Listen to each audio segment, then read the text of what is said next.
can I be very honest and say, what are the chances of this not happening with no one giving an inch towards the other driver? What were the chances of this not happening? You have a good point. That feels like one of those we could break down and analyze 27 times over, but thankfully we have live stewards for that I already know are going to be looking at that one.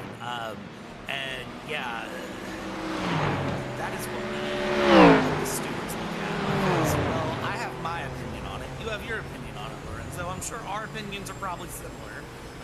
And I will just reiterate, 3 hours and 8 minutes to go in this race is what I'm going to say. It's kind of like maybe my opinion is the same one as yours, but yeah.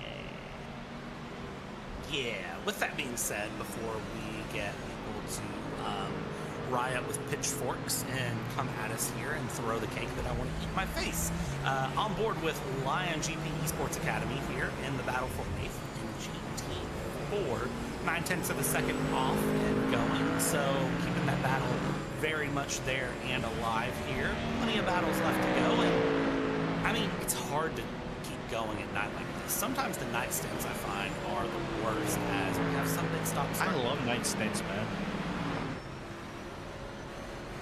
All right, so I'm gonna give you a true breakdown. All right, ladies and gentlemen, this is Lorenzo Bonder, and I'm about to give you a driver breakdown of a day stint to a night stint. Oh, okay. Ferrari just shoved a GT4 off the track. That was Vulcan that got shot down from the cops, but survived the ordeal. So here's the thing. What is the worst stint for you to drive? Your first stint or the night stint? Let's just say you have a 24-hour race. What is the worst stint for you to drive? For me, the worst stint to drive is the first one or the last one? The first one or the night stint? I think it's the last one. I think it's the night stint. It's the night stint. All right. So I actually have something to back it up. So I did a 24 hours of spot race not long ago, and the one thing I think there is a GT3 car on the inside. I think Teichmann just lost connection. Is that it? No, he didn't lose connection. But my heartbeat during the first 2 stints that I had was going around to 120 to 140 beats per minute. During the night stint, I did a double or triple stint. My heartbeat was sitting at max 105. I was sitting about, so I was very chill. So the thing with nighttime is people would say, oh, it's worse, maybe because you're driving in the night and you only have your headlights and stuff like that and blah, blah, blah. Don't get me wrong, you could be right, it could be different for you. It goes from driver to driver, of course. As Vulcan just played with fire one more time. It just goes to show that for me, night stints are easier. I'm more chill. Also, of course, I was used with the car already, how it be handled. But I was just more laid back on the chair over here, just trying to doing less mistakes. And basically, my lap times were basically the same from daytime. I was just pushing the same way I was pushing during daylight. That's interesting, because I have the opposite experience. I tend to find that during the day I'm a little bit more relaxed, and at night it tends to be a little bit more tense for me. So I don't really have a reason why. So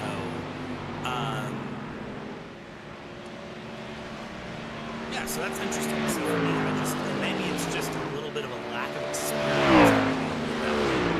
Night stints are not typically what I prefer to drive to begin with, but it's usually just depending on my team makeup. Usually I don't find myself driving night stints. It just sort of depends. So that's kind of interesting to hear that take out, because again, that's one of those, I think everyone really has a preference. And, you know, Lorenzo, you and me would probably make a good team because of you driving in at, if you like driving at night, I can drive okay during the day. Well, there's our different times covered. We just got to find people to cover the middle ground. Two things. Number one, if you're driving with me, you're driving race spot's finest, because I am the highest race spot rated driver in the commentators race. I had the most points. Yeah, Will Chadwick, I'm looking at you, and I had more points than you. I'll never allow you to live it up, even if I have to go to the Sim Racing Expo and pick you on it until we have the next race, of course. But jokes apart, yeah, I'm more chill during the nighttime. The reason I don't do more night stints nowadays is because my G29 is kind of loud, and my wife sleeps on the other room, and I'm getting a new PC, and eventually I'm getting myself a Moza in the cockpit, so that's why I'm not putting more effort. I think I'm just gonna hold it until I get a better gear, so I can have a better gear and get to back what I was used to prior to coming to Portugal, where I was actually basically driving every day. Over here, I can, with the better gear, I fucking feel more confident, because one of the worst things people can do, ladies and gentlemen, is do a downgrade in terms of equipment. People will feel it. Because set it up on the new stuff and get used to it. It's big. It's very big. Yep, I will second that, because I downgraded from a Moza R9 setup back to my Logitech G920, and it is a very hardcore feeling. I will say right now, if you are used to something, make sure you use it. Even if you're not driving that often and you think, this makes more sense for me to have this other setup because I don't drive that often, which was my situation because, well, I spend all my time in the booth watching passes like this happen. Well, don't do it. Just keep what you have, and even if you're not driving that often, it's better. Trust me. Yeah. Trust and believe. And I'm seeing some comments, some interesting comments, like Nor's about nighttime stints. I'll agree with what Watson said. I think when he says Le Mans and Nord's nights are worse, I do agree. There's a few bits. I would say Le Mans, there's a few bits of the night that are worse, but Nord's at night, I agree 100%. This is the only statement, one reported statement I'll agree 100% with what Adam said, because I think driving Nordschleife at night and be as fast as you are during the day, it's extremely hard. I think it's not a lot of drivers. I said this even in the 24-hour broadcast about that. Not this year, but I think the year prior. It's arguably the hardest job for a sim racer to drive in a top-level competition. We had DNLS earlier today. Of course, there wasn't a nighttime drive, but there are sometimes they do night. I think some events in the night that we're going to the night. Driving in the night with top-level competition, trust me, it's arguably the hardest thing for you to do as a sim racer. It's an ungrateful job, but if those who does it well, I think, like between Redline, Quinn, and other sorts, they truly show why they are the top tier of competition and not other people, you know. I'd agree with that completely here. Lorenzo, final thoughts on the race as the Ferrari gives me a heart attack here. Final thoughts here before we let you step away and take a few-hour break here before you come back and get into the real I barely noticed we've actually passed an hour. It's been great. The race has been great. It's been really good. I think it's been open. Looking forward to see what the next hours of the race will transpire. Now I'm gonna get myself a Burger King, make my wife happy, and then relax because I'm back at 1 a.m. GMT. Smart man, Lorenzo. Make the wife happy. Happy wife, happy life, and a great palate for food, I have to say. Lorenzo, it's an honor as always to have you here in the booth with me. It's an honor as always get to talk to you for a little bit of time, but now we're going to put two Americans together in the booth, and surely nothing wild can go wrong. It's going to be myself, Brad, for a little bit longer here, while Ewan O'Leary is definitely probably making his food list. And it's Ron Mons jumping in the booth with me. Ron, hello, friend. How are you? I am doing pretty all right. I was already on this show for about an hour. It was from the 1 to 2 o'clock hours back here in the East Coast time. It was right as the sun was setting. I'm looking forward to it, and I'm going to say, and this is honest, but before I got into the booth, you tasked me with making a list of my top 10 songs. I'm going to be honest, I'm not too musically inclined. I've only been able to get 3, and they're 3 with some very interesting stories, so I think that does make up for it. Okay, so I'll give you the choice. Off the top of your head, you can give me your top 10 foods, or we can talk about the top 3 songs. I think YouTube chat would prefer foods, but what would you prefer? As we're watching Adam's on track. Goodness gracious me, Matt Gardner. Yeah, very similar section of racetrack to where I saw some drivers lose it a little bit earlier on in this race. Some contact made in a lap traffic debacles. Honestly, I could probably rattle off some top 10 foods as we take a look at a replay to see what happened with that TSRC eSports number 99 car contact made with that GT4 Mustang as they had their way out of Stowe. I could probably give a small little ramble session about the 3 songs that I have here, and also probably list off my 10 favorite foods. So does that sound like a good plan here, Brad? Let's start with the foods and then round back to the songs here. I really want to know the foods because I got judged very harshly for my choices. So I want to hear your choices. Okay, so I feel like I'm probably going to get judged in similar fashion to this as well, because I'm from the city of Philadelphia, and you will come to notice that there are some biases here. So we're going to start off immediately with a bias with number 10. It's not necessarily a food, but something that I feel like I would sorely miss if ever I were to move out of the city of Philadelphia. That was a big crash heading off through cops. That, I think, may have been a GT3 Audi from the looks of it, just careening off the circuit.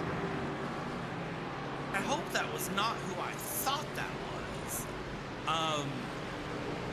Because I see Project 91 Racing dropping down the order. Surely it was not Project 91 Racing.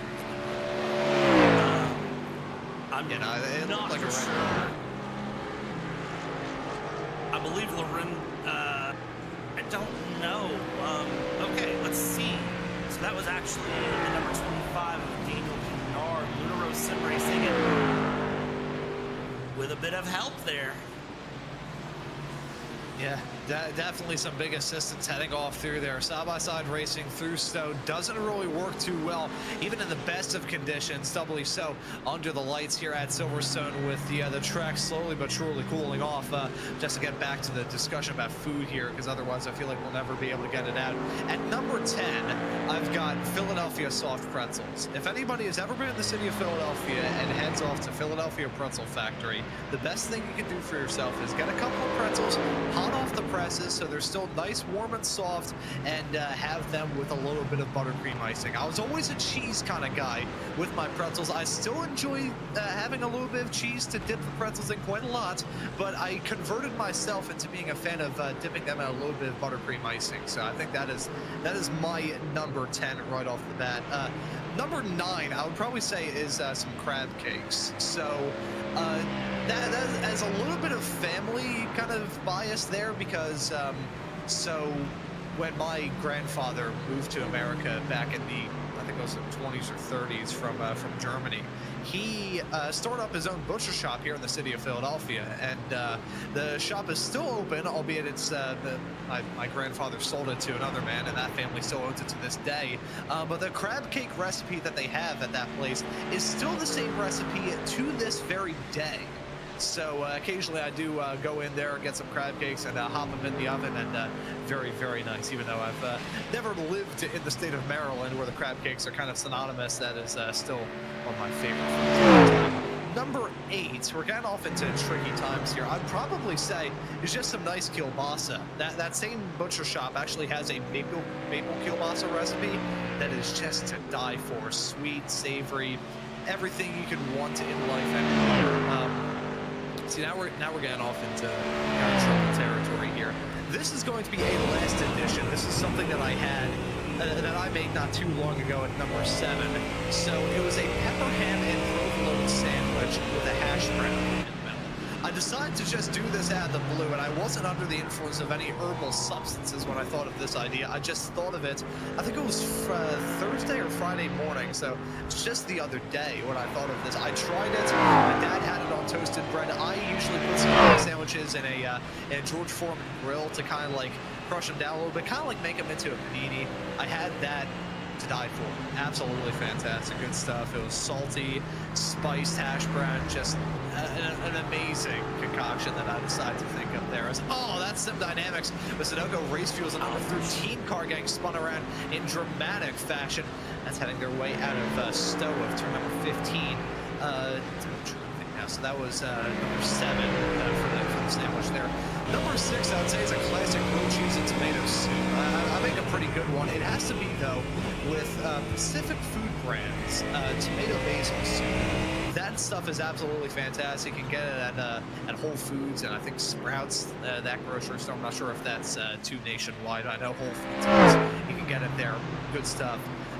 Grilled cheese has to be with the good melted cheese. I usually do with some Cooper, which is basically like American, but with I think a little bit of cheddar mixed into it. Very, very good stuff. And yeah, a good little tip, make a garlic bread grilled cheese. So you melt down a small little bit of butter in the microwave, mix in some garlic powder, a little bit of onion powder, and some oregano on top of it. Absolutely delicious. It's kind of staying on the Italian food, which you will notice is a bit of a trend. Meatball sub. Meatball sub sandwich, fantastic. That is, I made one time with I think it was some like Kraft Italian blend grated cheese.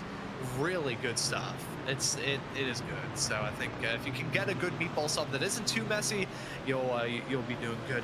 Another one, an Italian sausage provolone, not Italian sausage provolone, an Italian sausage Parmesan sandwich. That's pretty good. I think they only have that here in the city of Philadelphia, but you get that. It's literally just sauce, cheese, all that. Very good. Number 4.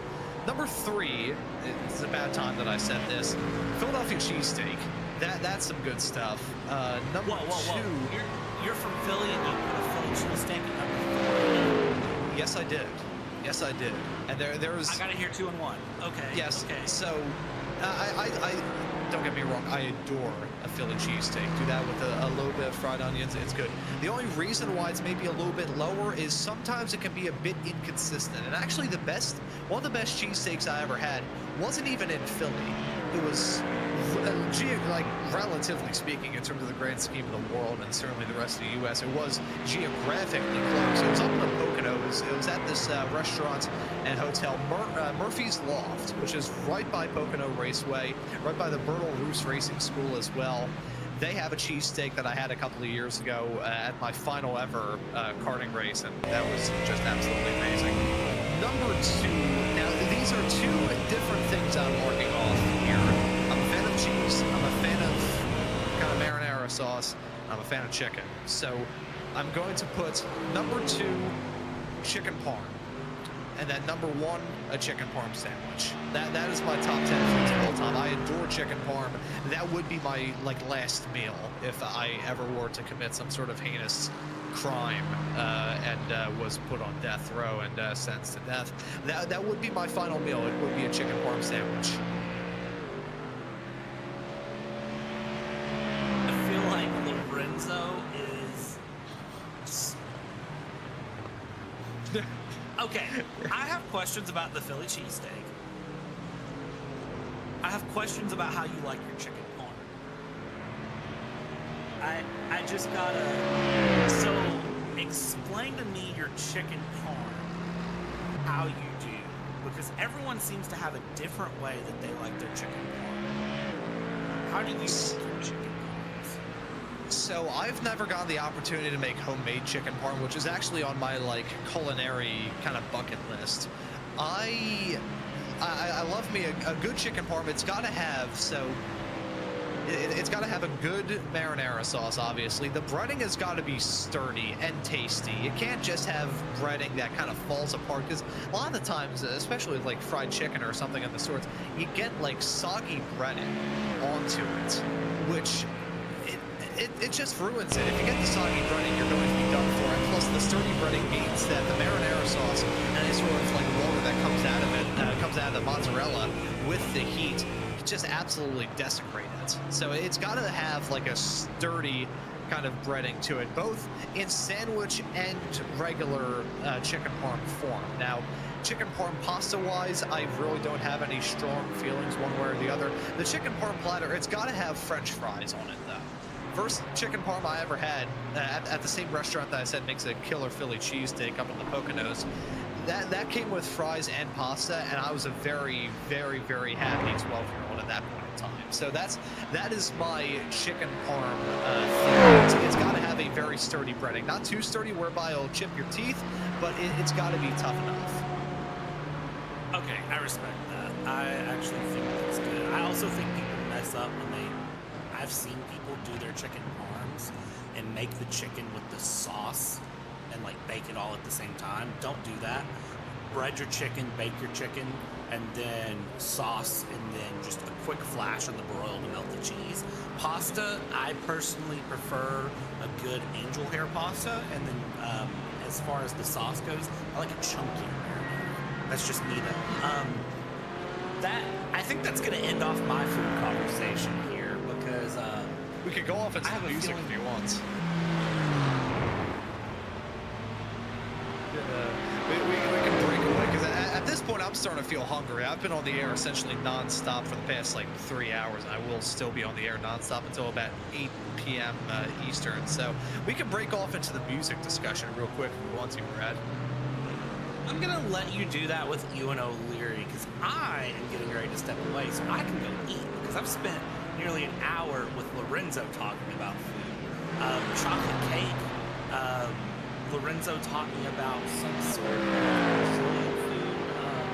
Oh, see, I feel like Lorenzo there probably has a hot take. I think he does. Here we go. I've been waiting. I've been lurking over here. I said 30 seconds. Ron, your choice for chicken parm, number 1, number 2. At first, I thought it was heinous because you are from Philly and you leave Philly steak at number 3. I was ready to say, are you ready for you to hide out somewhere out at the very outskirts of Philadelphia or Pennsylvania because they know they're gonna hunt you? Oh, they probably will. But your reasoning is solid, so this is why I'm okay with it. 30 seconds has passed. I'm gone to Burger King. And I think we'll also be having Ewan here in the broadcast booth soon. Ewan, you've come into a very fascinating discussion. First off, I want to thank you, Brad, for being my brief co-commentator here on this stint of the show.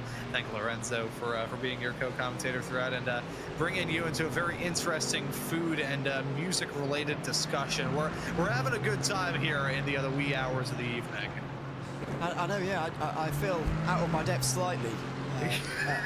Not being from America and having all these bizarre foods that you keep talking about. I'm not really sure what they are, but yeah, I've stepped into the really small. By the way, it's only 9:15 here in the UK. It's not that late, really. See, I'm saying that for the race. I'm still bad with time zones, so that's my cover. Yeah, I know. Yeah, it's early, sort of late afternoon for you, so there's no, there's no excuse in that sense anyway. But yeah, it does feel like that in the race, doesn't it? Because it is really dark out there already, and we're going to be in the darkness for quite some time. I would have thought these kind of discussions, though, would be more for us later when we're on together very early on in the morning indeed. See, there's always a fun time to have a little wacky conversation like this. We've still got the good racing going on out there in this battle for 10th and GT4.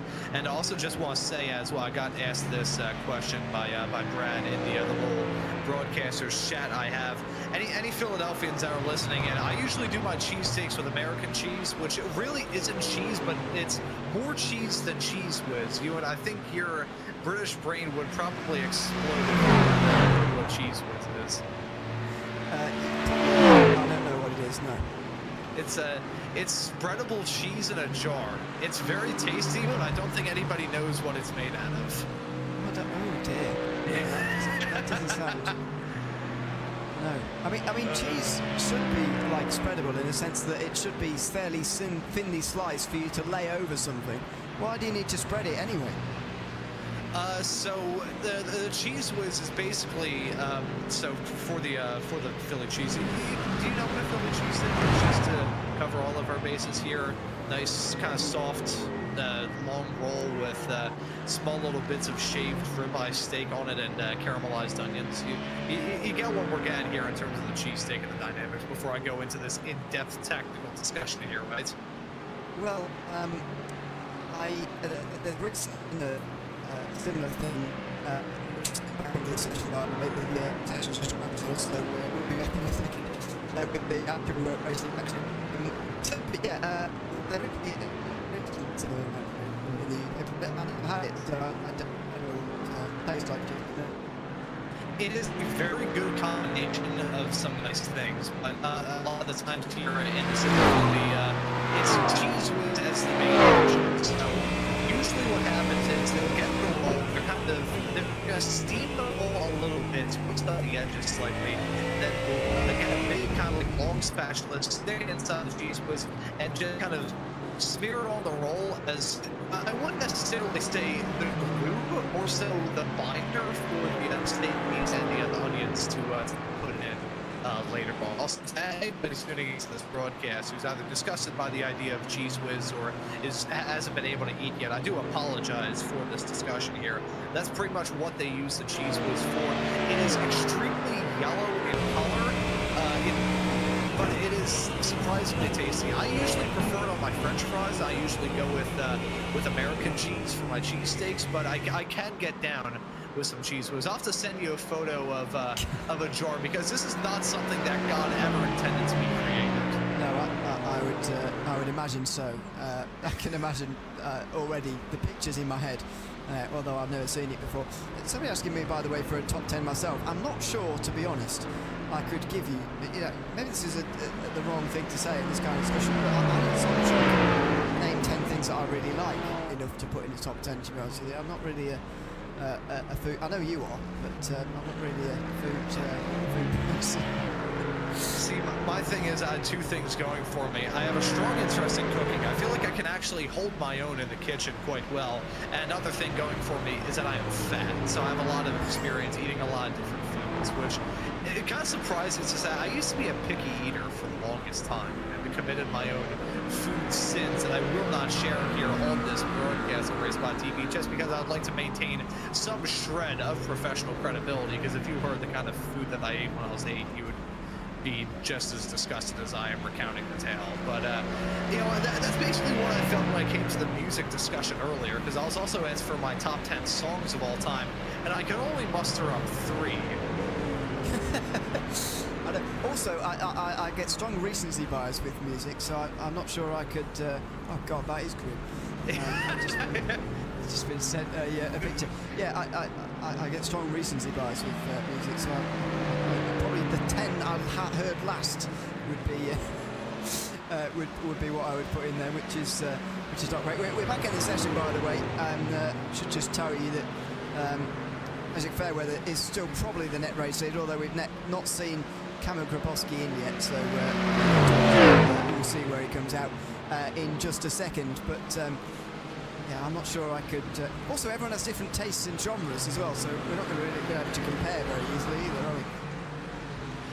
Yeah, see, I'm going to say this, and this is slightly controversial considering that yesterday was the end of my first full year covering action here on RaceBot. I got to say, it has been a treat and honor as usual, because, I mean, we put on some absolutely amazing racing. I love being a part of these shows, but one of my main career goals at some point in my life, I won't say it's my main goal, but it is one. I want to be a nighttime jazz radio host here in the city of Philadelphia, because one of the best jazz stations in the entire country, which is the radio station for Temple University, that is WRTI here in the city of Philadelphia, has 24 hours of classical music and 24 hours of jazz. Oh! Goodness me. We've already got in this group, by the way, a Mustang that has no front end at all. This is the second placed ET4, Alex Jenkins for Red eSports, who is now side by side with one of the other Caymans. This is Thomas Engel Sim Racing and Finley Jones, who's alongside. Another scary moment in GT3, GT4 traffic we can chalk off there.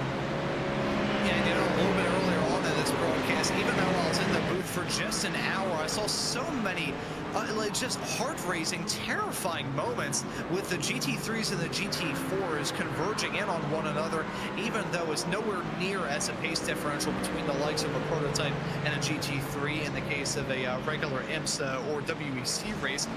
It's still very unnerving to see these drivers converging in on one another, but even in just the interclass battles, like, I mean, that was two GT3s, but there was some GT3s around that kind of caused that incident to be even worse than it already was. Owen Gardner behind the wheel of that Pineapple Racing Club GT number 33 machine, already missing the front bumper, but things going from bad to worse, and that small little stack up heading off of the start-finish straightaway. Already you couldn't see where he was going. Definitely won't be able to now because he's no longer in that large group that were effectively helping him see the way through here in this race today. But, we'll see whether Jenkins gets into any trouble with that, because I did get the feeling there that he wasn't quite pinned to the white line on the left-hand side through here like he probably should have been there, and that helped to sort of create the incident really, so we'll see whether he gets into any trouble with that. I wonder how exactly race control is going to judge all that. A lot of different circumstances surrounding this. We'll say the track is different than it once was when I was in the booth earlier. It is lightly damp out there on the circuit, and even if the racing surface itself is totally dry and the racing line is bone dry, you still got the curbs. Now the curbs, whenever there's any sort of water mixed in those painted black and white curbs around this racetrack, and most certainly the painted green areas on the outside, kind of the asphalt shoulders of this track, it's pretty much just going to be a race car slip and slide if you do run wide heading out of one of these turns. So these racers do have to keep in mind when that happens. And speaking of, the number 80 running a little bit wide, hanging out of left field, and nearly spun it around. So 14 hours and a half to go, pretty much here at Silverstone. And still waiting for Cameron Grabowski to come into the pit lane. He's done nearly 30 laps now in the WSR eSports Britcar 123 car, and should be far enough in front to get back out in the race lead in front of Isaac Fairweather. I don't know when somebody says chicken will come out for the win in the chat. I'm not sure whether they're talking about the car in the race or the food type, but anyway, that's neither here nor there. They're currently running in second place. Bit of a meme team name. You'd expect not to see doing well, actually, when they are doing pretty well in second. Yes, I'm not really sure what to say in reference to the team name, but putting on some good performances here as we run farther along into the nighttime shift. Everybody firmly settled into a groove, realizing that the grip isn't the best in the world, of these racers still treating us to some side-by-side battling. Now it's a 50. The two Aston Martins duking it out. So the Aston Martin, the newest GT3 car added into the service here on iRacing, will be usurped in a couple of, I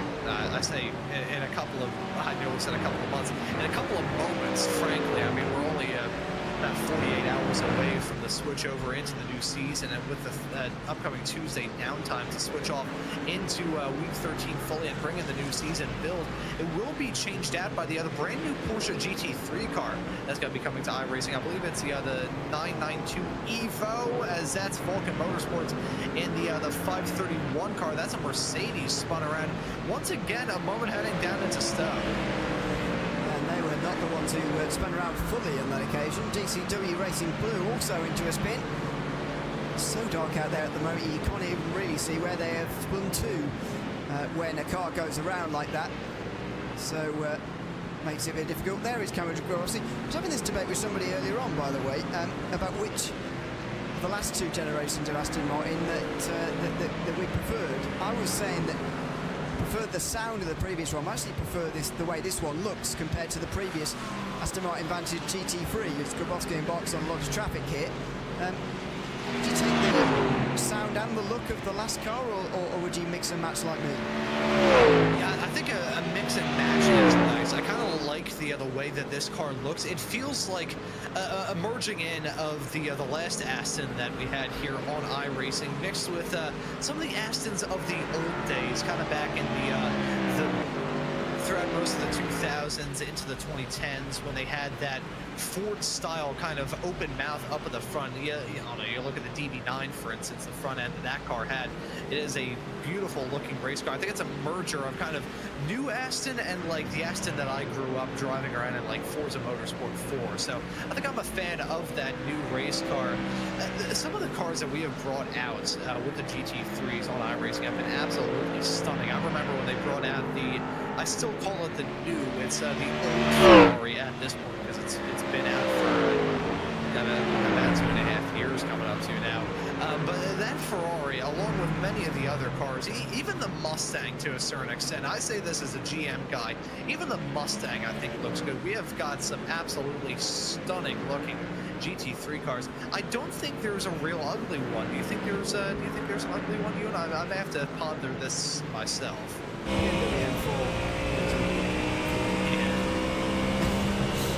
Thankfully, it's dark now and I can't see that from the grill. Very true. Very true.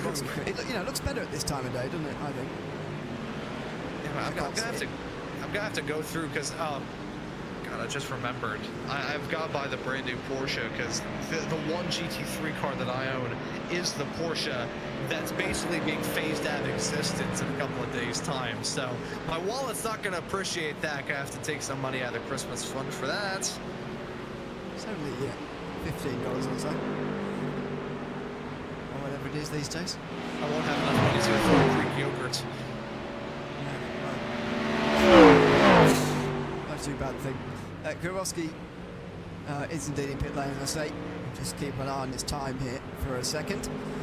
41 seconds should be the target for WSR eSports, and he should get out in front of second place pretty comfortably anyway, but let's see as the time ticks upwards. It's going to be 42 seconds, probably a little bit longer than normal, but he's packing it full of fuel. He's back on his way again to another stint, so the gap's going to be just less than 30 seconds, and in both classes now, WSR eSports are starting to take a little bit of control here. Yeah, the WSR eSports banner has some absolutely amazing racers. As I was coming into the broadcast, there was one of our esteemed race colleagues in. It was Paul Smith, who was my co-commentator for the season that I was with him on the World GT Challenge that is organized by the people at WSR eSports, and many of their racers are running there. The likes of Aiden Young, I believe Grabowski may be racing in that series. I took a step back from covering that series, but it was a real treat getting to cover it for one season. But many of the WSR eSports drivers that run in that series run in pretty much all of the other WSR eSports kind of branded cars. Another driver that we got a lot of experience covering from that WSR eSports banner throughout this year, Ewan, is Aiden Young, a very talented racer in Radical SR10 competition here on the iRacing platform. That WSR eSports banner has so many talented drivers. One of the hardest names for us to say, currently running in 9th place, Ignace Van Sveskis in 9th position. I'll give it a go. You can correct me that I'm wrong later on, probably. But only a second and a half or so in front of Wojciech Dvorak, Thomas Engert Sim Racing.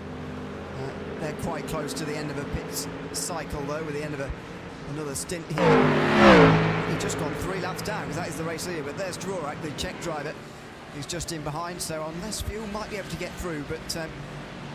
At least the Audi getting a good show here. Unfortunately, it doesn't get much of a run out anymore in GT3 racing, but glad to see that it has done in this race.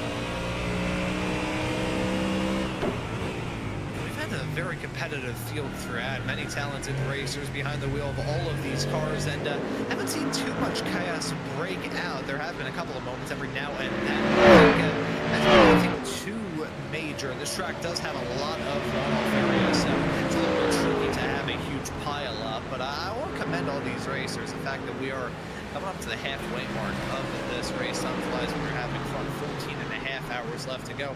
Only just a couple of one-car incidents every now and then, and here's one of them. Patrick Den, oh, he hit the curb big time, heading out. I believe that is that heading out of the Vale chicane, as he nearly got clobbered about 16 times on the rejoin. I was ended up at the end of the spin, sat right in the middle of the road, but really created some problems. This is Dave Tutor on the outside line of one of the Mustangs, also getting spun around to the Luffield hairpin. So another spin there, and I'm lost for Tutor. Currently in the GT3 field. He's running in 26th position for a 150 motorsport. Currently 9 laps down already on the race leader. But it isn't a very long lap compared to a lot of other 24-hour racing.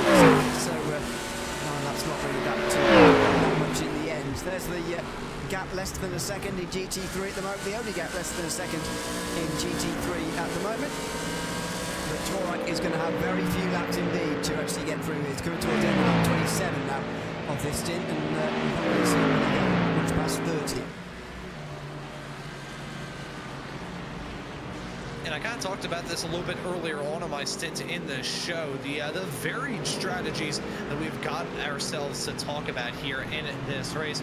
There's pretty much nobody that knows exactly what the right strategy of choice is, and a lot of racers have been kind of forced to run different stints. As we see a driver swap there with the other racing car that's down a pit lane at the current moment. But yeah, I think everybody completely split in terms of how to make it to the end of this race, how to set yourself up well for the end of the race. I think some of the chaos that we have seen has decided that somewhat for faster pairs allotted to these racers, and when the time comes to take that faster pair, you gotta do it. You can't really alter your strategy if you're driving around a car that's basically a tin can on wheels.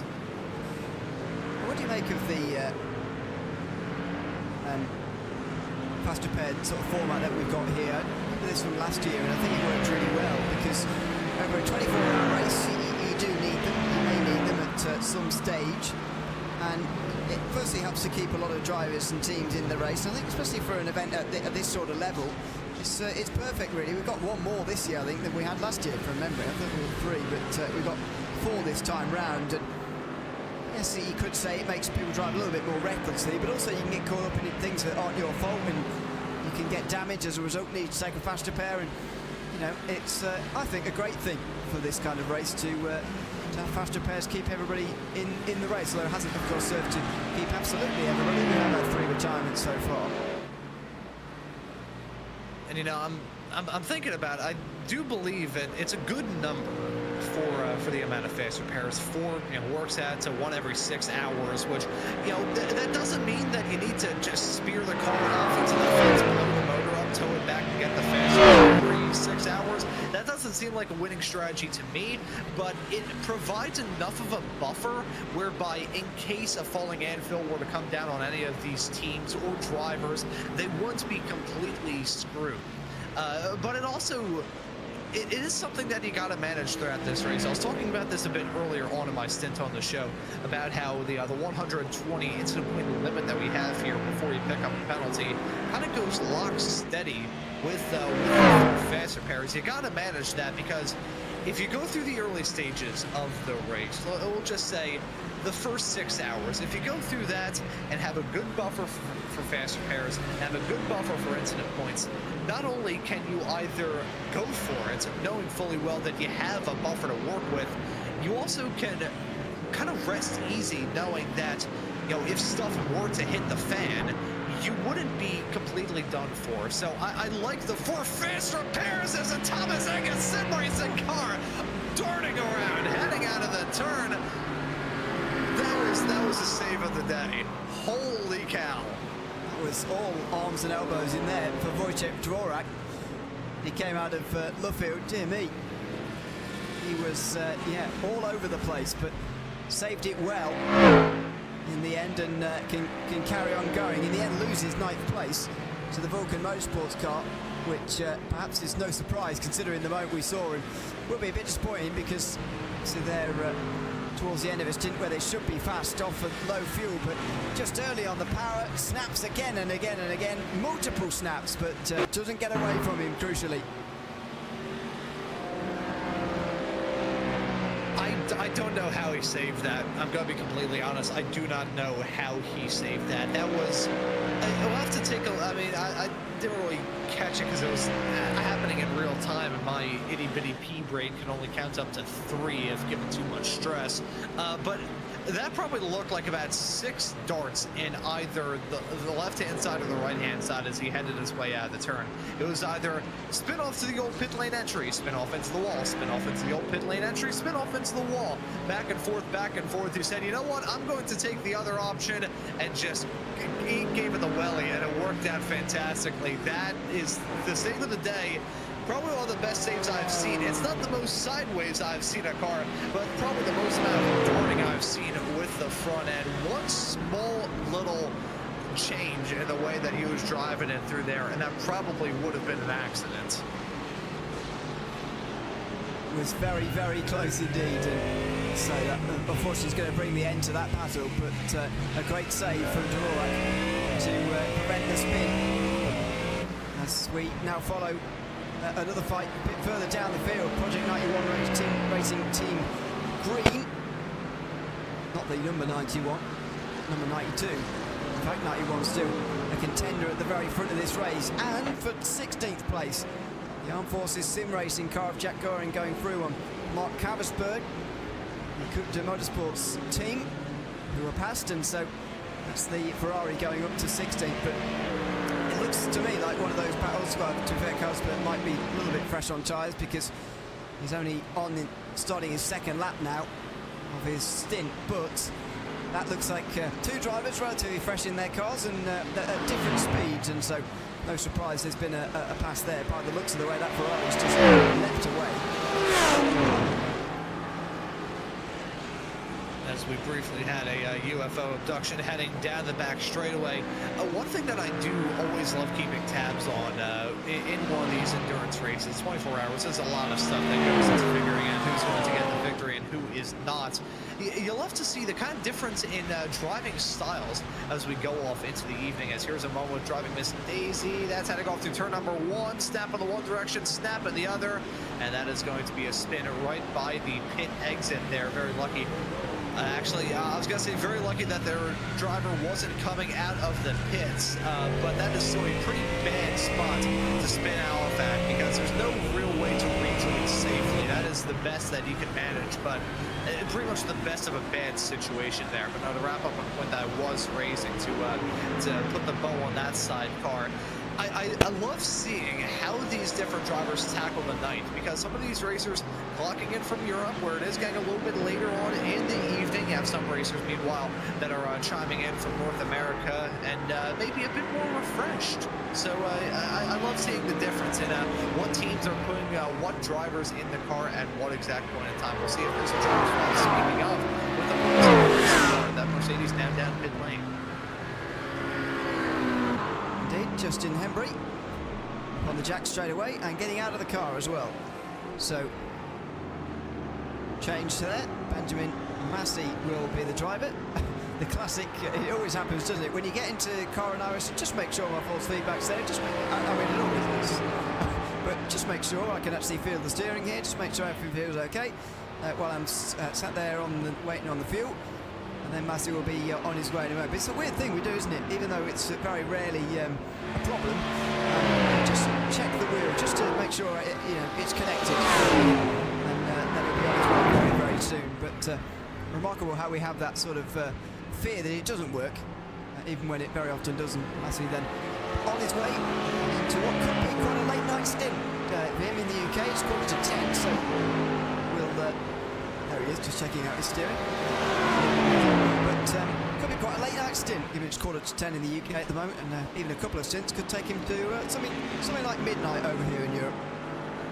Yeah, so in it for the late night shift, he's going to be driving just about as long as I'll be doing this broadcast, at least in terms of the times it is for him compared to the time it will be for me. So running up to about midnight. I know you're going to be on the air I think by the time that I'm done with this show, so you're going to be on the air until like 4 o'clock in the morning, so may God have mercy on your soul. You, as a Pineapple Racing Club has another spin. That time, it's heading off through the exact same section of racetrack that we nearly saw the Aston Martin lose it at earlier. It's left field, turn number 7. I think the DKS Motorsports effort may have gone punted into a spin. I think there may have been contact. I think that car may have already been a little bit sideways on turn-in, though, so we'll have to see if race control has anything to say about that. We'll say, though, talking about that driver turning the wheel a little bit when they were up on the jacks in the pit stall, just trying to make sure the force feedback and everything was there. I think it's a bit of driver superstition. I know from my own time behind the wheel, I was always apocalyptically superstitious about so many things. I would always prefer to have my old shifter cart push started, because we used to do it up on the cart stand and just put the cart in neutral and then put it on the ground and have me sit in it instead of just pushing the cart to get it all up and rolling. I will say, actually, kind of off the discussion about my own karting days, and speaking of force feedback, one thing that I used to do to train my own body for an event was I would get behind the wheel of my sim rig, put the seats, like the back of the seats, all the way back, so I'd have to hold up my own body and prop it up, so a little bit of core training, crank the force feedback all the way up, drive with my left hand, which I had to do considering it being a shifter cart, no paddles, so I just had to right hand and steer it with the left. I would get into the IndyCar, crank up the front downforce all the way up, turn the rear downforce all the way down, and drive around Sebring with the force feedback all the way up. And I will let you all know, tuning into this broadcast, that if you ever want to crack your sim rig, that is a step-by-step guide of how to do it. Did you get a very big left arm and a very small right arm? You know, it's funny actually. So now that I'm some questions out of the cards, one thing that I have noticed is my neck has shrank. So throughout most of my career, I think it was EVS or something like that. You can take down many brands of salt, because I can't really remember the brand name too well. But it's this company that would make like neck collars and neck braces for motorcycle riders. So I didn't really have the use for a Hans device in a cart, because I mean, chances are if you hit something, you're going to get flown out of it into a tree or whatever you just hit, so it's not going to protect you too much anyways. But we had to have one.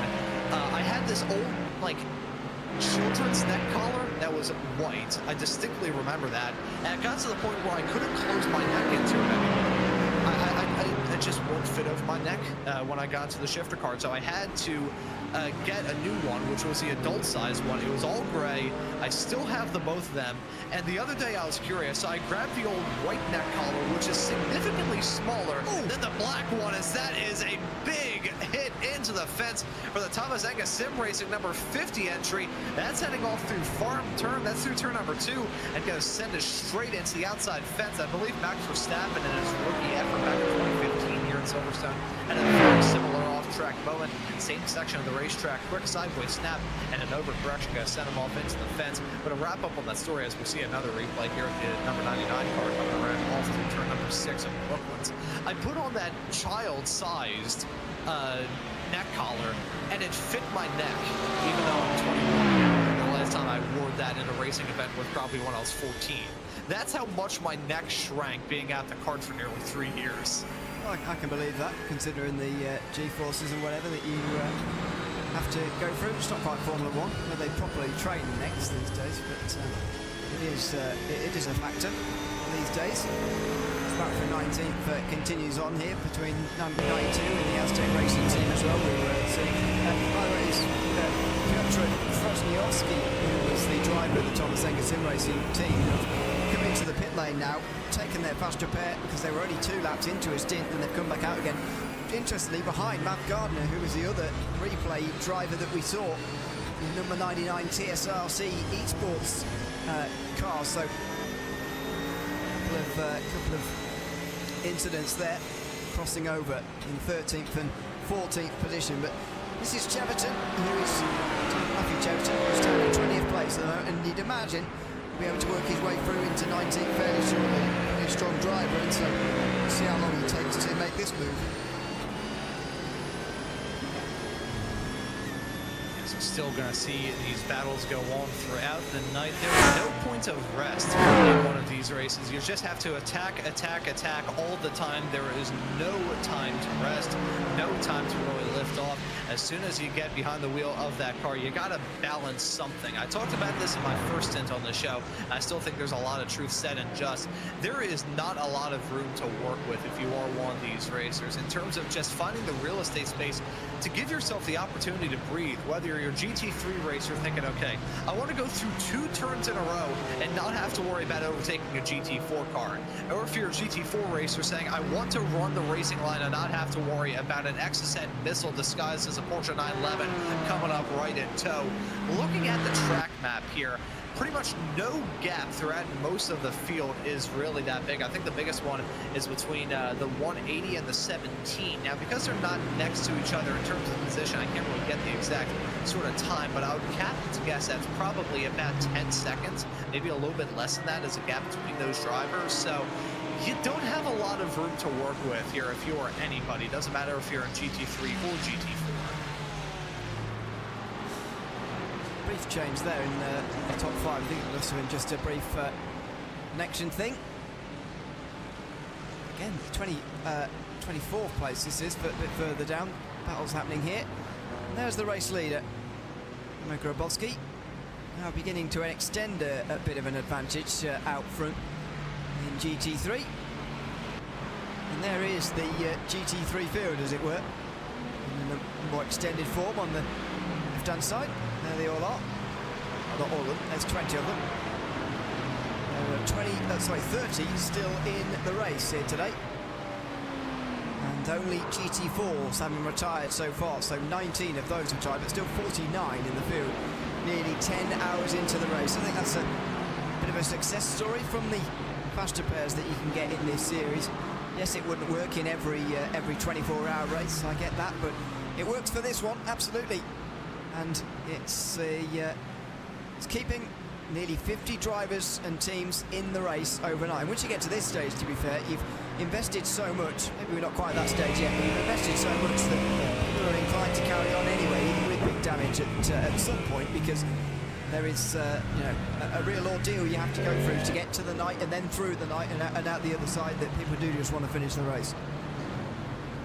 You know, you do reach a point after a while where stubbornness can set in. I know there's been many things of the sort. I'll actually give a kind of recent example from my own life. So I'm not going to say the YouTube channel in question, because I had a goal for myself when I got into broadcasting that I wasn't going to use it as a means of self-promotion for my own YouTube stuff. But I was writing a video talking about Sebastian Bourdais' Indy 500 debut back in 2005.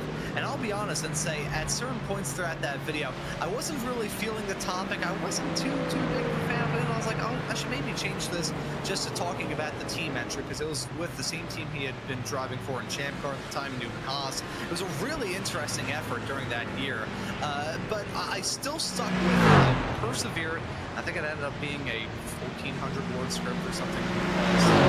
So there is a certain amount of stubbornness that everybody has, certainly in the racing world, where if you've come this far, even at this point, less than 10 hours into this race, you still dedicated pretty much the max you could work in a day. If you're working a normal 9 to 5, you're still putting in so much effort into doing an event like this that you're not going to throw in the towel now.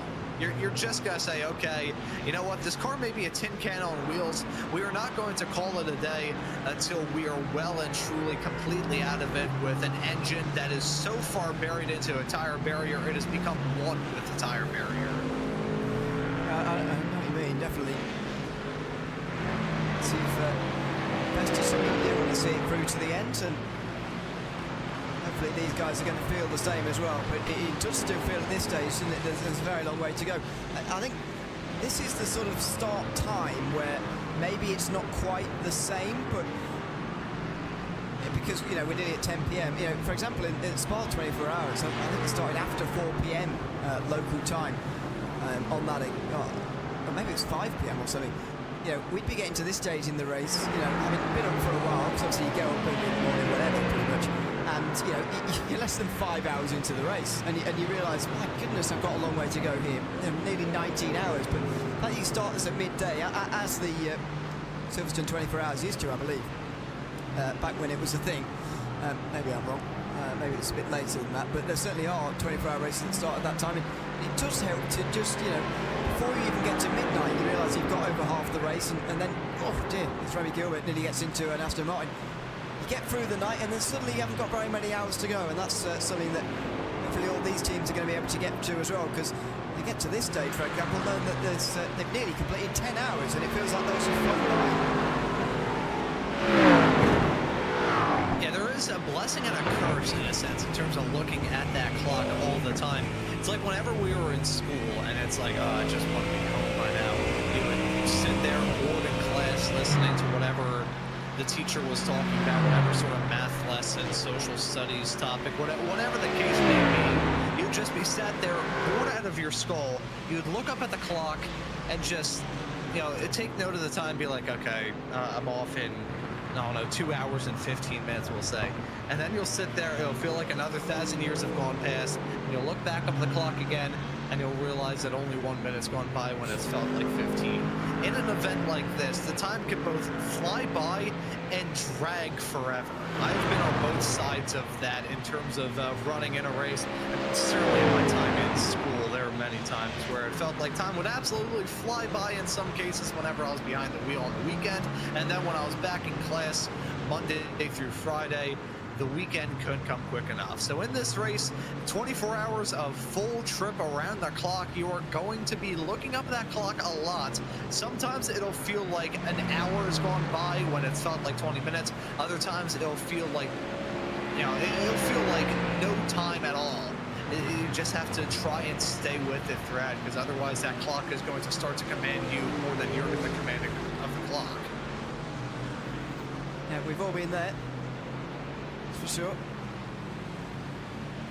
I do feel like, as I said, there are different times in the race where that happens. I feel like for most teams, sometimes the overnight bits can go on for quite a long time. I think especially when you're quite tired overnight, you can definitely see that dragging quite a lot. But you get the feeling for the race leaders as well, as much as you'd think that, you know, actually it would go by pretty quickly if you race leading. But actually, if you're a bit nervous, looking over your shoulder a little bit, maybe the team out front, WSR eSports, aren't quite doing that at the moment, because they've got more than half a minute with the second placed Chicken Kebab Fast Track Setups team.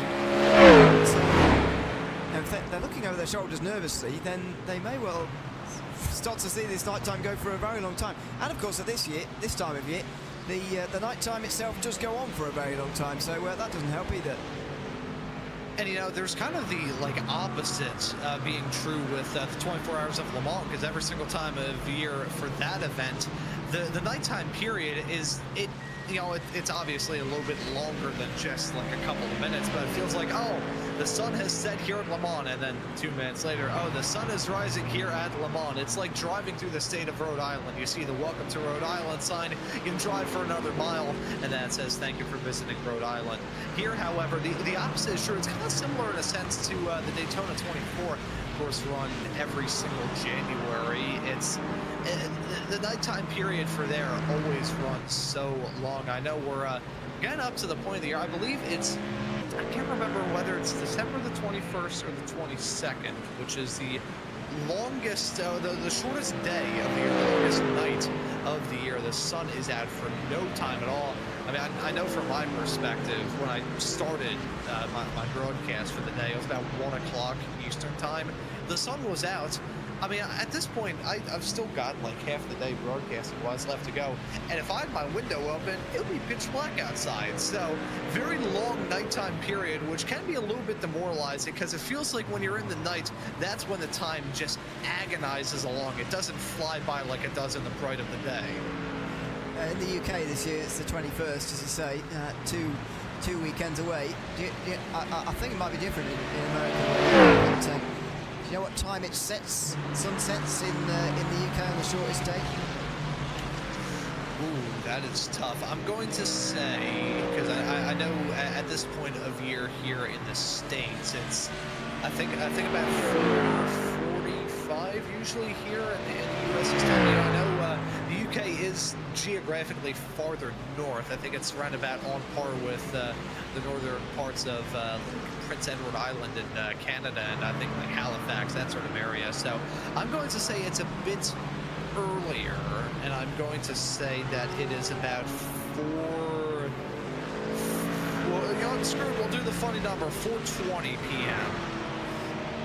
You were right that it's geographically further north and therefore it would set earlier, but you haven't gone anywhere near far enough. 3 minutes past 3. Oh, wow. Golly. It's very grim, isn't it? Very grim. I mean, anyone who prefers this winter over summer needs the head examined as far as I'm concerned. Who wants the sun to set at 3 minutes past 3? When it's nearly Christmas, goodness me. You know, I have so many childhood memories of this time of year, because I adore winter. Off the back of the food discussion earlier on, where I didn't even have that written down, by the way. That was just me rattling off 10 of my favorite foods.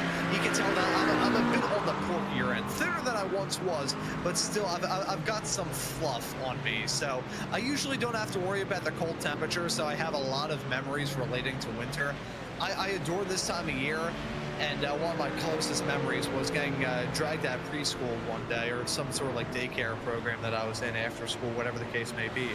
And walking out, it was like 4 o'clock, and the sun was already coming down. But 3:03, like back when I was at school, that wouldn't be the time that I'd be getting out. I'd be grabbing my bags and heading to my locker around that time. If I walked out of school in the middle of the night, firstly in Philadelphia, I'd be in serious trouble. Secondly, that'd be like, oh man, it's already nighttime, what am I gonna do? And I would assume the sun rises at like a normal period of time, because don't tell me like the sun rises at like 10 and sets at 3. That'd be like living in a piece of coal. In the UK, it's gonna be, well, London, obviously, which Google thinks is the UK. Obviously, it's American. That's us thinking. Thanks, Google. 4 minutes past 8 in the morning, so it's quite late for sunrise. But you know, if you see the sun, you know. But yeah, that is what is that? 6 hours and 59 minutes of sunlight, effectively. It's very, very short indeed. But yeah, what can you do? Can't do much to move the sun, unfortunately. Well, fortunately, in fact, because otherwise we'd all be dead, obviously. But you get what I mean. It's pretty, sleep tight, everybody. It's pretty grim this time of year. The point being, of course, 24-hour racing at this time of year means that there is a lot of nighttime racing. It's exactly what you point out. Le Mans, it takes place very close to the shortest day of the year, and therefore has barely any nighttime driving. And to be honest, I prefer that. Can I be honest? I'm not a massive nighttime racing enjoyer, because you just can't see where anything is, really. Yeah, I think that is a good point. I think we discussed this on the Radical broadcast that we were doing here on RaceSpot a couple of weeks ago when the series was fittingly running at Le Mans. And that was with the Radical SR10s. That was the only night race throughout Season 4 of 2025. And I gotta say, I'm with you there. I think there is some joy to have in night racing. But I can definitely understand, because, I mean, from our perspective in the broadcast booth, okay, so breaking the fourth wall a little bit, the production feed that we have is absolutely fantastic, and all the other feed that we have is usually pretty good.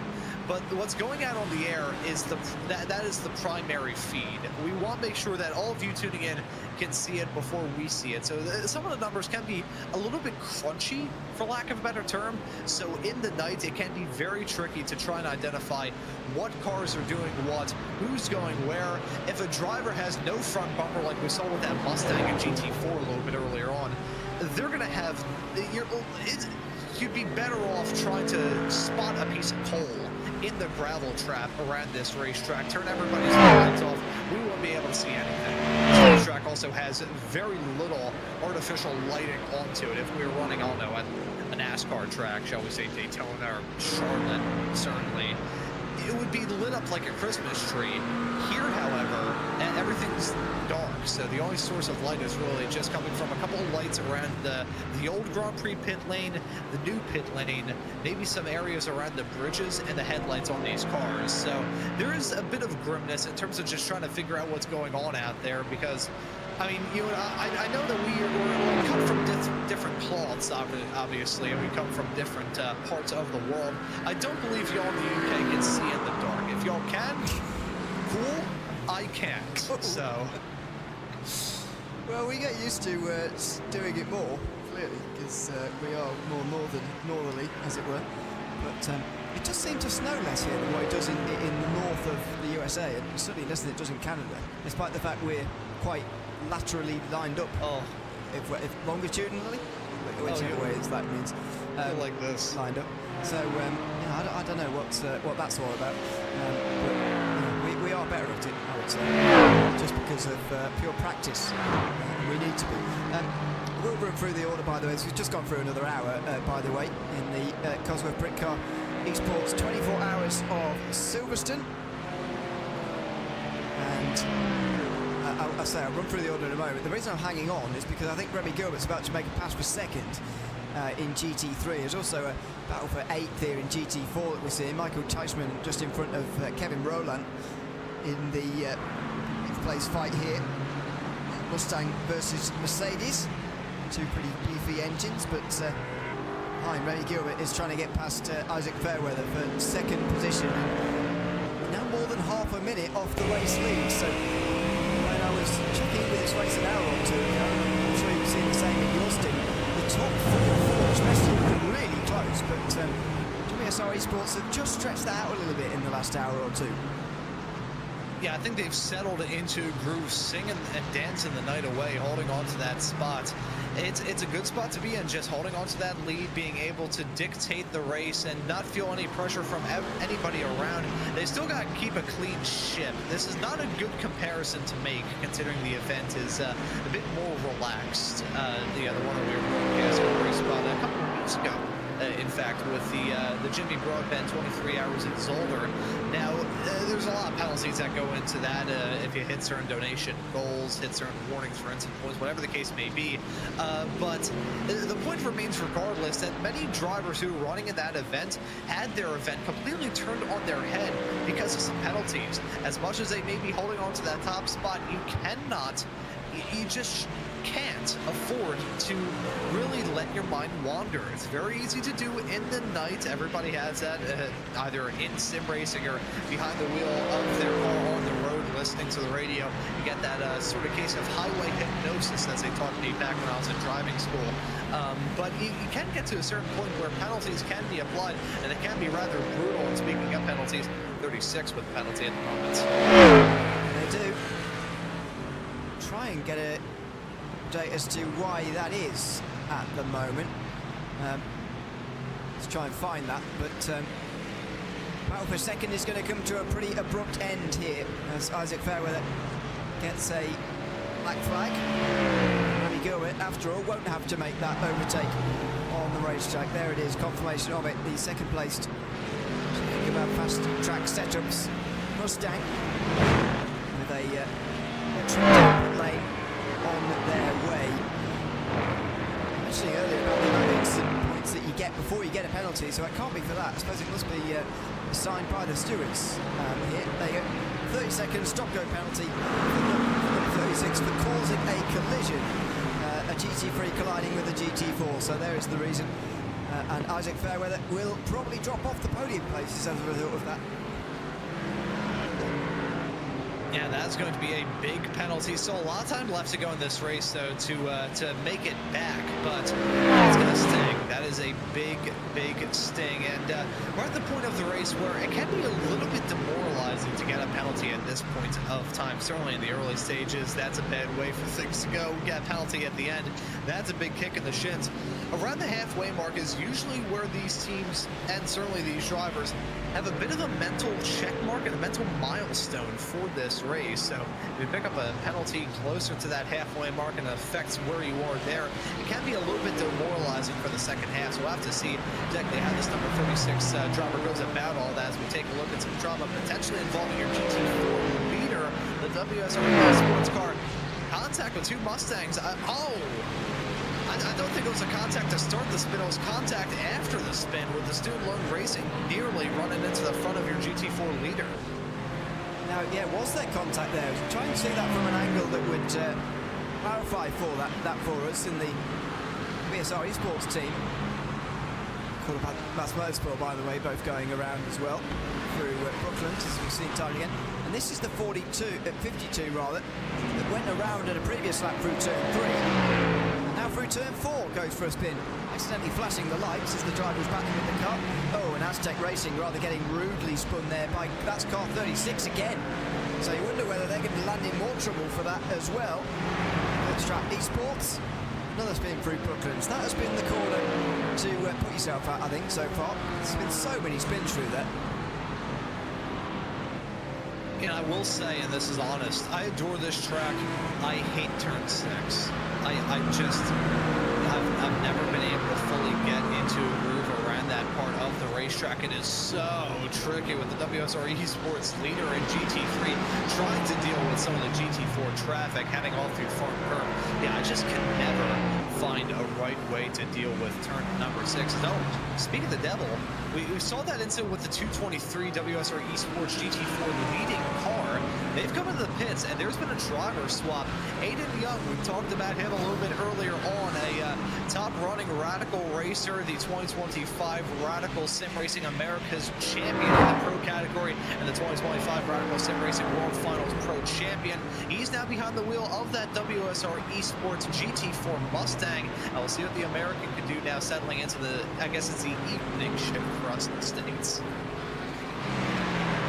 Nighttime draft review for he's not it's not Europe, so indeed it's the evening shift, and this is where it helps to have a trope in the record. You know, it's part of the record. It could change 3 hours either way, depending on where he is. I don't know exactly where he is in the state, but I believe he's a little bit farther down south than I. So I believe he's on the East Coast. I don't know exactly where it is. But yeah, East Coast time, so that'd be working out to 5:11 Eastern currently for him and I. Yeah. I don't want to know his address, just his time zone. He lives at... That wouldn't be ideal. The car that number 36 collided with 23, which is one of the GT4s at the time, but that specifically was the Armed Force Racing, Armed Forces Sim Racing GT4 car. Mark Gladwell, currently the driver, and was at the time of the incident, I believe, as well. Still Fairweather hasn't served the penalty, and so I'm waiting to do that before I do a proper run down this field. But Fairweather's got to be wary of this, because he's got to serve his black flag and he's got to make a pit stop, I'd imagine, in the next 3 laps. So he's got to make sure he doesn't trip over all of that. Yeah, so it's going to be a very crucial period of time. We'll have to see how they can tackle all that. I do want to say, before we have the penalties and all that, Dave Walker going on here, talking about not getting a lot of snow in the UK as they've now come down in pit lane. Just to wrap up on this, one of the people I work with a lot on broadcasts, this person Josh, who's usually my producer on a lot of shows and sometimes my co-commentator. He's from British Columbia, and a skiing town in British Columbia. Would you like to guess how many centimeters of snowfall they get yearly? Centimeters translate into real life, but I'd imagine it's many. 381 centimeters of snowfall average yearly. So that's 150 inches. That is nearly 10 feet, and I am deeply, deeply disturbed for him. He talked about a light snowfall because I was on a show with him in between my first stint and second stint on the show. I was on a show with him earlier. He was talking about the fact that he was like, it was like talking about the weather. I was like, oh yeah, we got some very light snow here, just a dusting, no big deal. He had the same tone talking about 4 inches. If there's 4 inches of snow in the city of Philadelphia, I'm pretty sure the mayor resigns.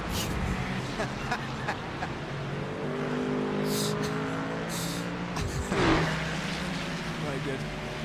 Yeah, that does sound like quite a lot to be very casual about it. I would be just very miserable, I'd imagine. I'm hoping for not snow, to be honest, because it's just very disruptive, isn't it, really? Anyway, Merlin Rovers will get into car 36 after their penalty. So they're doing this 2-in-1. They're doing the penalty as well as the stop, I think. Given the fact they've been in there for a minute and 20, that seems to explain it. But still wait down on pit lane at the moment, and it's giving these guys a very big lead now. So Cameron Gorowski at the front of the field by Subway at the head of the field. And still waiting for a few drivers to come in GT3 before I do a proper rundown. But might as well do it in GT4 since before they all stop again. WSR eSports Britcar GT4 leading the way with Aidan Young newly into that car. Alex Jenkins in second for eSports, with Scorpio eSports in third. Now Ross Ponton just halfway into a stint, so really offset with Scorpio. Satellite racing car that's running in fourth place. The Thomas Engerson racing team, then GT4 in fifth. Fury Sport Green then in sixth place, set of Connor Gibb, just over 30 seconds behind them. Fury, by the way, recently in, but that shouldn't change their position. Line GP then are next, only just in front of Vulcan Motorsports, and we've seen them battling once or twice. Sim Dynamics with Soloco Race Fuels round out the top 10 in GT4 after 10 hours, just over 10 hours of this race here today. There is Merlin Rovers back out onto the circuit, and still with the black flag next to his name, so not sure what's going on for that Mustang at the moment.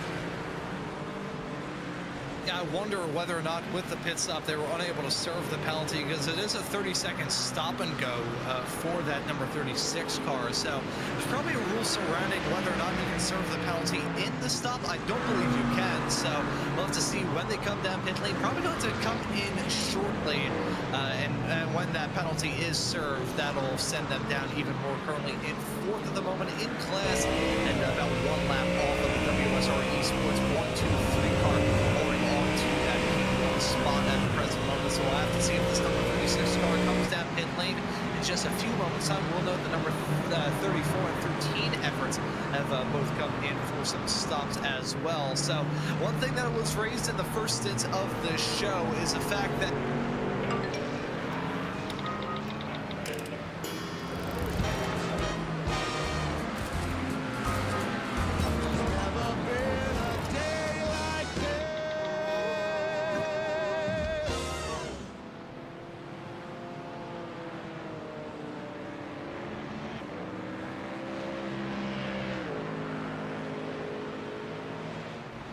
pull into the pit box again very shortly, or indeed it's just a drive through, is it, this black flag? Because they're not pulling in just yet. And no, they're just going to pull in later on because they are down towards the end of pit lane. Oh, there you go, stop and go, very short. Now is it cleared? No, still not clear. So what are they doing at the moment that is wrong, because they have still failed to take this black flag? Yeah, now I'm going to say, and this is coming from one of the people in the stewards booth, Paul Crawford, one of the people kind of organizing this event, our fantastic source of information in terms of stewards details and stuff like that. The message that we were sent was 30-second stop-go penalty for the number 36. Now, you do spend 30 seconds down in pit lane, but I would assume that's you come down pit lane, you stop for 30 seconds, and then you go again. It's like serving a 10-second penalty or a 5-second penalty, whatever the case may be in a pit stop in Formula 1. I don't think they really understood. I think they heard, oh yeah, stop and go penalty, have to just do this and that. They just doomed themselves, because on top of the pit stop they had to do, which dropped them down a bit, on top of the penalty that they had to come down, which pretty much equates to a full lap's worth of penalties, considering the amount of time that you have to spend to go down pit lane. About 25 seconds lost just driving through the pit, adding in another 30 seconds onto that. That is a huge penalty. They just...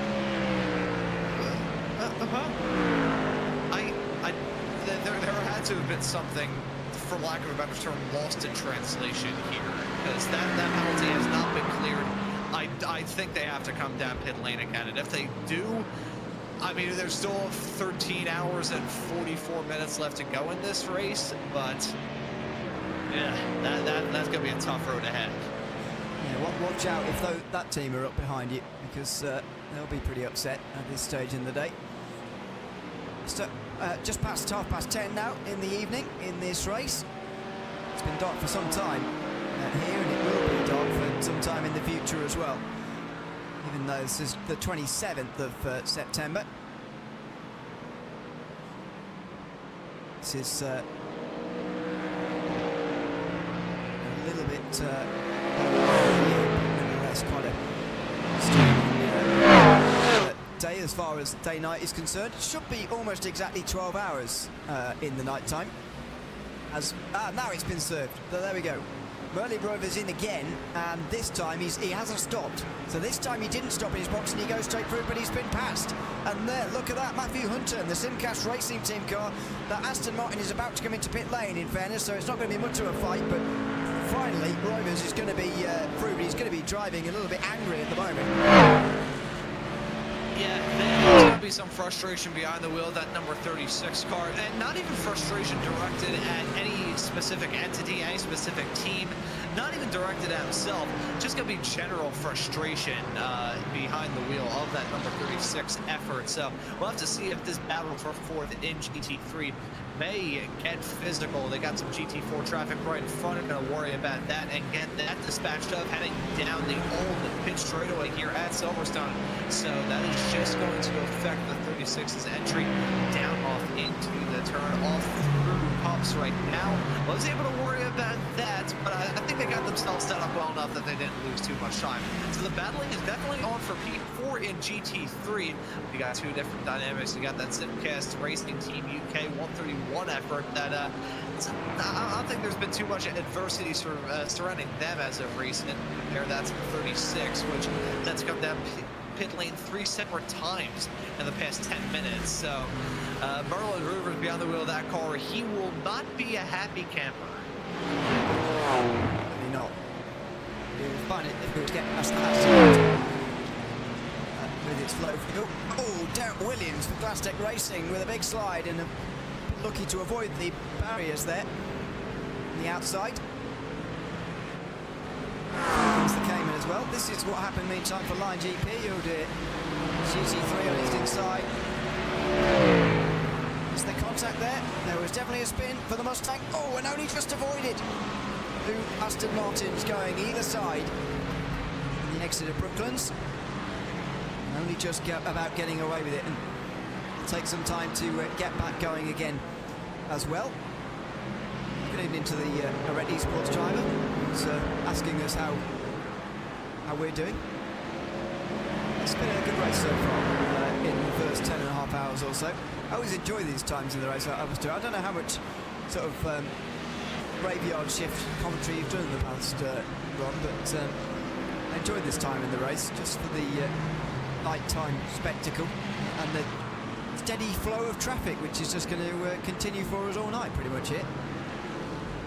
Yeah, I think just about all of the endurance broadcasts that I've done here, with the exception of the Bathurst 12, where they do not race into darkness there, they always run in the daytime. But even then, I was in the mid-portion of the race. I always like doing these graveyard times. Not only does it work well for me, you know, as much as I will most certainly be joking about it between now and the end of my time here on this show, working off to midnight is not actually going to be the latest I've ever been on the air. Certainly not the latest I've been on the air for some of these races. I think one time, I'm trying to remember exactly what race it was. It may have been the Spot 24. I think I was on that show until 2 o'clock my time, which it was that was an alien experience, and that was pretty late. But I do love doing these kind of graveyard shifts in the commentary booth.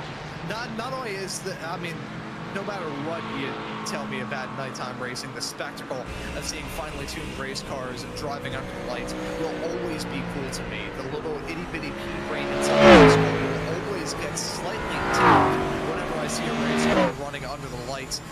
But I also just enjoy it because it's a lot of fun here in the booth. You know, we can sit here, I can join the booth and rant for about 5 minutes talking about my favorite foods and nearly stoke a war putting chicken parm over a Philly cheesesteak and absolutely disturb you, informing you about the existence of cheese whiz. It's nice being on these late night broadcasts because this is also some of the most crucial time for the racing as well, through the discussion about saying what children can have instead of cake at 3 o'clock in the morning, and our various discussions that we'll be having throughout the night, singing the night away here in the booth. I just enjoy it. It's so much fun. Yeah, it is good. And if you're a drive, by the way, you can come and join us for a chat. You don't have to talk to us about midnight cake or anything, the other strange topics we've been over already. You can just talk to us about your race if you want to. Pop yourself in the interview waiting room, and we'll bring you in for a short chat. There's plenty of time in one of these broadcasts. Furious Silverstone down the inside for 5th. On the Thomas Enger sim racing car, it's Matthias Tem getting past Louis Johnson, and rather nicely through in the GT4 class. So gap's starting to get quite large in GT4, but not the one between these two, and this is the last spot inside the top 5, so it's quite worth keeping across at the moment, but one that is only going Fury Simsport's way in Matthias Tem, who, I got to say, pretty easily really found his way down the inside and towards Stone Corner there. So that's a nice way to get the move done. Job done well. You gotta get the moves done smooth and clean when it comes to a racetrack like this, because there really isn't a lot of room to work with. This, even though it is still Formula 1 FIA Grade 1 certified F1, still races here and will continue to race here, I hope, long off into the future. You can tell this racetrack is a bit older. There is some story behind every single turn, even in this part of the racetrack that we're driving on right now, which was one of the other later additions made to the track when they massively reconfigured it in the late 2000s and very early 2010s. But no, this track is so historic. It's narrow too, so you do very quickly run out of real estate space to run here in these cars. So trying to get the moves done can be a bit of a balancing act, but these racers know how to balance it well, and I'm sure they will be doing that throughout the rest of this race. As we take a look at the moment that may have gone on with the Iron Apex eSports, that's heading off through turn number 6, but a little bit deep off in there. Tried to get turned around in the process of that, turned themselves around a little bit too effectively, and that probably was a very unfortunate rejoin too. Oh, and that was definite contact. It's not the first time the 23 car has been hit in the last 2 hours. This time spinning off to the inside through entry, and using that bit of tarmac there to recover again, but it was definite contact there with one of, oh dear, one of the GT3s. That was quite aggressive. I think Matthias Tem letting his tempers get over him there, because that's a Mercedes that has just been put a lap down there, but aggressively swiped in front of that car as if to say, oh, you're not letting me through sooner. But of course there are no blue flags. I mean, you have to jump out the way completely. Must have just been unimpressed with the way that car let him through there, but that was aggressive. No doubting what his body language was trying to suggest there. As we take a look at more drama that's been going on here, there's a team heat together, 338, and that is a spin for Jan-Man Pruis. That is as they headed their way out of turn number 7. That's through left field, and gonna auger his way nearly into the inside wall in the midst of all that. Avoids the cones though, so credit where credit is due. We did not see a traffic cone massacre in that off-track excursion there.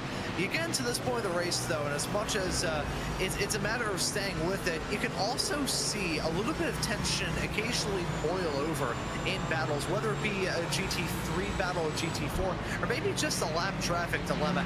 Can see the frustration brew. At this point, some of these racers who are maybe eyeing a driver swap are right around their driver swap territory, and they're probably exhausted behind the wheel, both physically and mentally, as we see maybe a battle going on here with Louis Johnson in that Thomas Angus Sim Racing GT effort. That's the 340 car currently running 6th in that GT4 class.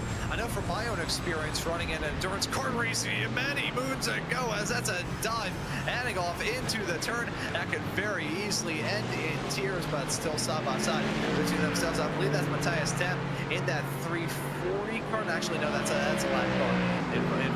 That's Johnson in the 340. My apologies there. But no, kind of wrapping up on the point that I said there, as I got lost track of the cars out there on the circuits. I participated in this 500 lap long endurance kart race back in 2022, and I consider myself to be a rather level-headed individual, even with the antics that I get up with on the air. At the end of my stint, where I was crammed in this tiny little kart, it felt like my knees were banging against my skull every single time I went through a turn. I was stuck behind this lap car for, I would say, probably about 3 laps. And by the time I got past that car, I called the driver that I overtook and ran mad. Now, there was some other language that I can't repeat on the air, but I came up with a new insult to the driver as I overtook. That's how frustrated I was. Yeah, it happens to everyone, I think, in a long race like that, doesn't it? Especially as well when I mean, maybe not necessarily the case in not sort of overnight or whatever. Commentated on a couple of 24-hour karting races before, and people just do lose their heads in the morning. It's remarkable the way that the day changes from the ambition of a Saturday afternoon to the enjoyment of a Saturday evening, especially for those who are not racing. You can then enjoy their evenings in different ways, and then the tired faces that you see rocking up on Sunday morning, ready for the end of the day. But it's part of the beauty of this type of racing, it absolutely is, and we're seeing it in Cosworth Britcar eSports 24 Hours of Silverstone here today as well. I'll just run through the GT3 standings as well here, because we did GT4 earlier.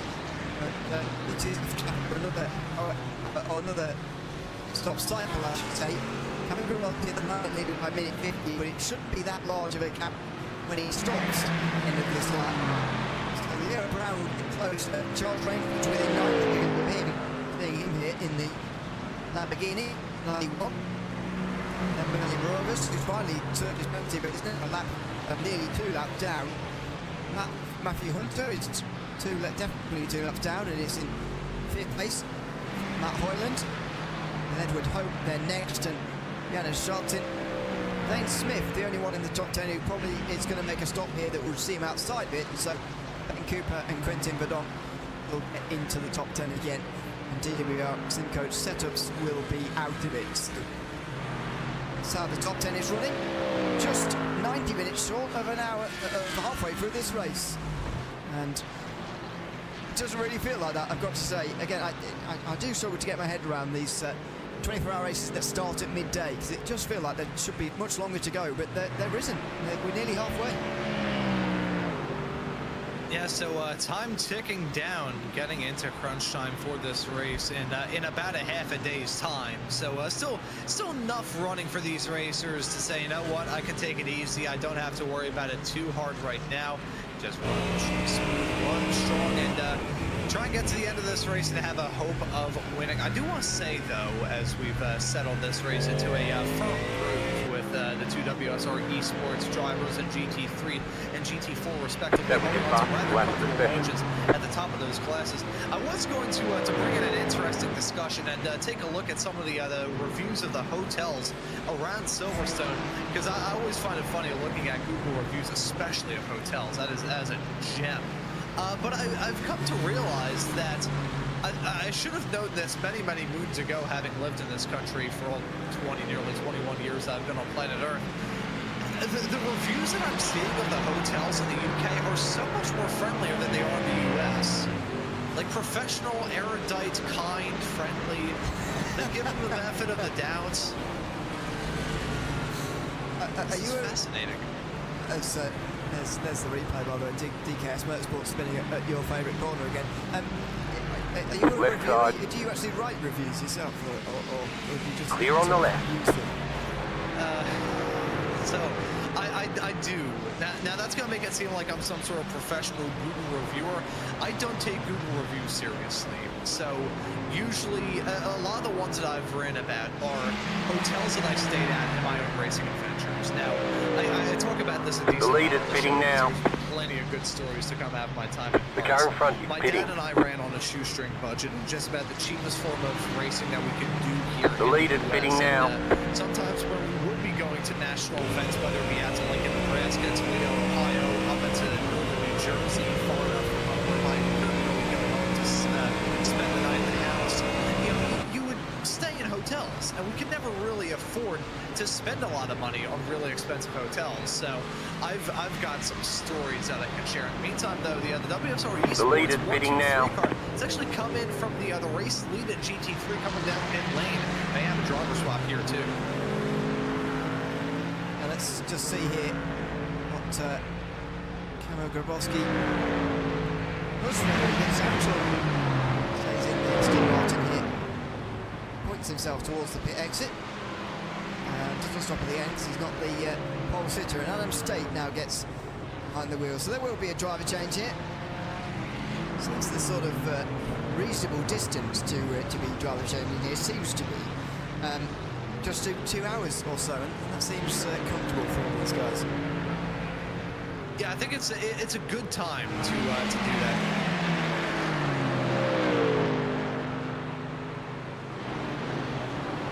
There's a place where the extraordinary is revealed in every moment. In the Canary Islands, the climate embraces your days. Distinctive accommodations become... Of that 123 car, even with the pit stop, they're still holding on to the race lead in GT3, so it really underscores the big gap that WSR eSports has. But just to continue on that discussion about my various Car on your left. shady hotel Clear on the left. misadventures in my own karting days.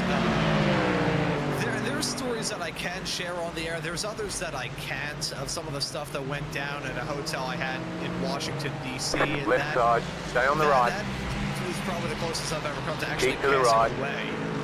It felt, yeah, it was Stay pretty on the bad. right. Yeah, I can't even share the story of what happened when I tried to take a. I Keep tried to to the grab my right. dad's camera, because even though this was 2016, him and I kind of lived with Stone Age technology. I didn't have a phone until I was firmly in middle school. Clear on the It was left. a flip phone, and he didn't really have a phone that could take 2 good cameras. So we had an actual legitimate camera at that point in time. I tried to ask him for the camera to go down into the ground floor of this Motel 6 that him and I were staying at in Capitol Heights, Maryland, right outside of DC. And I want to take a photo of the 32 stray cats that were just kind of wandering around the place. They kind of ran the show more than the managers of the hotel did.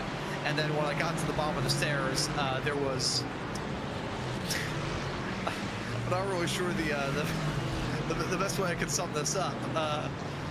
Yeah, I'm gonna hold off on that story. Let's just say there's a form of birth control that was at the bottom of the steps, and I will leave that be. Right side. But between that story, Keep to the left. staying in hotels that were actively falling Clear. apart, one of the last ones I stayed at for only one night, the entire side stoop to get into the room in this motel was slanted at, I would say, probably about a 15-degree angle down. It was bad. The railing was over. The entire awning of this place was tilting down to the ground. I am convinced that if you poured a bottle of water by the bathroom of this hotel room and just let it run down, it would have run off the side of it into the parking lot. This place is still open to this day. I'm gonna look now because I know exactly where it is. It's the Econo Lodge in Toledo, Ohio.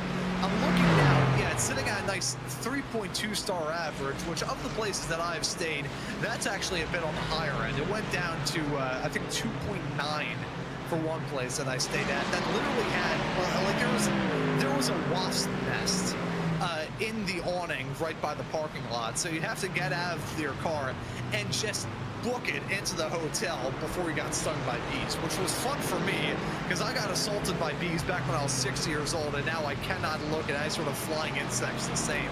I could go off on a whole half-an-hour rant and tirades talking about some of the hotels that I've stayed at, but Car on your left. a friendly warning to anybody Clear on trying the to book a left. hotel, primarily in the U.S. I'm not sure if this works for other countries, but it certainly works here in the States. If you want to stay in the shadiest hotels, look on Google and try and find a hotel that looks like it was furnished through an estate sale. If the bedding that they have in a Alright, hotel you got the room black looks like it flag. came from You have to somebody's drive through the dead pit grandmother, without then stopping. you know you're in Keep for to the a real left. tough journey. I'm not sure You America's cut that real. corner and got a slow down penalty. No, it's not. Car on your left. It's a It's the show. most weird place ever. Clear. There's an incident Sometimes ahead. I wanna You got go, a but slow car on sometimes the I think left. I'm alright. Go right. Literally.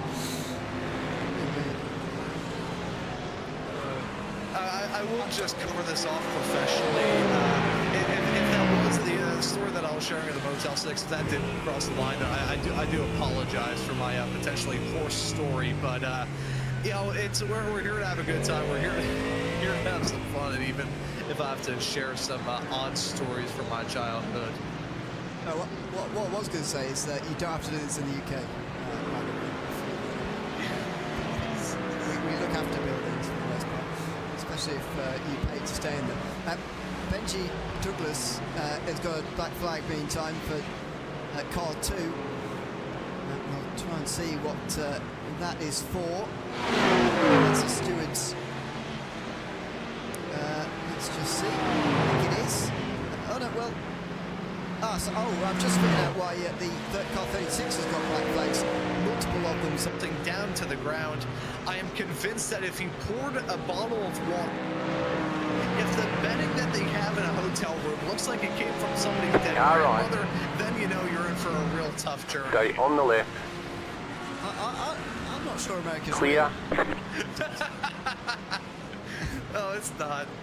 It's a just show. the most weird place ever. Sometimes I want to go, but sometimes I think I'm alright. Car on your left. Stay on the right. Clear on the left. I will just cover this off professionally. If that was the story that I was sharing at the Motel 6, if that did cross the line, I do apologize for my Pitboxing, potentially poor 10. story. But you know, we're here to have a good time. We're here 5, here to have some fun, and even 3, if I have to share 2, some odd 1. stories from my Right here. childhood. What I was going to say is that you don't have to do this in the UK. We look after buildings for the most part, especially if you pay to stay in them. Benjy Douglas has got a black flag being timed for car 2. We'll try and see what that is for, whether that's a steward's. Let's just see. I think it is. Oh no, well. I've just figured out why the car 36 has got black flags. Multiple of them, sorry. Phoenix Sim Racing has obviously got one, and we may well see why in a moment, but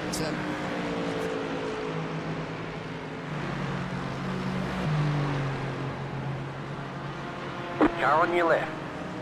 Clear.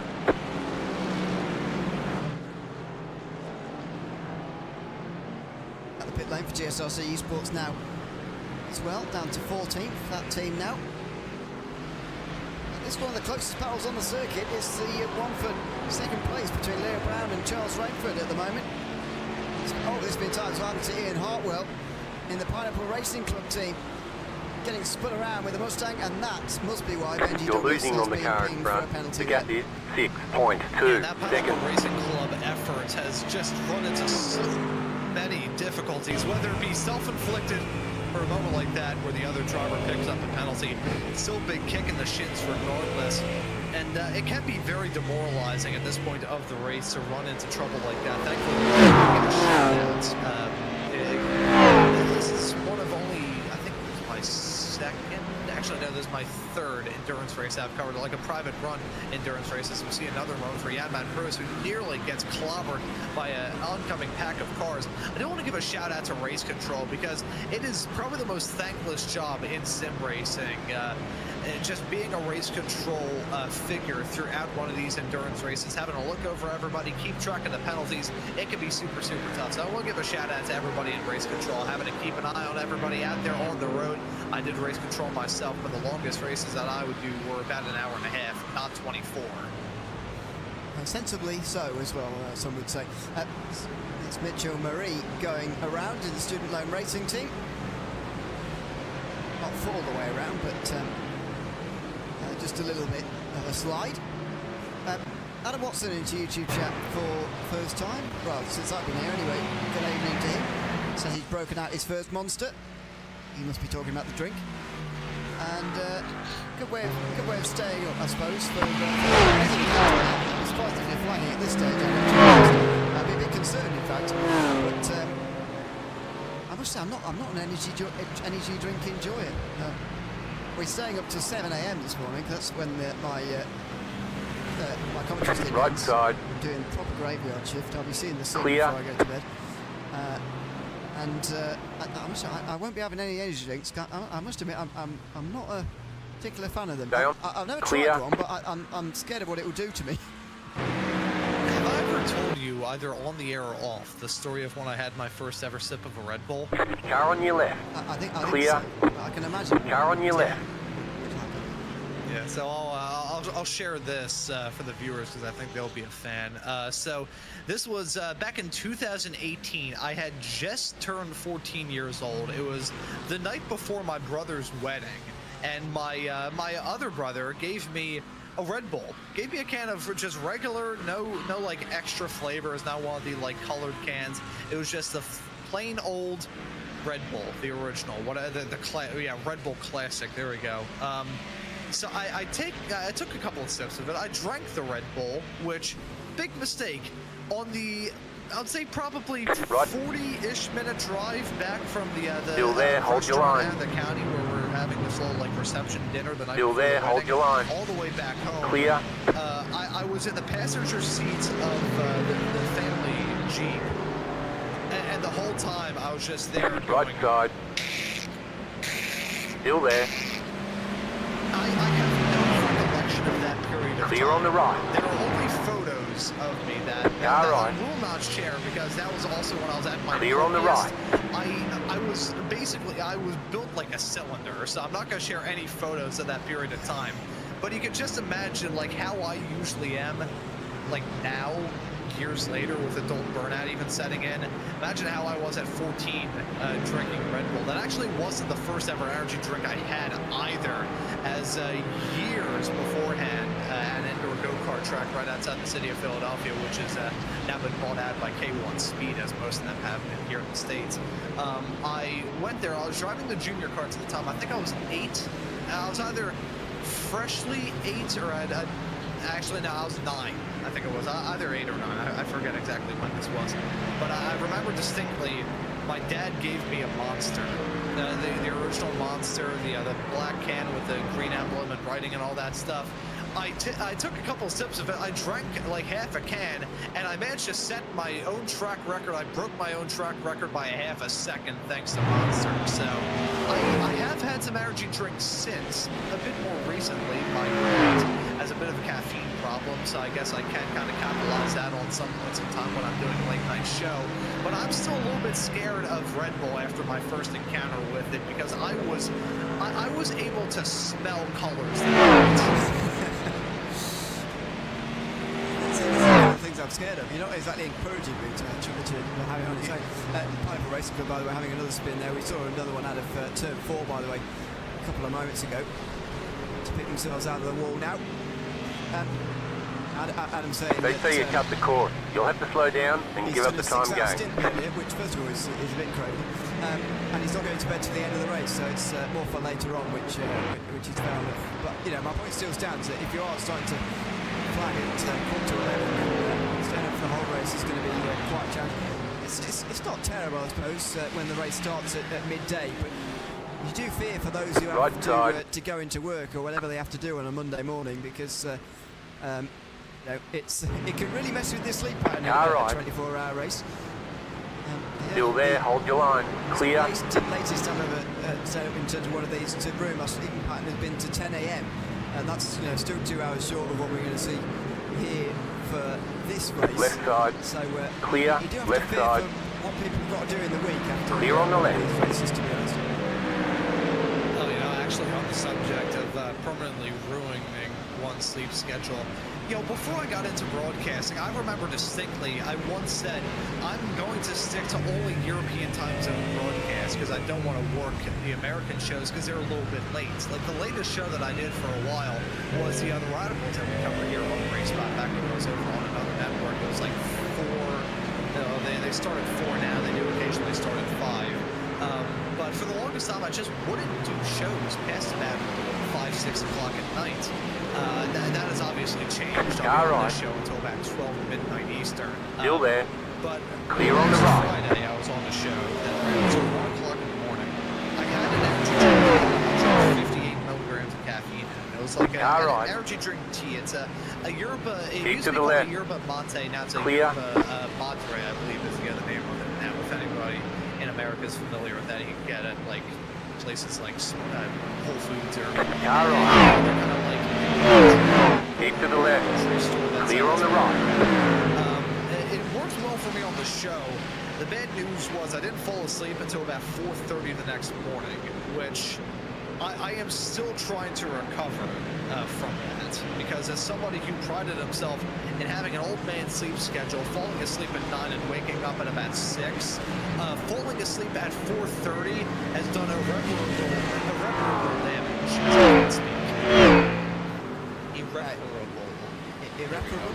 I got it right eventually. I don't need to drink an energy drink. I need to drink a can WD-40 so I can get my tongue stuck around my teeth. 1. Right here. And yeah, you've got a long way to go yet as well. So yeah, but weirdly, so I'll be here till 7 my time, which is even past what you'll be here for. Yeah, see, I feel like a bit of a coward, as it were. Yeah, I feel like a bit of a coward here, because I'm like, oh man, I'm going to be working at midnight, this sucks.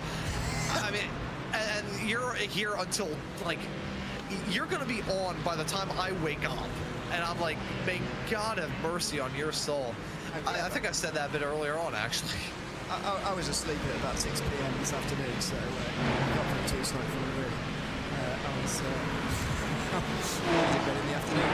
Luna Rose from Sim Racing, meantime, have gone for a spin through Brooklands again, as Brizio Sciglio for Data Motorsport comes into the pit lane as well. As mentioned earlier, and it's been the case for some time now, there's no pit stop window in these races, really.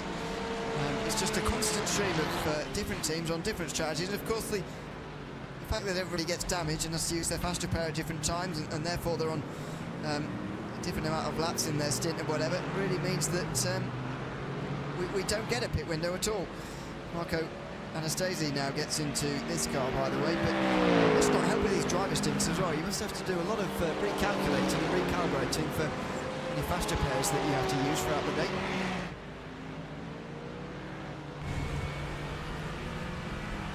The leader is coming up on you. They're not outside. Distracted as you're giving that bit of commentary. My dad walked into my broadcast booth and asked me if I wanted chicken parm for dinner tonight. So that's going back to the food discussion from earlier on. I guess that was pretty distracting. So I'm going to pretend as if nothing has gone on. I'm going to continue on with the commentary as per usual. The GT4 class, I feel, this may be a controversial opinion, I feel like the GT4 category is strangely enough a bit more frenetic than the class of the GT3. Lots of drivers running into some trouble. The 180 now down to pit lane with a penalty. It's fascinating, because usually you'd think the top classes are usually the one that are the most hair-raising, battling for the overall win. I always noted it in IMSA, especially nowadays with I don't know, like LMP2, for instance, the GTD in IMSA, and formerly LMP3 back when that was still a class. It would always be the lower classes that were surprisingly more hectic, and I don't know why, that always surprised me, but thinking about it more, it does kind of make sense, considering the GT4 is a bit of a woolly handler compared to the GT3 counterparts. I think that's probably true for these races. They're also more likely to be hit by GT3s coming through in terms of traffic as well, so they end up using the to pairs a little bit more, and in years gone past in this race. It's been very exciting to watch the way they have to try and use their faster pairs smartly throughout the day, and try not to run out of them as you come through the race as well. If you can keep a few in the bag, I mean, anybody who's still got 3 or 4 remaining at this stage in the race is going very well.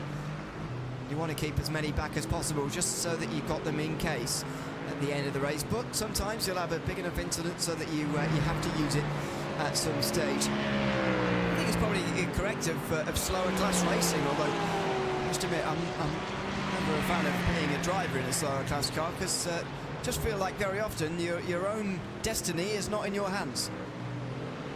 And you know, I was having a conversation with our esteemed Race by TV colleague Darren Thacker a little bit earlier on, kind of discussing the matter of whether or not him and I would want to be in the GT3s or the GT4s.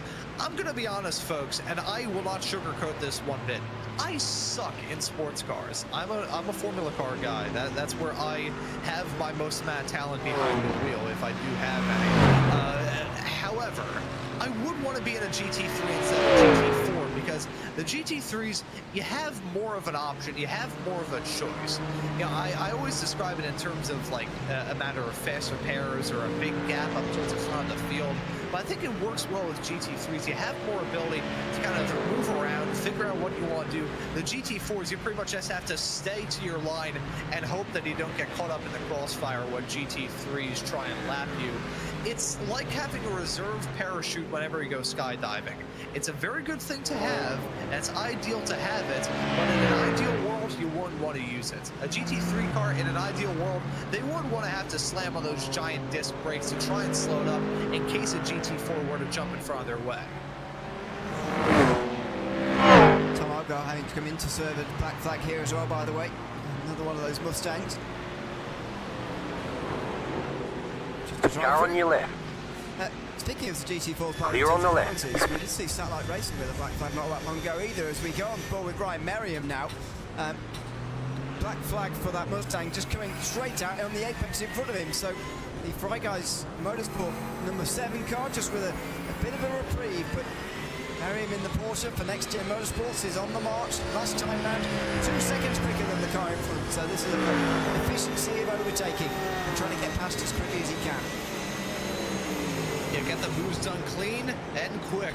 That's what you got to do here at this racetrack. Don't want to lose out on some time, as look at that, ever the opportunist. Ryan Merriam just going to slide past like it's nobody's business. That's the way you get a move done. That was fantastic.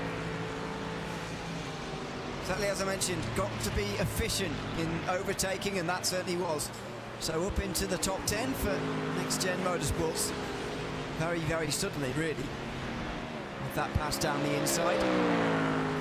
Now watch the Mercedes maybe try and stay with the Porsche for a little bit longer. Suddenly when there's somebody in front of you like that, who is maybe a little bit quicker than you, can suddenly You're gaining on the car in front. The gap is 6.5 seconds. In this meantime as well on the bottom of your screen is Fury Simsport dropping through the field. They haven't long been in the pit lane, so this is why Matthias Tem is now trying to hold on to 6th place in front of Tanner Prater, who has only just been in the pit lane in the last 12 laps as well.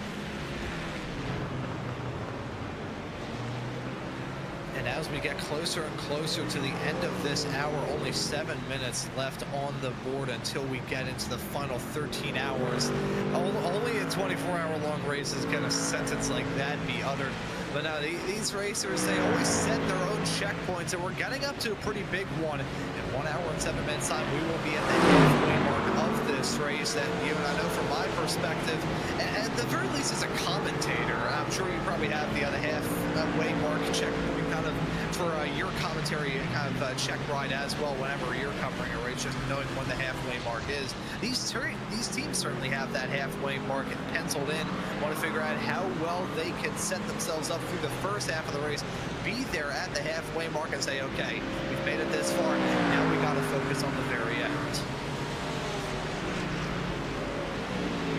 We're just 66 minutes away from that half distance now in the Cosworth Britcar eSports 24 Hours of Silverstone in 2025. 5th place on the bottom of your screen and the 10th at the top. Despite the fact Merriam teared up to the back of that Mercedes, not able to completely get away very quickly. Tanner Prater on the back of this BMW looking for a way through as well in the No Limit Sim Racing Academy car. A lot of traffic up in front of you. This is class on class traffic as well. So GT4s trying to get past slower GT4s with some GT3s in the mirrors. You can see the headlights of a Ferrari flashing their lights on him, and Prater flashing lights up in front as well. It's not a group you want to see if you're a GT3 driver. Yeah, no, I don't think there's many things that a GT3 driver would want to see less than a pack of GT4s parked around the apex. Look at that, they're nearly 3 wide as they headed their way off through the opening series of turns. That's through the loop of turn number 4 into the section that was added to this racetrack just a little over a decade ago. This part of the racetrack. I think this may be slightly controversial. I adore it. I think it puts on some very good racing, as we are seeing with the GT4s, GT3s, all converging in on one another. Now, when you head off through the tight twisties, you have to bear in mind that there is a strong performance gap between the GT3s and the GT4s. I talked about the final turn of Club being the spot where that's probably put on full display the most, but all around this racetrack, there are many points where that pace differential is just put on such display. Stay on the right. Just look at Still this. there, hold your line. This is the type of racing you see for 24 Clear on the hours left. in this race. And we're seeing it here for Tanner Right not side. quite gain a Clear on the position, right. not Right side. giving him the chance quite. Matthias Tem Still there. able to hold on as a result of this Clear traffic, on the but right. That might be the chance. As a Ferrari dives down the inside, that's why Tem's done that very well. He's let the Ferrari dive. Hasn't tried to stop it from happening because it was almost inevitable. Instead, just looking for the late apex as the Ferrari came in front of him. That has allowed him to stay in front of Tanner Prater as well, just for the next couple of moments. As Tem gets himself up to speed into another stint here. This is Still coming there. towards the end of Clear. lap number 6 now in that BMW. And so, effectively, setting Car up on for your another left. long stint ahead, Clear. as these all are in GT3s and GT4s of about an hour. So you really have to settle down for a long time. Yeah, even though we've had so much racing already going by us, these competitors gotta remember that, hey, you've maybe been in the car, you've been worrying about this race for the past 11 hours, there's still 13 hours left to go, so you can't lose focus on everything. It's tricky to stay focused on this race. Even, you know, I'm going to say this, and of course he is in the YouTube chat, so he can kind of correct me if he feels like Right side, when we clear. heard earlier on about Adam Watson breaking out the kind of monster. Car on your Even left. for the drivers that were in the car, maybe may Clear. not even be getting in the car for the Car rest of on. this race, if they're still involved with the team, Still there. they're probably going to be resorting to energy drinks or just trying to stay as focused Clear. as one person can. It's tricky when you're a driver to sleep. So many real-life racers speak about whenever they're running an endurance race, even if they've been behind the wheel for so long, you're going to find yourself just exhausted. So these competitors, even the ones that have already gotten their stint taken care of, they won't be able to rest, knowing fully well that the rest of their team is out there on the road. Absolutely, it's one of the things about 24-hour racing. Just run through the top 10 in both classes just in a moment, but some of the outcomes of the protests in the last few moments. Drive-through penalty for car, some of these may have already been served, but just want to clean these up for the last 15 minutes of incidents. Car 38 with a drive-through penalty for causing a collision with 312. Drive-through penalty to car 180 for not leaving enough room to car 338 at turn 4, and a stop-go penalty for car 33 for causing a collision on the exit of pit lane with car 2. Those have all happened in the last 15 minutes, so that's up to speed with what's going on in the steerage room. But Alfred, Adam State not worrying about any of that. The gap now 50 seconds for WSR eSports. It's starting to balloon in these nighttime hours Left at Silverstone. side. Team Bennick Sim Racing, Clear on the left. around 51 seconds further behind, and a good battle here as Charles Rainford tries to get up to the back of Brown. These two not far away from a pit stop. Neither is Malin Roivers or Matt Hoyland. They're both into the 20s, and they're all in the top 5. Matt Hunter 12 seconds off of Hoyland and will be in the top 5 when those stops are made, because his one will come 10 laps later. Dylan Lees has dropped back for Team Loose Spurwing in the last few moments. That's the recent stop there, down to 7th. Pineapple Racing Club are in 8th ahead of Vulcan Motorsports Platinum, and Next Gen Motorsports Ryan Merriam, who's only just made his way into the top Left 10, side. as we saw a Clear. few moments ago in front of Yanis Charlton in 11th. There is that battle. Necessarily a fight anymore. Merriam is out front. in GT4. The WSR eSports car is now leading by a lap, although they are waiting for a pit stop. Aidan Matches is now into the eSports car in second position and is directly behind them. Look at that. Matches directly a lap behind Aidan Young at the 13 hours to go stage in this race. Scorpio Esports have also been in. They're about to go another lap down as well. 16 seconds behind them is Niels Korf for Satellite Racing, who've had a penalty in the last hour. Thomas Engerson Racing are up to 5th place in the race. They will come out somewhere near Fury Sim, what you'd imagine, when they make their pit stop, although they're about halfway offset, really, with Fury. No Limit Sim Racing Academy then are directly behind them. That's Prater versus 10 we've been watching. There they are again. And in 8th, Diego Martins for Vulcan Motorsports, a lap to any of the cars in front. And it's Line GP Esports Academy. And Sim Dynamics with Sunoco Race Fuels, who round out the top 10 in GT4. 13 hours to go in the 2025 Cosworth Britcar Esports 24Hr of Silverstone. Let's enjoy some time driving, shall we? Take a trip around Silverstone with a couple of these cars and some RacePop TV onboards.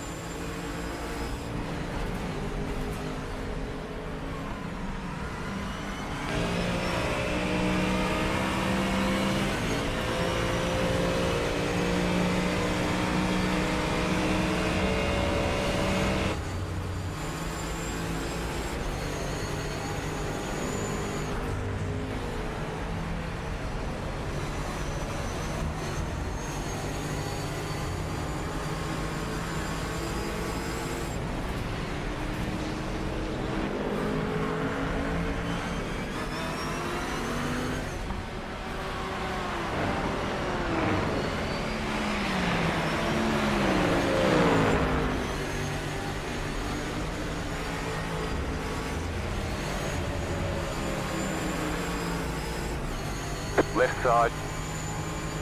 Clear on the left.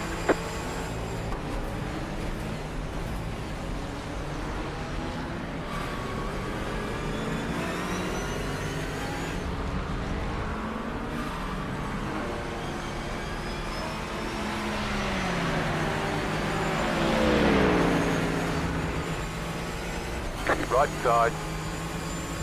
Clear.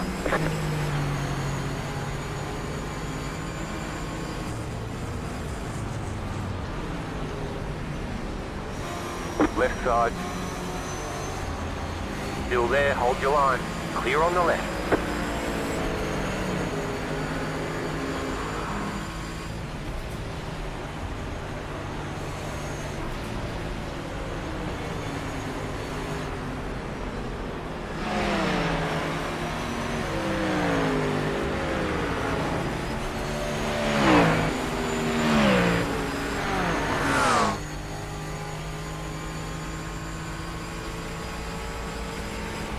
Car on your left. Still there. Clear.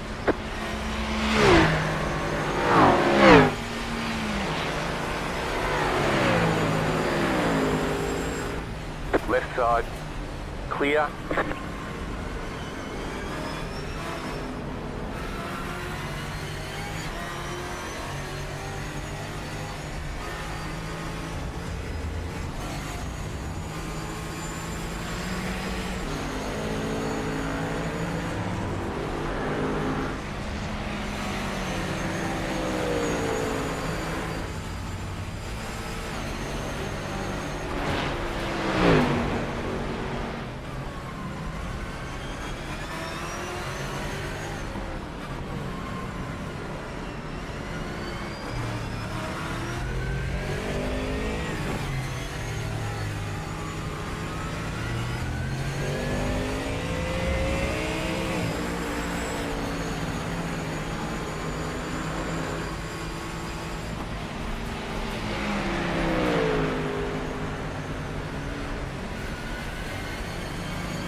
Right side. Clear. Car on your left. Clear. Right side. Clear.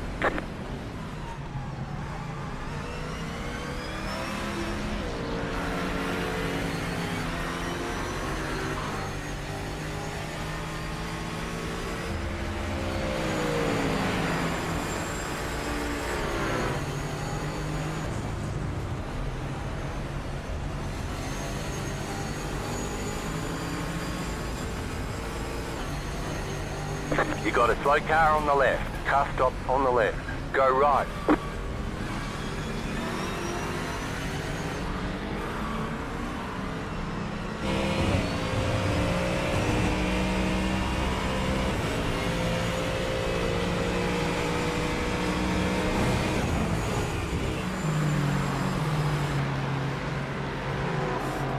Welcome back to Silverstone in the 2025 Cosworth Britcar eSports 24 Hours of Silverstone for another year.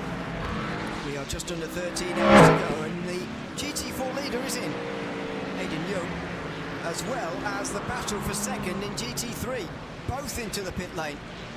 Leo Brown and Charles Rainford trundle down the pit lane past Hayden Young, who comes to a stop now and will put themselves into the pit boxes.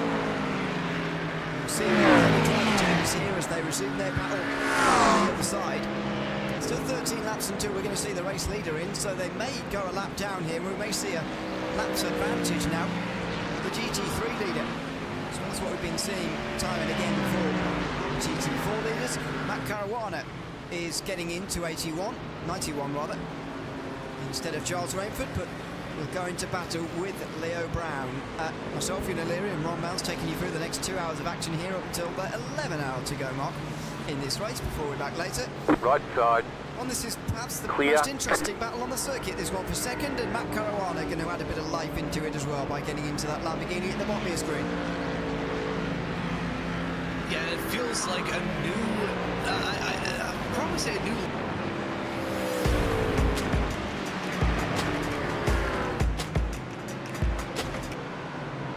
Left side.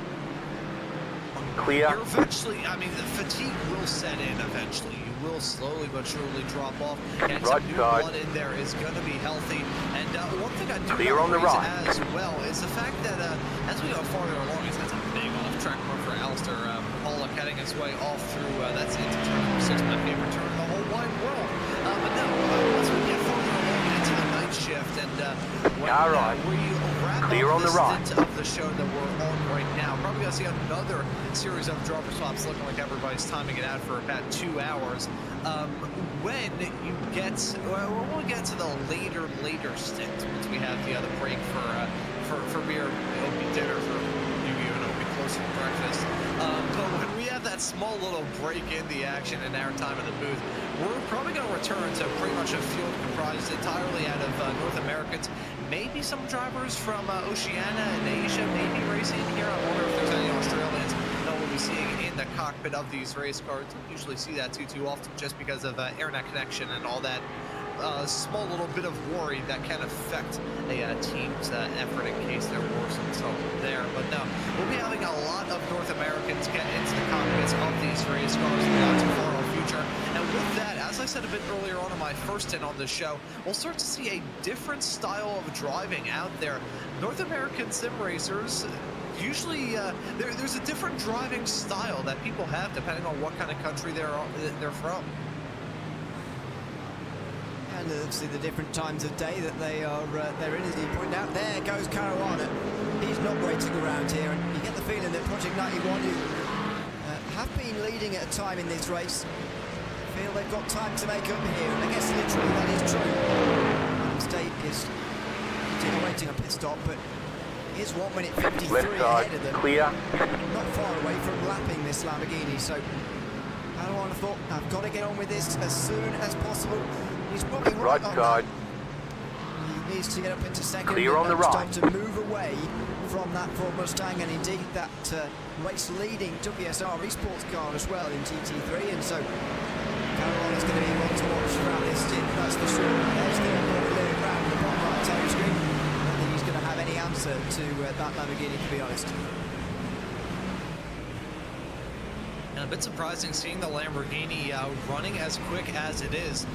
I will not necessarily go out on a limb because I think this is true, but I am on the YouTube chat, kind of correct me on this. I believe the Lamborghini is now officially the oldest GT3 car that we have. It's older than the Porsche that's about to be retired. They'll be bringing in the new spec of that, the Evo version of it, in just a couple of days when we switch over into Season 1 and Season 1 of 2026. It's older than the Mercedes. I believe they had a refresh of not too long ago. I believe that Lamborghini is the oldest GT3 car that we have here on the service, and I'm even more surprised about the fact that it's only here is running in second. Audi, is that older than the Lamborghini? I'm not too sure because I had the old Audi, and I had to buy the Porsche because the Audi came out, I believe, right about the same time as the current Ferrari. Well, I could never say the right name of it. Is it the 296? 292? 296 is the current one, yeah. 296 is the current one, okay, because I think I remember I called it the 298 once, and I was mixing that up with the Car on your left. Ferrari 488. But yeah, I believe the Lamborghini is the oldest because I think everything else is either, I mean, it doesn't feel like a lot of time ago because I was broadcasting at that point, but it was. I've been doing stuff for long enough now. I think the Lamborghini is probably the oldest one, the only one that's around that's older than 2.5 years old. In terms of, I'm not sure which version is in iRacing, but in terms of in the real world, the latest update to the Lamborghini took place just at the end of the 2022 season, so in time for 23. That came in, that was a great season actually. That came in with the Porsche and the Ferrari. The Audi was latest updated, the real world, back in 2015, but that homologation includes the next generations, which it doesn't tell me when those came in. So I don't know, but I think the Audi was longer ago than 2023 season, if I were to guess. But I don't know, unfortunately. Sadly, we're going through the driest period of new GT3 cars since COVID, which understandably halted the production of new GT3s Right until side. we finally got the BMW Clear M4, on the right. and then a date to the Lamborghini and the Porsche and the Ferrari and the Corvette and the Ford, all coming within 2 years of one another. But sadly, as far as I'm aware, no new GT3s in the pipeline in the real world either. I don't know if I'm wrong about that. You know, actually, I have an odd discussion to bring up here, Ewan. What do you think is the ugliest race car in motorsports at the moment? Either sports cars, Formula cars, doesn't matter what the case may be. What do you think is the just absolute... You got a toy car on the right. Biggest howler? Any sort of any car sort of type and all that? Yeah, you can any form of motorsports. I mean, I think we'll like discredit like lawnmower racing because that kind of goes without saying. Nobody's looking at a lawnmower and wanting to put lawnmower race cars on a poster and put it up on a child's wall. But like, yeah, just any like form of like major motorsports. You can even go into like some of the smaller stuff that we have here in the U.S. because like some dirt oval cars are. They put on some good racing, but some of them are absolutely repulsive looking.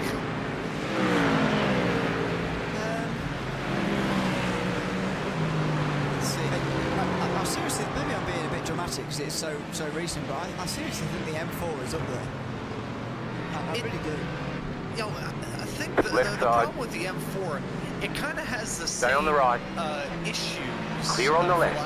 Left side. Like the old Fiat Multipla had. Clear. Where it feels like there's too much going on. Now, you can have a race car that has a lot going on and looks cool. You know, you think of like F1 back in the mid to late 2000s, I should say, in 2006 up to 2008, they brought in the kind of up stance sort of car that pretty much stuck around the same design philosophy up until 2016. There's a lot that you can do with a car that has a lot going on, and it can work well. That, however, there's too much. It looks like they just had extra stuff that they want to put on and just put it on for the sake of putting it on. We're being informed about our Lamborghini versus, or which car is oldest discussion. Andrew Chell says Lambo is 100% the oldest. Maybe the Merc AMG that was replaced in 2022. That's a good shout as well, actually. The last update to the Audi, Brian Wilks, was introduced in 2022 The car behind as well. pitting. So yeah, there's a whole load of cars around that time. It's why it's good to have the Mustang and the Aston Martin fairly newly added to our racing, isn't it? Because otherwise this GT3 class would have sort of been the same for a couple of years now, but kept a bit of life into it here, and now we've got to wait for a real-world manufacturer to do a new real-world car before we can add a new one here, because we've pretty much got them all now. There's not many that are knocking about that we don't have anymore. You see team keep together with another spin in that Aston. That's a cool looking car, but I actually have two shouts for some ugly-ish cars. One that's just a potential hot take, and another that I feel like may be met with general praise, talking about ugly race cars. My potential hot take, I don't think it's an ugly car, but I think the front end of the brand new McLaren 720S, a GT3 car that we have here, looks a little bit iffy when the headlights are on. Car on It your just left. looks like the car has too much eyeshadow on. My Clear. non-controversial opinion is that the current generation of Formula E cars, not only do I think put on not very good racing, because it's basically a NASCAR-style pack race with electric engines instead of roaring V8s, they also look like Doritos on wheels. And now I like Doritos as a chip. I think they're really good. I don't want one driving around a racetrack that sounds like an electric car.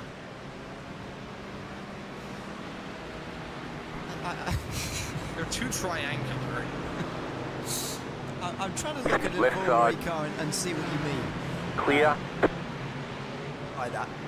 Like the new gen, the Gen 4 car that they have coming out, that looks good. That looks like the old, before Super Formula became Super Formula, when it was still called Formula Nippon. They had some cool looking race cars, but the current Gen 3 Formula E car, just that is a stinker of a race car. The front wing is probably the one that just angers me the most, because I don't understand in a series. Do they race in Rome anymore? Either way, why are the sides of the front wing leaned in like the Leaning Tower of Pisa? I just don't get That's it. not in Rome, American. It's not in Rome. It's closer to Rome than I am to the Leaning Tower of Pisa. So I will give that the props. Oh God. Anyway, that's. Do you mean the one that's currently racing now, or the one that's going to exist? The one that's currently racing now, the one that's going to race, that's cool. Okay. But right. the one that's racing now, it also looks like squished in the back end. Like you can tell that it's only electric motors and they take up not a lot of space. It's not as bad as like, if you ever look at like an old Indy car from the 80s, the rear wings looked like giant, like it looked like somebody was holding a cabinet. Like, I'm not sure if this happens in the UK. It certainly happens a whole lot in the US. Somebody comes home from Depot or Lowe's or some sort of hardware store carrying lumber or like a brand new refrigerator in their back of the small little sedan that they have. Clear. And they can't afford to actually put it in the car, so the entire, well, I guess it'd be the Clear. boot in the UK, the way we call it in the US, the trunk is all the way open with just this giant cardboard box sticking out the back. Those old 80s Indy cars kind of looked like that, and the driver sat so far forward in the thing, it was like 98% of it was behind the driver. Right side. I guess I don't mind. Clear. Left side. I don't mind the current Formula Clear E, on the by left. way. I'm looking at it again. It just looks a bit like a toy car, but I don't mind it too much. I have just been. We've kicked off something in the YouTube channel. It's just weird to the topics that people respond to. Andrew Chell's alerted me to the fact that there is a new Toyota GR GT3, which is going to be ready for the track in about 2027, which I realise now, I said that like it's a long way away. It's actually next year, really, because we're nearly at the end of 2025. And I don't know if you've seen a picture of that car. It looks absolutely fantastic, I've got to So hopefully, Yeah, I did see that. hopefully it's not too big, because that's I think the major flaw of most of the GT3s of recent times, even the Mustang, which I think is far too big. But hopefully it comes out like that, you know, in real life, because that looks pretty great. And also seeing as well in the YouTube chat, this is a good chat. Have you ever seen, I think this is from our Race TV colleague, Nathan Richards, who mentioned the other Prius GT3. I think there was a Prius that ran, it was somewhere in Japan. I can't remember whether it was in Super GT or what, but I remember there was a Prius race car, and in Forza Motorsport 4, they had the Prius. And that car, yeah, actually no, they had a Prius race car in real life. Of course, obviously they had the Prius in real life, but they had the Toyota Prius in Forza Motorsport 4. I distinctly remember that, and I've seen it in videos before, because sometimes I do lose my mind, which does cause me to lose my mind. So I was thinking, like, was that actually real? Am I remembering correctly, or am I Clear just on the left. imagining things? No, the Prius was actually in Forza Motorsport 4, which is the best racing game for people on Xbox. I'm not going to start the Gran Turismo debate here, because I don't want to die. However, the Prius being in Forza Motorsport 4, that is a firm memory I have of driving a car that I can best describe as basically a shoe, but more eco-friendly. I didn't know it was in Forza 4, actually. That's something I wasn't aware of. But yeah, that's got to be one of the best GT3 cars of all time, hasn't it? Maybe the best race cars of all time, just in the way it looks. I was about to say thankfully, maybe thankfully for some. Sadly, I think, retired after a 10-year career in Super GT racing, mostly. After racing for about 10 years previous or so. Yeah, sad that it's gone.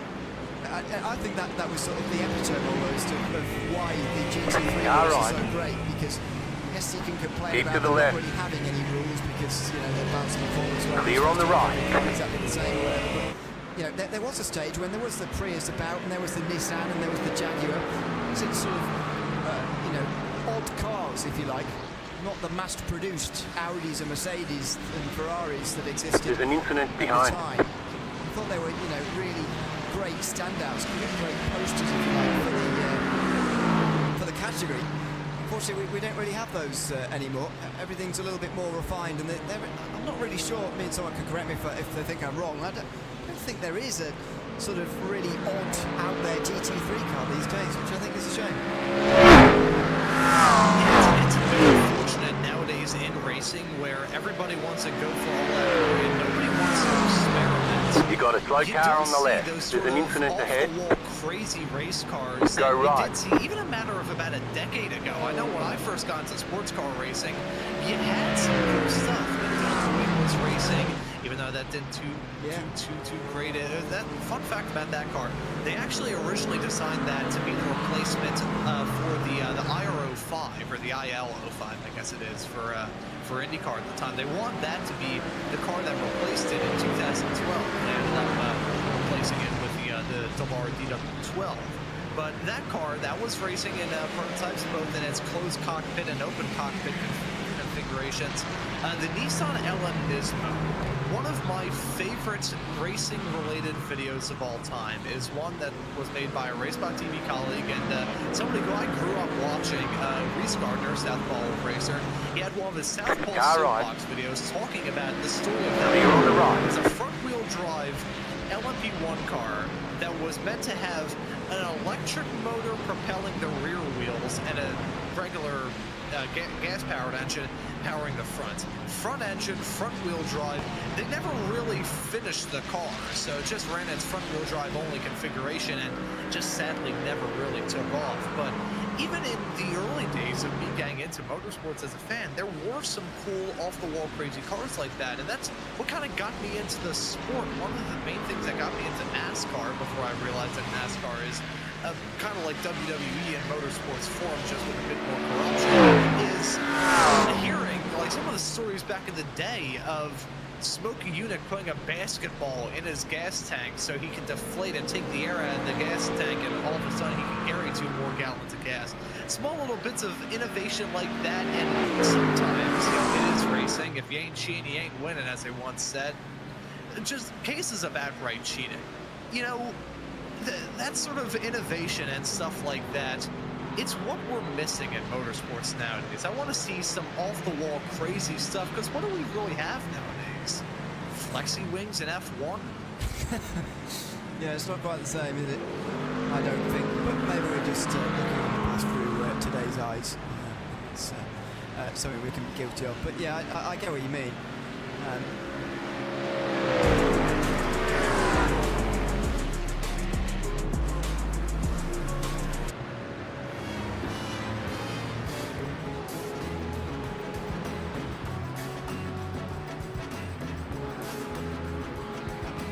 The all-new Dacia Jogger. It's bigger, cooler, jogger. Him and I worked on one, him and I have only done one broadcast together.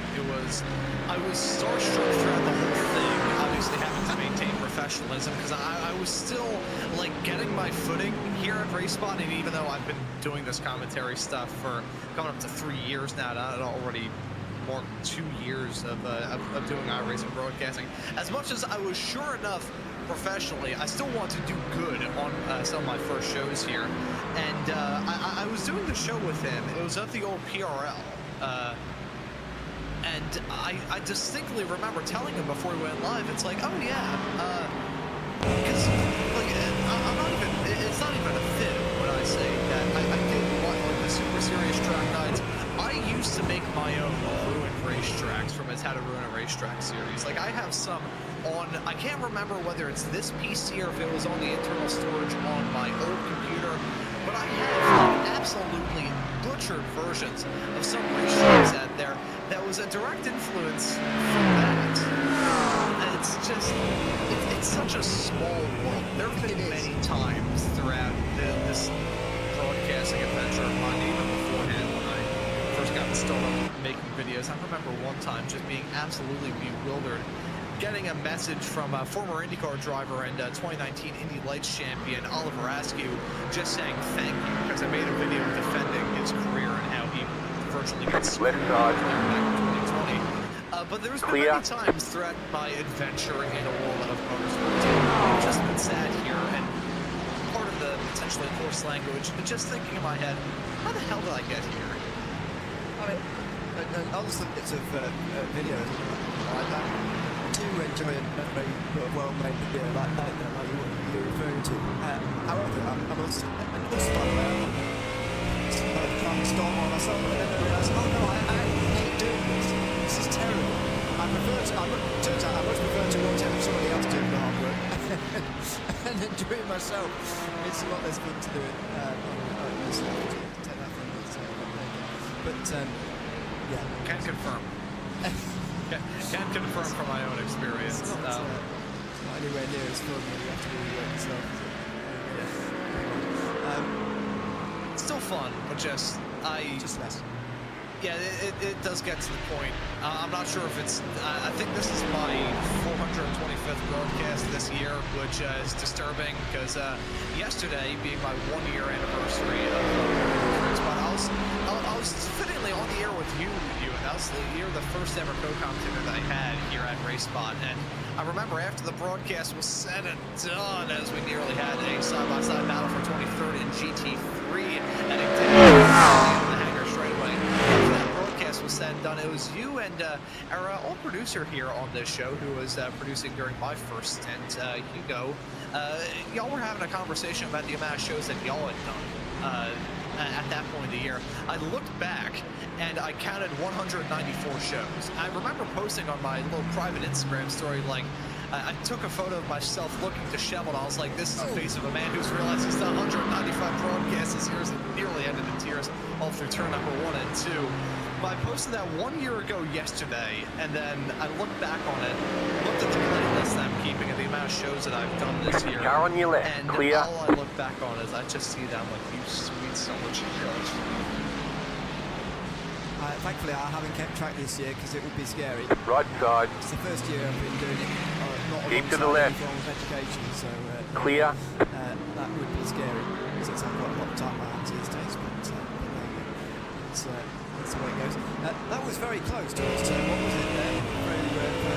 Project not last, and they're not last at the moment. They are behind that motorsport now. They are about to be lapped again by Project 91 Racing Team Green and Jose Manuel Tagudo. Oh, and look at all the weaving here. You don't want to come straight back through again? Project not last, and they do. They're in towards turn 1, they were knocked wide. Come straight back through again into 23rd just a few moments later. 150 Motorsport trouble with themselves as well. They can't quite get in the midst of this. So we've got 4 cars Left in the side. line, and there's one. Still there, hold your line. Clear. One of them a lap in front and one of them a lap behind this group. The 23rd makes it all the more interesting when there's so many different teams on so many different laps. These guys, by the way, are now 9 laps down on the leader. Unfortunate news for Cosworth. They're not running last, they're running in 23rd, and there are many cars behind them. So that's an advantage for them in their project here in this race, as the battling is still going on with that Data Motorsports number 47 car looking for the move on the outside, heading off through the Vale chicane. That chicane, I talked about turn number 6 earlier on this broadcast about being a very tough turn. I feel like that Vale chicane may be a solid mention too. That is a tough section to try and go around, even at GT3s where you can take advantage of hitting the anti-cut sausage curbs here. That can be absolutely cool as you do with that section of racetrack, because I thought we were just going to see a game of bowling heading down into turn number 3.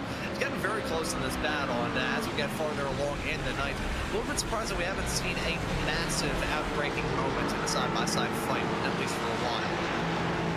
No, and there is time. I was actually more in defence of those in behind here. That's the second place car, Matt Caruana, who has certainly pulled away from Team Benning. Back for second, Wilks racing.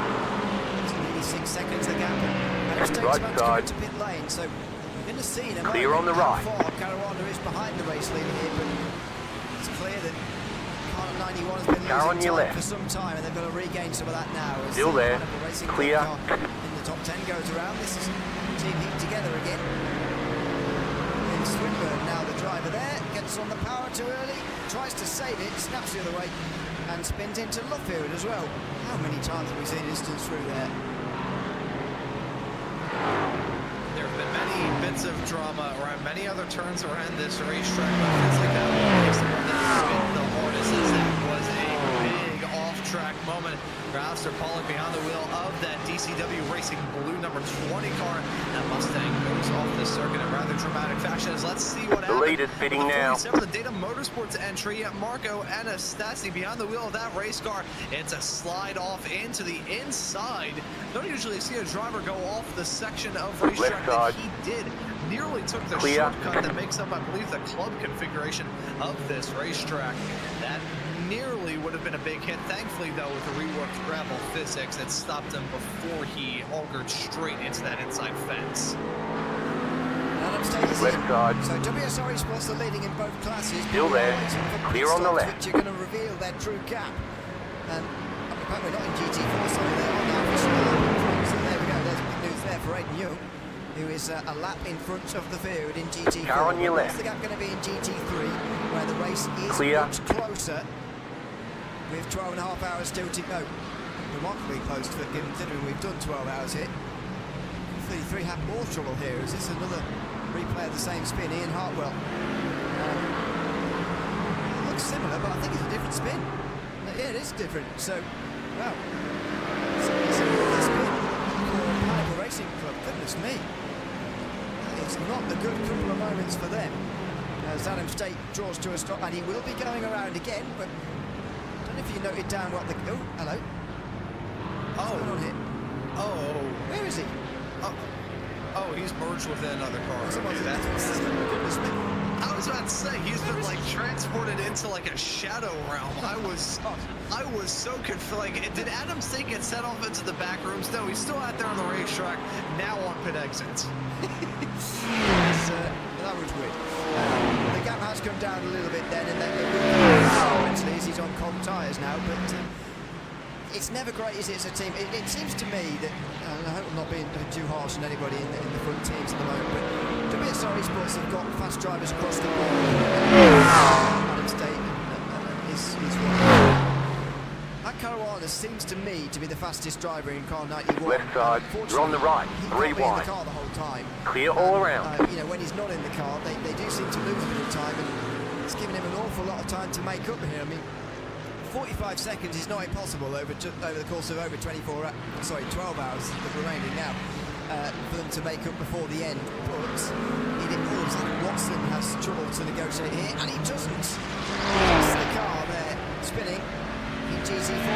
There's a BMW spinning in avoidance. All happening down there at Luffield for Adam Watson. He will have lost quite some time in that exchange there. And a replay here for Aidan Young. Oh no, sorry, he's all fine, so he's still a lap in front. But what do you make of car 91 at the moment and their chances? Am I being too harsh in saying Caruana's the only driver that can stay with WSR at the moment, or have they got something up their sleeve for later on maybe? So, you know, a couple of years ago in the neighborhood, we had somebody who was vandalizing local farms and really affecting the chicken population in the other suburbs of the city of Philadelphia. So somebody who heard those stories as a kid. I always know never to count your chickens before they hatch. However, I think right now it's looking good for WSR eSports. They just need to keep a tight ship. They need to make sure that the mistakes are down to a minimum, make sure they can run out there on the racetrack at 10/10, not let their guard down too much, because you occasionally have that with very dominant teams. They let their guard down a little bit, then any sort of drama may go on, and right away they're taken out of it. It's like that 45-second gap that they currently have between themselves and Project 91. If there were to be a penalty, kind of similar to what we saw a bit earlier on in this race, whether it be a drive-through, which would be about 25 seconds, maybe a stop and hold, which would be closer to 30, depending on how long they have to stay stopped in their pit stall. No matter what the case may be, that 44-second gap can disappear in the blink of an eye. Now, obviously, there are some extenuating circumstances surrounding that gap, being pit stops and all that, but the point remains that Stay on the no right. matter how comfortable Clear. of a Car margin on your you left. have, you never want to give it Stay up. on the right. You know, it's like having Clear. I don't know. It's like if you were given $1 million, you won $1 million in the lottery. Some people wouldn't want to spend that money. They just want to hold on to it for as long as you can. You may have a gap now. You don't want to spend that gap because of some drama to make up the one later on. So just hold on to it. Don't let your guard down too much, because that's going to be one of the outcomes. That's what the Irish sports team will be focused on at the moment. They're a London team in this one, leading their respective classes. GT3, Adam State's teammates are a couple of lost before it's tonight. It's Alan Davidson, Ethan Prinsley, and Ross McFarlane as well. The GT4 car, Nick Young's partnered by Wesley Finch, Eric Grove, Constance Totzenberg and Tom Katsadonis. So 5 driver teams across the board, but I mean, you hear those names in GT3 and GT4 and you think, as other teams, I'd be thinking, you know, wow, we've got a real job on our hands here today. Not that we don't have other good teams in the field, of course, but we do have less drivers, Project 91, much less drivers. Charles Rainford's one of them. Christian Saruta, another. Maybe I'm being harsh on Christian Saruta, to be fair, because he was very strong at the front earlier. But, you know, even so, that's only 2 of them. And they've got much more driving between the 2 of them to do. You know, it's 8 hours each there between 3 drivers at very least. At most even, if you like. With 5 drivers, you might even have to do 5 hours of driving throughout the whole race, and that's really not a lot. Rested those teams of 5. Yeah, and everybody's going to they're going to enjoy that. You know, I kind of mentioned this a bit earlier on about my own experience running an endurance race. I'll be honest and say that I haven't run an iRacing endurance race. Right. I've known people Clear on the right. I've seen how teams go in all of that. One of the other companies that I work for actually has their own esports team, founder set up. It's a big story, but I've been able to see that from my own experience as well, running in that 500 lap endurance car race that I mentioned.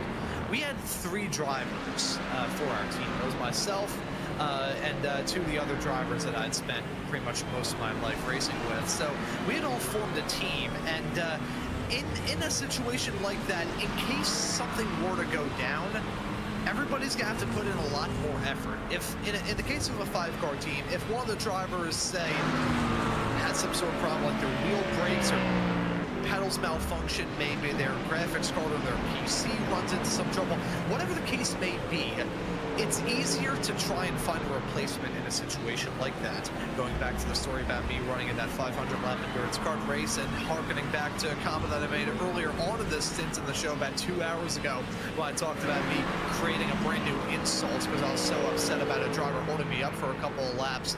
I was crammed in that kart. Now, I'm not saying that I'm a tall individual. I'm about 6 foot, roughly, which is normal height. You know, I'm just about average. Actually, I think average in the States is 5'7", regardless. But I was crammed in this kart for so long that was pretty much designed to fit a child. Stay on the right. By the end of the stint, Clear I on could the not left. feel below my hip. So I could not feel below my The belt. car I behind, could not feel busy. below anything below the belt. Car on I your had left. to bow out. I could not get behind the wheel because I wouldn't have been able Clear. to feel the pedals. I could barely walk. So because I only had 2 teammates, we had to think a bit more about how exactly to fill in that gap. So those 5-driver teams, they're going to be feeling a lot more comfortable. They will have the wiggle room that McLaren was so desperate for in the last Grand Prix. That discussion was Car on your left. a good nighttime discussion. Clear. Obviously, if we finish this race about an hour and a half, 2 hours before that race begins, I'll try and get a quick bit of sleep, but then wake up again in the afternoon for that. As Jose Manuel Montegrado gets out of the pit lane. This is not the Project 91 racing team car that is chasing down the race leader. Is now less than 42 seconds off the race lead, but Slow instead car ahead. one that is Go edged right. down There's an incident ahead. further back in the field. The car behind has gone off. 21st, in fact, and they've just dropped to that as a result of the penalty Car right. of the last few moments. Clear. So another one losing positions through penalties. And it's one of the keys to these races. You've got to stay out of trouble, stay out of the penalties. I mean, look at the way the 36 car, for example, has gone from race lead contending to Car on your left. off the podium, just with Clear on the left. flags in one go. Yeah, and going back to what I was saying, talking about the lead that WSR eSports has, your race Right can get side. turned on its head so Clear. and usually it can happen with factors entirely out of your control.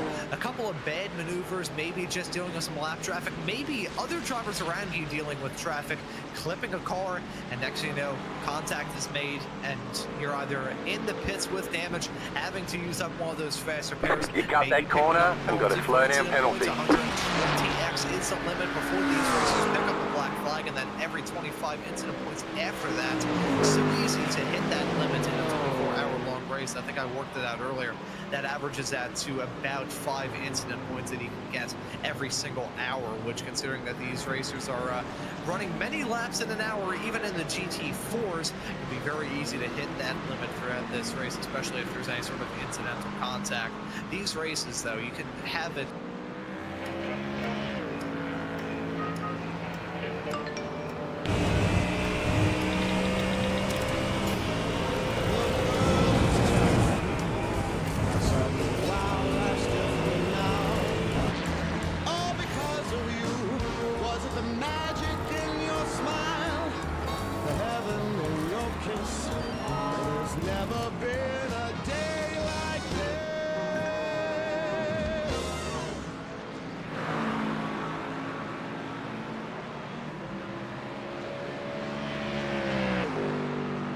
If someone you love can't sleep because of noise, this is the gift you're looking for. Quick reminder, the best gifts aren't big or fancy. They're the ones that actually get used. And if someone sleeps terribly because of noise, another candle or bath set won't fix it. They're not a special occasions only thing. They become part of their nightly routine. When traffic comes through the window, when neighbors slam doors, when even small sounds wake them up again and again. It's the gift that doesn't end up in a drawer. They'll actually use and love it. So if you want the best gift of the year, this is the one. Trust me.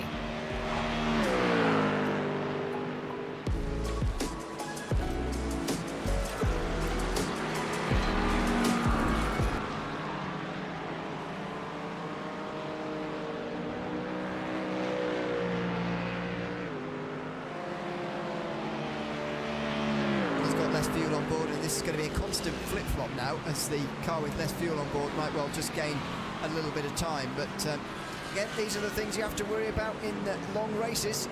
You'll be stamping on the brake pedal, I mean, I don't know how many times around here over the course of 24 hours, so some hardware are likely to give up after that kind of punishment for such a long period of time.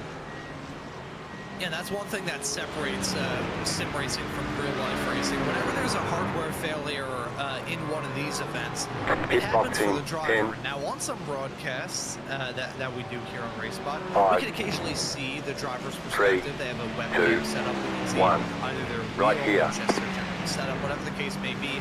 So if there's any, like if the wheel falls off, we'll be able to tell. In real life, though, we'll flash our minds back to it was practice for the F1 Academy race where I believe it was Chloe Chambers had a big suspension failure heading off into turn number 1 in Las Vegas, and you could just see the wheel completely buckle on her heading down into the braking zone of turn number 1. Whenever there's a mechanical failure in real life, you can tell. In sim racing, sometimes you can't, and the other times when you can tell that is a failure, you don't really know exactly what it is. If you see a driver go straight on, was it a matter of their VR headset going down? Was their monitor going down? What like did their throttle stick? Whatever the case may be, we usually can't tell. So I do appreciate racers and team members letting us know whenever anything does just so happen to break. Because sometimes I've been conducting an interview where I've been asking a driver like what happened in a crash or what the case may be, and then they finally break the news like, oh yeah, so the reason why I barreled into the side of that guy's car going about 190 miles an hour was my brake pedal just, you know, I was like, it was going fine, starts to get a bit loose, and then all of a sudden, bang, it's just like pressing a pedal made out of Swiss cheese. It just sometimes explain a lot when we hear from the teams themselves, so do get in touch, by the way, if you are in the YouTube chat, and let us know of anything. We are following along, so... Still there, hold your line. Clear. Let us know. You can come and chat with us in the interview waiting room. We'll drag you in for a bit of a chat about the race so far. Right side. As we approach half distance. Still there, hold your line. Clear on the right. That's Adam State, leading by less than 40 seconds now. Right side. And Caruana continues to take more than a Stay second on the left. at the moment.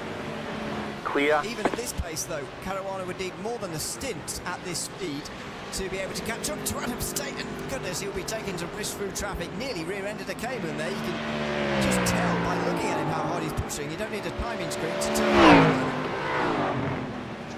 Yeah, now you can just see it with your own two eyes how much he's starting to run the limit. And, you know, we talked about the WSR eSports side of these battles for the win and holding on to that spot and being on defense. Maybe it's just me. I always prefer to be on defense and be able to hold on to all the chips and just waiting for the drivers around me to try and take them from my hands, only for me to just, for lack of a better term, shoo them out of the way. When it comes to a driver that's on the offense, though, you do have to consider the fact that we have so much racing left to go. Now, there's two sides of the coin, saying, oh yeah, we're coming up to the halfway mark in 11 and a half minutes, so a lot of time left to go in this race. You don't have to push it too hard, but you never know. Maybe a little bit of pushing now can make the difference later on. You can't predict this sort of stuff. You know, race car drivers are very superstitious. I can confirm as a former driver myself. I don't think there's too many racing drivers that have a crystal ball next to their sim rig to look into the future. So you're just gonna say, okay, here's what I think I can do. It's in my hands. I'm gonna push that car as hard as I can because I want to try and go for this win. Matt Garana's certainly doing it, holding on to second and running that Project 91 racing team Lamborghini all the way to the ragged edge. Right side. Oh, still there, hold your line. closing behind them. But oh, Mercedes and Clear. squeezing on the right hand side there as well. I mean, this is not pushing you expect to see with more than 12 hours to go, but this is the intensity in this race at the moment. Matt Caruana knows that this is the time for closing in on Adam State. While he's got not much fuel on board, and Adam State's getting up to speed again. Another 1.5 seconds taken out the race leader last time round. To be fair to Leo Brown, he's going pretty quickly. 58.8 was the best lap his last time round from Leo Brown. Only 6 tenths, less than 6 tenths off that Cos personal best so far this afternoon. So Right side. this is pushing hard at the front. Still there. Entering a new phase almost. Clear. It's as if we're getting to the halfway stage. Everybody can see that that sort of dip over the hill, if you like. They'll be making the turn, rounding the turn very soon, and they'll be on their way back. And suddenly, they've got a whole load of ambition at the front of the field, trying to catch the race leader. And suddenly in GT3, we've got a race that might well be a whole lot closer than what it was looking like it would be about 2 hours ago. Yeah, I wonder how hard that WSR eSport stable is pushing it. Are they going for all that glory, or are they maybe just saving up their stuff? When we get into that discussion about saving up your stuff, though, still have to think about the strategy throughout this race. Pit stop's going to be a factor from the drop of the green through to the fall of the checkered. So if WSR Esports is just trying to angle themselves up to be good in the long run, maybe not have the outright fastest laps, but just be running strong all throughout, be consistent, not have to worry about pushing the car too hard, maybe doing a bit of fuel saving. There's a lot of different things that are going on here, and the only real confirmation we can get is Clear on the left. being in a racing driver's mind, which, as a driver myself, I will let you know, is a rather terrifying place. Move down the inside, meantime, from BWR. I think on the Fry Guys Motorsport number 7. It's an all Mercedes battle. Around the outside. All the way around there. Let's try somewhere else. We're very ready to have a go coming in towards Pickens area, towards Luffield, because we've seen already been already through there. Would have been another one if they'd have just made a little bit of contact, those two. Yeah, I think the problem with Luffield, and I pardon the NASCAR comparison, not necessarily a NASCAR comparison, just kind of like an oval racing comparison. Actually, I think a better comparison would be comparing it to Turn 3 at Sanford, where there's so many different lines that you can take to run strong through there, because you have Turn 6 immediately before it. So if you run a little bit wide off through there, you're obviously going to affect your run off through Luffield. There is no one set line heading off through that part of the racetrack, just because there's no real set line right before it. So you're going to see many different racers running out there on the track. Down on your left. Everybody is, I'm trying to think of, I believe Clear. it's Carter Class on social media, Instagram, TikTok, Fandango, Grubhub, whatever social media platform you're tuned into. They usually post videos of like, oh yeah, what was the best racing line? I believe VRS does kind of similar content to that, where they post like an overhead aerial view and track the car heading off through a turn. They show off the different racing lines.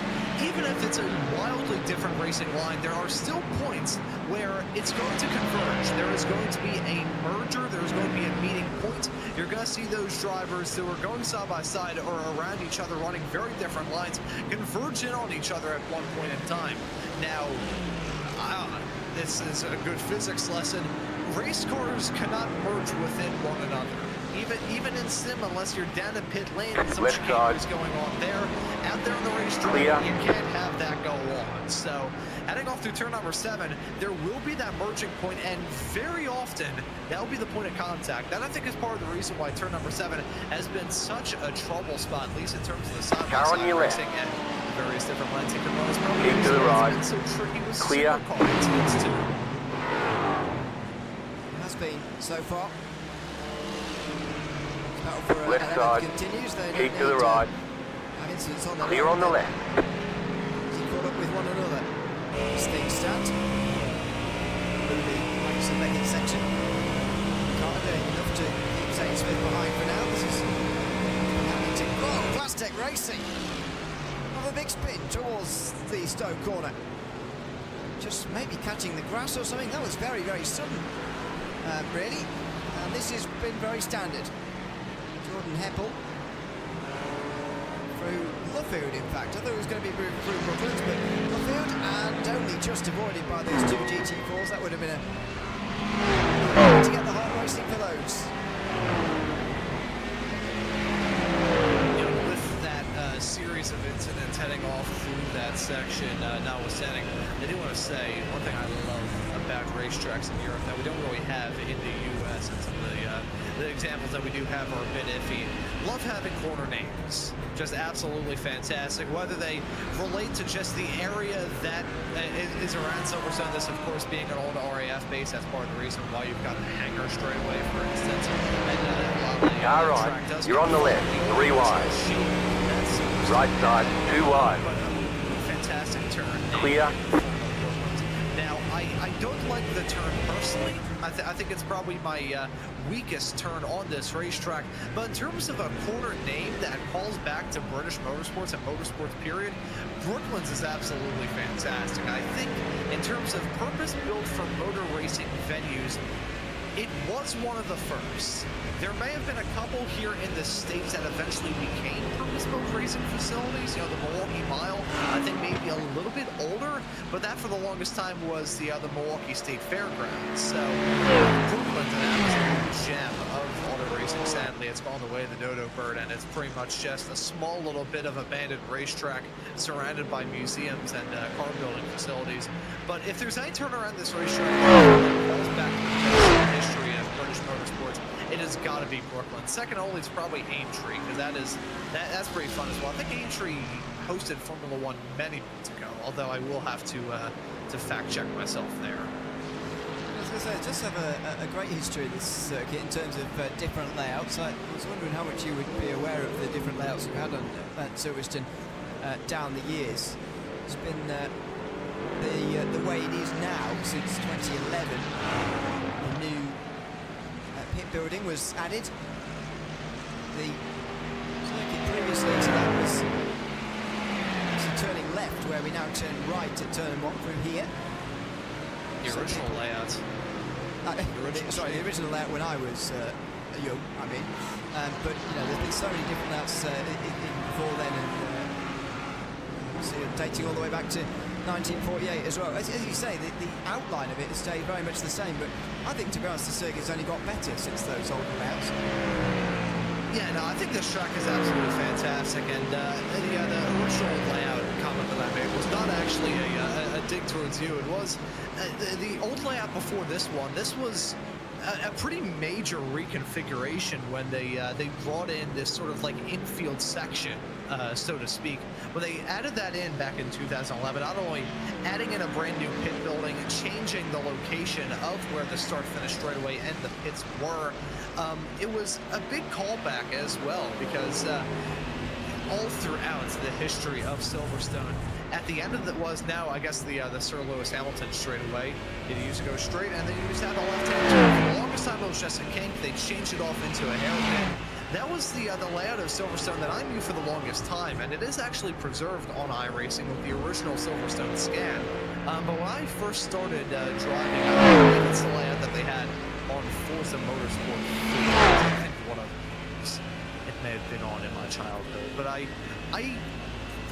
think both are good. A lot of people kind of take the same sort of deal that they do with a lot of things in life, and they try and pick one or the other.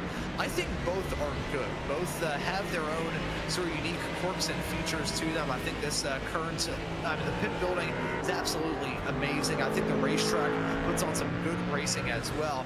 I will say, actually, using kind of the infield of this track, where the old runways used to meet back when this was an RAF base, it's a bit of a callback to the original layout of Silverstone back in 1948, because before they ran keep to the right, clear on the left. The ring road, essentially, which was the layout that F1 used, they did actually use some of the old runways and kind of made some interesting hairpins on the inside. My favorite website on the entirety of the internet, racingcircuits.info, is just a wealth of knowledge for us commentators, and really a good look back into the history of racing all around the world.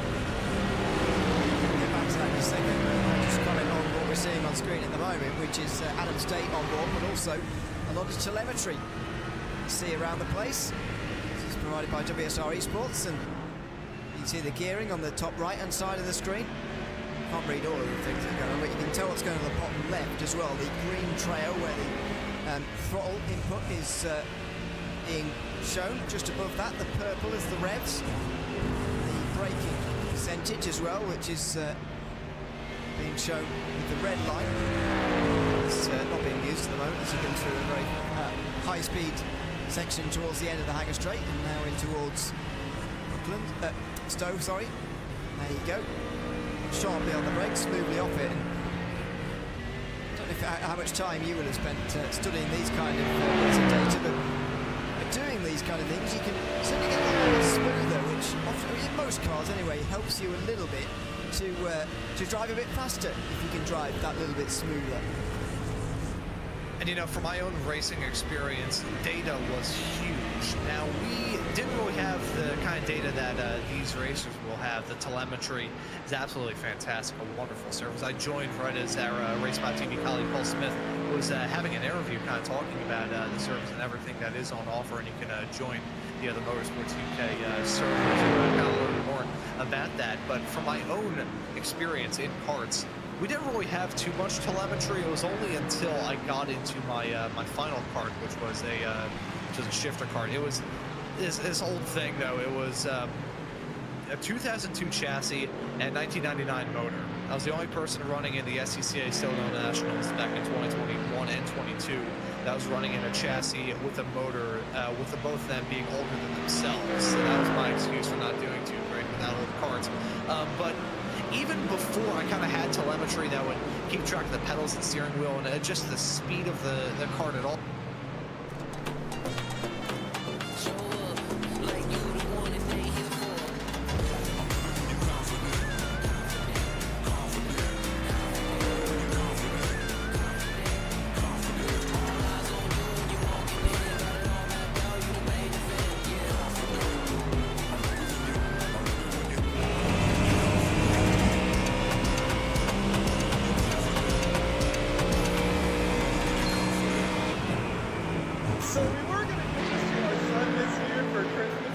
Left side. Honestly, we're probably Clear. keeping to ourselves.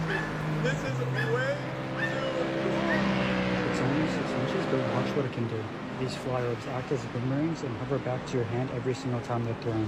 These things have a super long battery life as well, and they're super fun to play with. And if you're seeing this right now, they're going for less than a slice of pizza, so definitely check them out in the drop below. Throw it as hard as you want. Go on. Watching it zip away feels like it might just keep going, right? Nope, here it comes. This thing's a total game changer. Throw it across the park, over the driveway, always comes back. Hover in your hand like it's floating, glows like a little star. And yeah, my kids haven't stopped begging to play with it. No fancy setup, no frustration, just pure fun. Oh, and check the orange link below. Huge discount right now. Grab it before it's gone.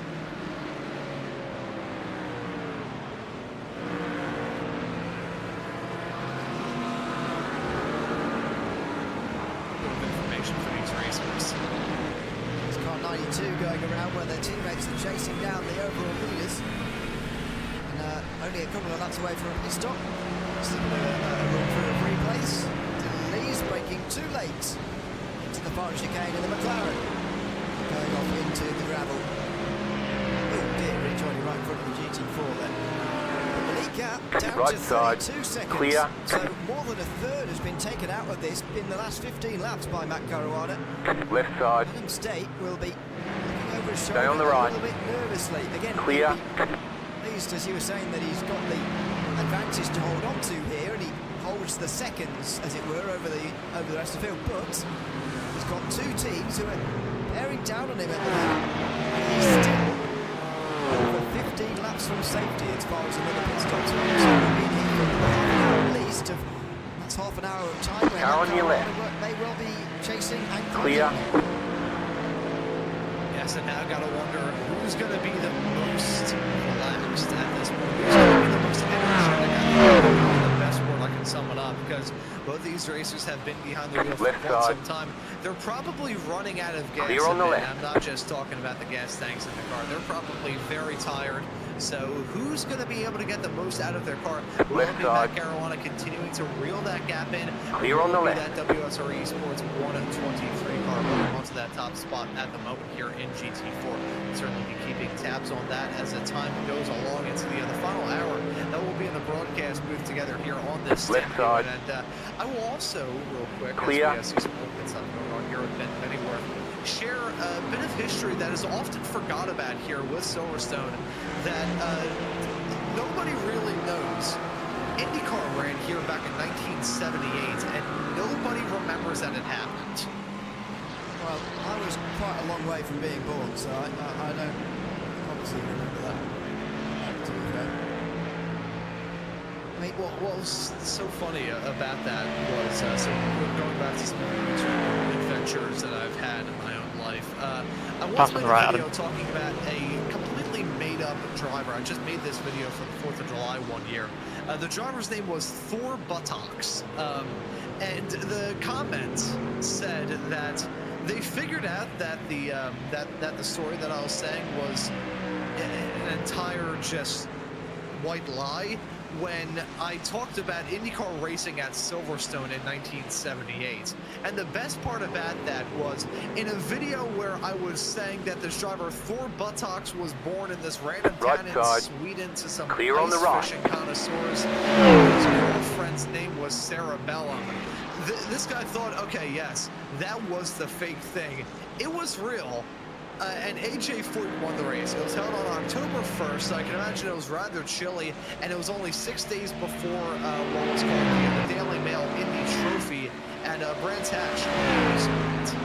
Not a lot of people know that there are actually 2 British races during the 1978 season, and it wouldn't be until 2003 for the entire existence of CART, which split off from USAC following the 1978 season, until the Indy cars would return to the UK. Once again, actually no, it was before then. It was at Rockingham in 2001, I apologize.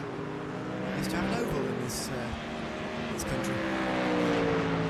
And now it's a parking lot for used cars. It is. The road course exists already either, does it? Unfortunately. The British version, of course, I'm talking about.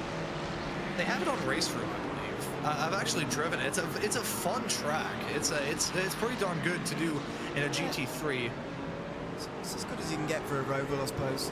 It's never that exciting when you're confined by an oval, even when it's slightly weirdly shaped. But it's not bad, I suppose, for given what it is. Matt Caruana's in the pit lane, by the way, as Kieran Harding has gotten into the Team Bennett sim racing car, 3rd place. So we'll see what those gaps are, and we'll see what it's like when Adam Staten Clear on the right as well. But Caruana's going to stay in the car for another stint here, and he's going to get up to the back of Clear on the left. that leader all over again here. Good evening to everyone tuned in. If you're just tuning in, by the way, after tuning in from earlier, we are on integral gaps now on the left-hand side, and so no, not everybody is back on the lead lap again. Suddenly, that is just the gap to one another. Just helps us to see who's actually fighting with one another, because otherwise you can only really see the cars around 3 cars, since there are only 3 on the lead lap in GT3 and 2 on your left. in GT4, and that's only Clear. because WSR have just made a pit stop and got Aidan Young out of the car. So puts into perspective a little bit how long we've been here, Ron, now, just over 3 hours, because Aidan Young has got in, done a whole stint and got out again before we've got out ourselves. So his job is done for now, and I wonder whether he's going to be having some food and getting it back in later, or what his plan is for the rest of the evening.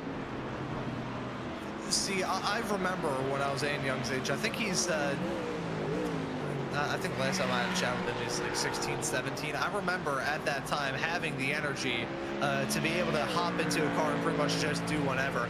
Fantastic kart racer, fantastic sim racer as well. I believe he got the opportunity to participate in the Skip Barber shootout from the Skip Barber iRacing series. A very talented racer in this sim, so I think he'll have the energy to probably hop back in the car a little bit later on, probably once we're back on the air around 10 to 12 Eastern time. But as we continue to see the other nighttime hours go on here for the 2025 Britcar 24 here at Silverstone. Want to go back and into the discussion about the 1978. At the time, it was still USAC who organized IndyCar spin there on Spring for Vulcan. That's off through turn number 7. Not the first time we see a driver go for a spin into turn number 7. Will not be the last. Actually, I'm going to have a side right. from that. This may have been big. You got a slow car on the right. Keep to the left. Car stop on the right. Go left. Clear on the right. Car with the spin out of the pits. Now they hold on to a very comfortable gap in GT4, but that's not the way you want to start off a stint at all. No, it isn't. It's the race leading car. Meantime, out of the pit lane for number 10. It's always hard out of the pit lane here as you get on the power over the top of the hill. And seems they just a bit too slow for a bit too long, so they appeared as stopped on our timing. They are back out fine. This is Jack Truitt, the Armed Forces Sim Racing GT4 car. So going for a spin to the inside of Luffield. There's another one to add to the list. There's been many of them, and we'll chalk that one up as well as we go back on board with Aidan Carter. Now back behind that 11th placed, I think still driven by Zane Smith. Yep, indeed. So DWR have got past Fly Guys Motorsport. Now trying to run away. Carter trying to respond by getting that 11th place back again. You'll have to see what Carter can do behind the wheel of that number 7 effort. Now, harkening back to, oh man, that's sketchy. With a car right in front, that was a GT4 Mustang right in front. Aidan Carter having to stop on the brakes pretty heavily, heading off into Abbey of turn number 1. But Aidan Carter, a driver that I got to cover a lot of a couple of seasons ago in the other World GT Championship here on RaceSpot, ended up, I think it was 9 or 10 wins in a row in that AM category at the end of the season. So Aidan Carter, very talented driver behind the wheel of GT3 machinery. So we'll have to keep an eye out to see what they can do between now and the end of this race. Still, at least at the end of their stint, that is. Still 11 hours and 48 minutes left to go. So we are past the bell curve, officially past the halfway mark. So a long way left to go here tonight, and moving off into the morning here soon. Is it close to morning for you in the UK? I think it's still a couple hours. In the UK, so we're past, as I say, we started exactly on midday in the UK, and it will obviously end on midday as well, but because we're halfway through the race, it is officially Sunday now, so we are, as I say, we've rounded the turn, and we're on our way back, but still nearly 12 hours to go. Yeah, so still a long way left to go for these teams, but it's going to feel like a short sprint at this point. And when they get into the final 6 hours, it'll feel like no time at all. To break away, because we won't go back into a discussion about history. It comes naturally for me to ramble about racing history because that's what I did throughout most of my adolescence, and that's still what I do as an adult, albeit I'm paid to do it now. Looking through some of the oddball racetracks, we had so many peculiar ovals. I mean, there was Ontario Motor Speedway, built in Ontario, California, right outside LA, which was pretty much a 1-to-1 scale replica of Indianapolis Motor Speedway, built in Southern California, 1 lane wider with banking on the straightaways as well as the turns. That was a pretty wild one. Texas World Speedway, which was such a bizarre track with a bizarre history. It was imagine what, unfortunately, is no longer with us with Auto Club Speedway in Fontana, what is still with us with Michigan Speedway up there in Brooklyn, Michigan. It was built in Texas, College Station, Texas, I believe, and sadly that track has gone the way of the Dodo Bird 2, knocked over to build some houses. As we also had Trenton Speedway in Trenton, New Jersey. Have you ever seen the Trent Speedway, Ewan? Have you? No. I'll have to fill you in on this track. There was a right-hand turn on the back straightaway, which goes without saying, made it a little bit peculiar, and it wasn't too far away from another track that has gone the way of the Dodo Bird in my general vicinity of Langhorne Speedway. Was I on the call with you when I went off on a whole tirade talking about Langhorne? Because I think it was, it may have been you or Hugo Luis here at RaceSpot that I went off on a long tangent about talking about this bewildering track. Can't say I remember. But, doesn't mean it didn't happen, I suppose. Yeah, so I'll give this story again. I'll make it as brief as I can, which it's me. This may run for a little bit.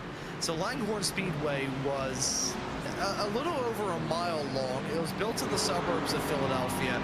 Originally started as a dirt track, and then it was paved. The track basically looked like a pancake that got flipped too early. It was a constant turn. You had no idea what was coming next, especially in the dirt where the visibility was pretty poor, and even so on the asphalt when the speeds were about double. In terms of the time that it was open and the amount of drivers who unfortunately passed away there, it was probably the deadliest racetrack in the history of mankind, because I think it's high up in the top 5 of racetrack fatalities, period, including the likes of Indianapolis Motor Speedway, Le Mans, the Nordschleife, Monza, and it was open for only about 25 years. The track was that was a brutalist racetrack, and think about the fact you had Pocono, which is still around. That track had a rather dangerous reputation. They used to have boilerplate walls around it, so imagine heading off into a turn at a steady click of 200 miles an hour, knowing that if something did break and you hit the wall, you'd be meeting a 1.5-inch thick bit of steel around the racetrack. And then there was also Trent Speedway, which just had a right-handed kink on the back straightaway. There are so many bizarre ovals in the history of American motor racing, especially with IndyCar. It's at times like these where I remember why I decided to pick IndyCar as my main topic to study in terms of racing history. Yeah, because it has so much, of course. And we can go on for a long time about it, and we probably will do over the course of the next hours. Myself and Ron will be with you for the next 45. Hours off and come back later. Still continuing through the night here in this race. We're just about midnight in sim, so it's only a good 7 hours or so to go of darkness. That's not something that you want to hear, particularly if you're a driver and not particularly enjoying the nighttime racing as things stand. Aiden Carter is caught to Zane Smith. At the moment, these two Mercedes continuing to run absolutely nose to tail at the moment. See whether Aiden Carter can get back past again or not, because there is some benefits to staying right behind the number 80 car and just saving the fuel that would be required to get them to the next stage of this race, that it can get them ahead of the car they're currently chasing. They got past Konstantin Stolzenberg, indeed, the GT4 leader, who seems to have gotten back on the straight and narrow after these earlier troubles.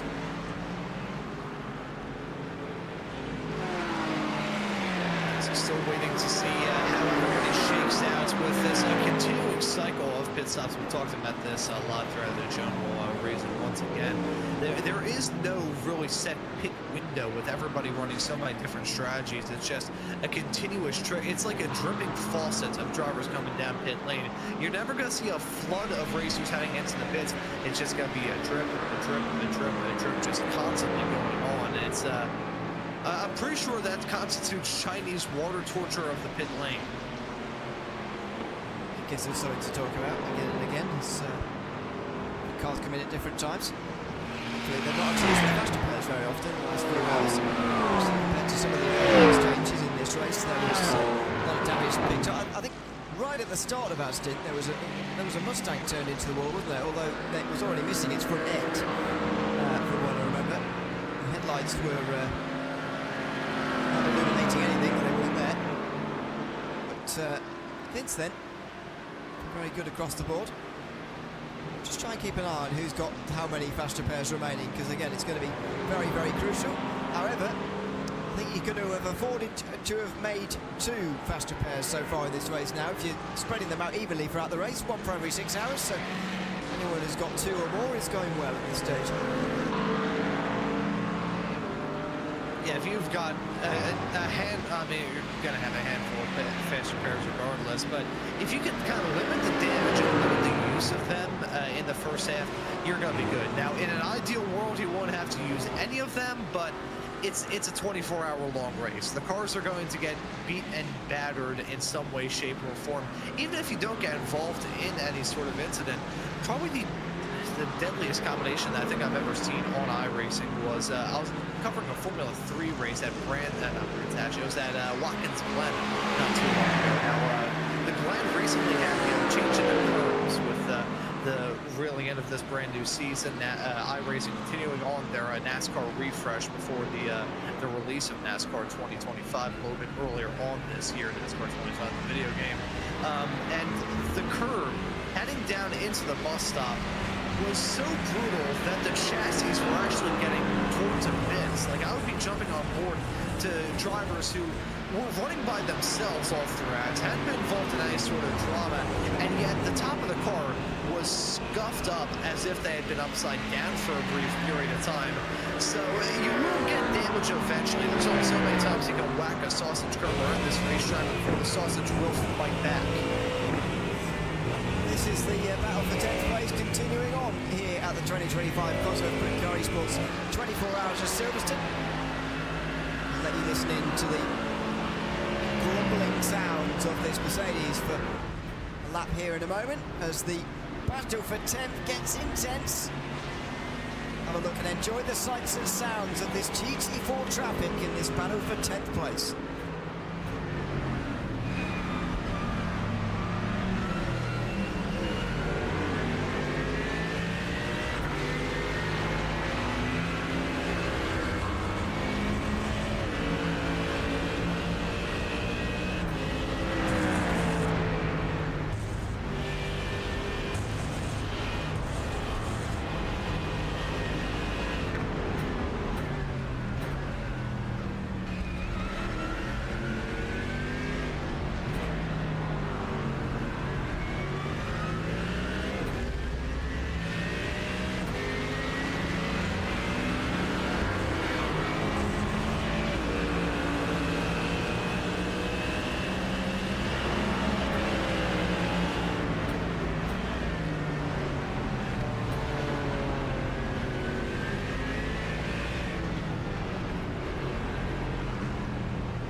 On board with Aidan Carter, still chasing Zane Smith in the battle for 10th place at the Britcar 24 Hours of Silverstone.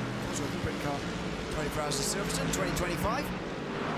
Myself, Ian Leary, Ron Mounts with you for the next half an hour or so as we enjoy this battle for 10th.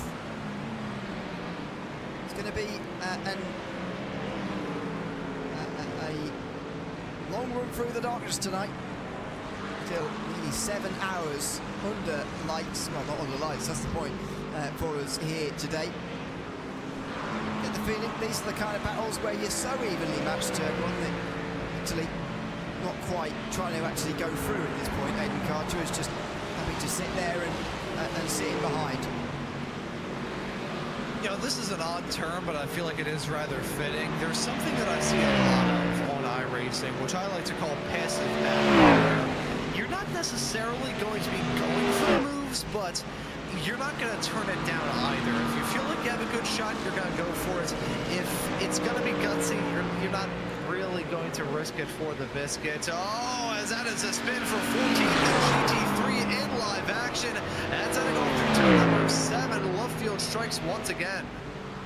Andrew Dawson spinning through Luffield.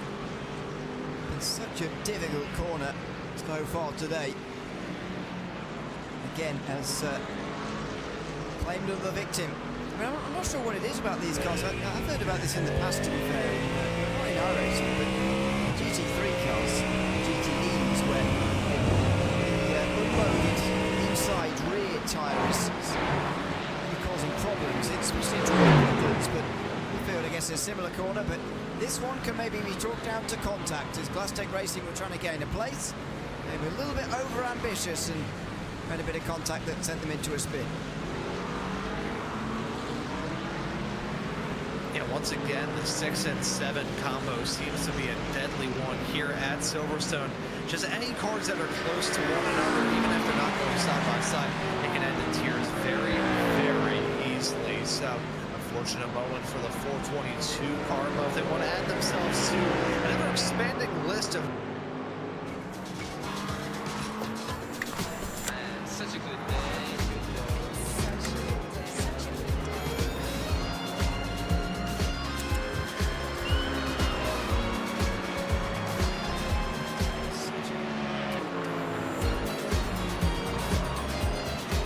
All new Dacia Spring 100% electric. Available for £14,995. The UK's most affordable new electric car.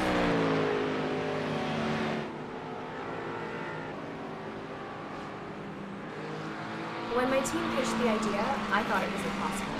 A pan that's Sears-like stainless, lasts like cast iron, and doesn't use toxic ingredients. But it's true. The non-stick is constructed, not built. It's actually part of the pan. That means it'll never wear off or leach chemicals into your food. Even Michelin star chefs have called it a game changer. This is the coolest innovation of our lifetime. We pushed titanium to the limit. We heated it to 1,000 degrees, scratched it, hammered it. And with a lifetime warranty, you'll never need to replace it. That's why we created our Titanium Pro Filter. It's pro-level, toxin-free cooking that you can rely on for every meal, for the rest of your life.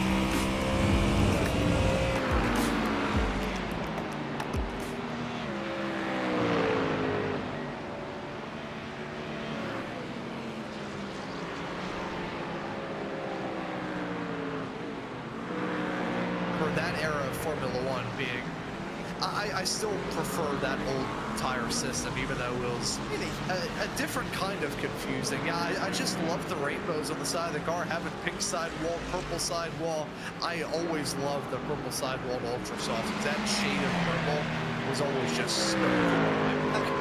I liked I particularly like the look of the red striped tyre actually when the Super Softs were first introduced, but surely towards the end, you must agree, surely towards the end, the different amount of different compounds were getting ridiculous. I think the only qualm that I had was the Super Hards, because I thought it was the Super Hards that Max was racing on.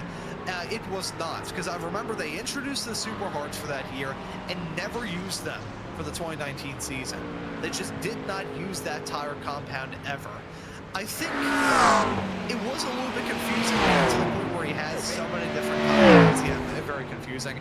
See, I still think that the racing series with the worst ever tire format is IndyCar currently. Because I say this as an IndyCar fan. I know a decent amount about the history of IndyCar. I think I know a good amount about the sport today. I can never remember whether or not it's the primary or the alternate tires that's the softer or the harder ones. I like the fact that there's only 2 compounds, but I can never remember which one is the softer or the harder one. So, given the choice between IndyCar's current tire compound dilemma and F1's tire compound dilemma, where they had like 82 bajillion different compounds, I would take the F1 one every day of the week, because at least those colors look kind of cool. Can I be honest? It sounds kind of like a you thing. Yeah. I'll see myself out. Maybe I'm being too harsh. So this is. That was mean. Isn't there a very weirdly named compound come out in IndyCar quite recently that I'm not sure how to pronounce, or I've forgotten how to pronounce? It's the Waiuli tire, Yeah, which I always think is kind of fun. That sounds like something you can order at a Mexican restaurant. That sounds tasty, like that and a thing of nachos. And I'm not of drinking age, so I can't condone this, but a margarita when you are above the legal drinking age here in the States, that sounds like something that could hit very well on a very warm summer's evening. But yeah, that's actually, it is synthetic, I say synthetic rubber. See, they always talk about sustainable tires and sustainable rubber. Rubber comes from trees. They come from latex trees down in Brazil. Of course, they have, man-made compounds. A lot of petroleum products go into that kind of, like originally back in the early days of motor racing and cars, period, the tires were white, and then they changed it to be black because it was a bit more stable. The white tires just weren't. But the Waiuli tires, I believe they made it out of like some random hedge or like some like plants that's dying off somewhere in like Nevada or something like that. I wouldn't trust that because Nevada is the state of the U.S. that is owned the most by the government, and the reason why that is the case is because every single like nuclear bomb test that we did in the mainland U.S. was done in Nevada, so I wouldn't trust anything coming out of there. It's it just seemed to me like a massive state of almost nothing in it, to be honest. I mean, Vegas. Do you know what Trinitite is? Yeah, Vegas and Reno, which as Jeremy Clarkson described as a town with some light bulbs on it. Have you ever heard of Trinitite, though? Nope. So Trinitite is one of the rarest man-made compounds on Earth. It's a kind of glass, and the glass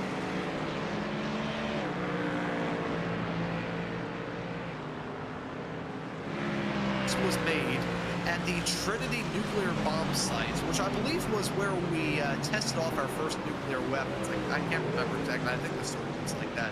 And when the bomb was set off, it vaporized the sand in the desert and turned it into glass. So if you go to the Trinity testing site now, there is this small little remainder of what they call Trinitite, which is pretty much just a very rare and radioactive form of glass.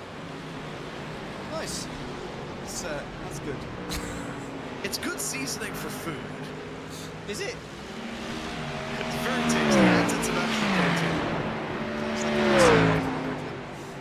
yeah, a lot of American food does that. The Cheese Whiz does. Yeah, so I've heard.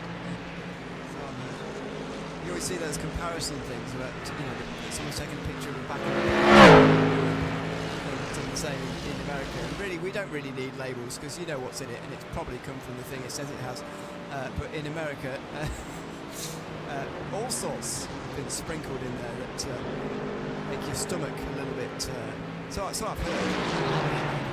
Make your stomach a little bit fruity sometimes. Have you ever seen an American Fanta? I'm sure you have. Yeah, I was thinking about American Fanta actually. Someone was while they were in Europe, someone enjoying Fanta often while they were in Europe because it's not the same in America, apparently. Yeah, so Fanta here, it is just, it is orange soda. Orange in color and orange in flavor. Fanta originated in Germany. I think I said this right towards the start of the 4 hours that I've been on the show in this, and we've been on the show together right before you came in.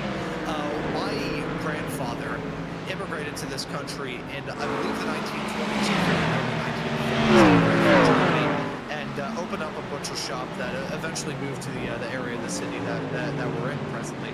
Sold it to a different. Sold it to another German family many moons ago, and they still operate it to this day. And So you can still occasionally buy some like German and Austrian beverages.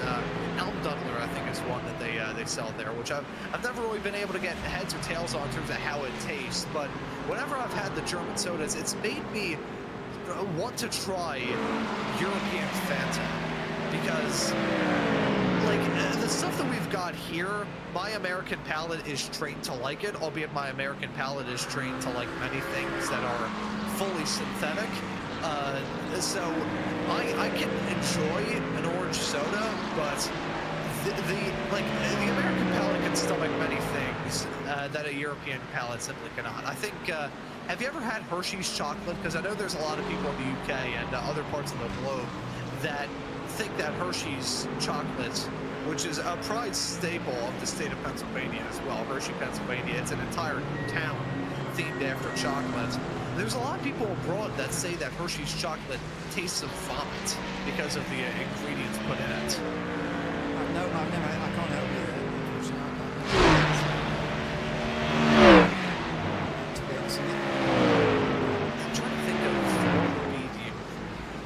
I'm going to pass it back off to you as I do a little bit of investigative journalism, trying to figure out what ingredient makes. I will say I've had European chocolate from Switzerland, and even some other American chocolates that we have here, some stuff from Trader Joe's, whatever the case may be. And Hershey's does have a very unique taste to it, and I think European chocolate is a little bit better, and there is an interesting tang to Hershey's that some find as interesting, others find as completely unpalatable. Yes, I can see that. I don't intend to try it, if I'm honest with you. But there you go. That's American food for you. Not something I envy from the United States, if I'm honest with you. Food, you spread cheese on stuff, even when cheese is pretty much fine as it comes.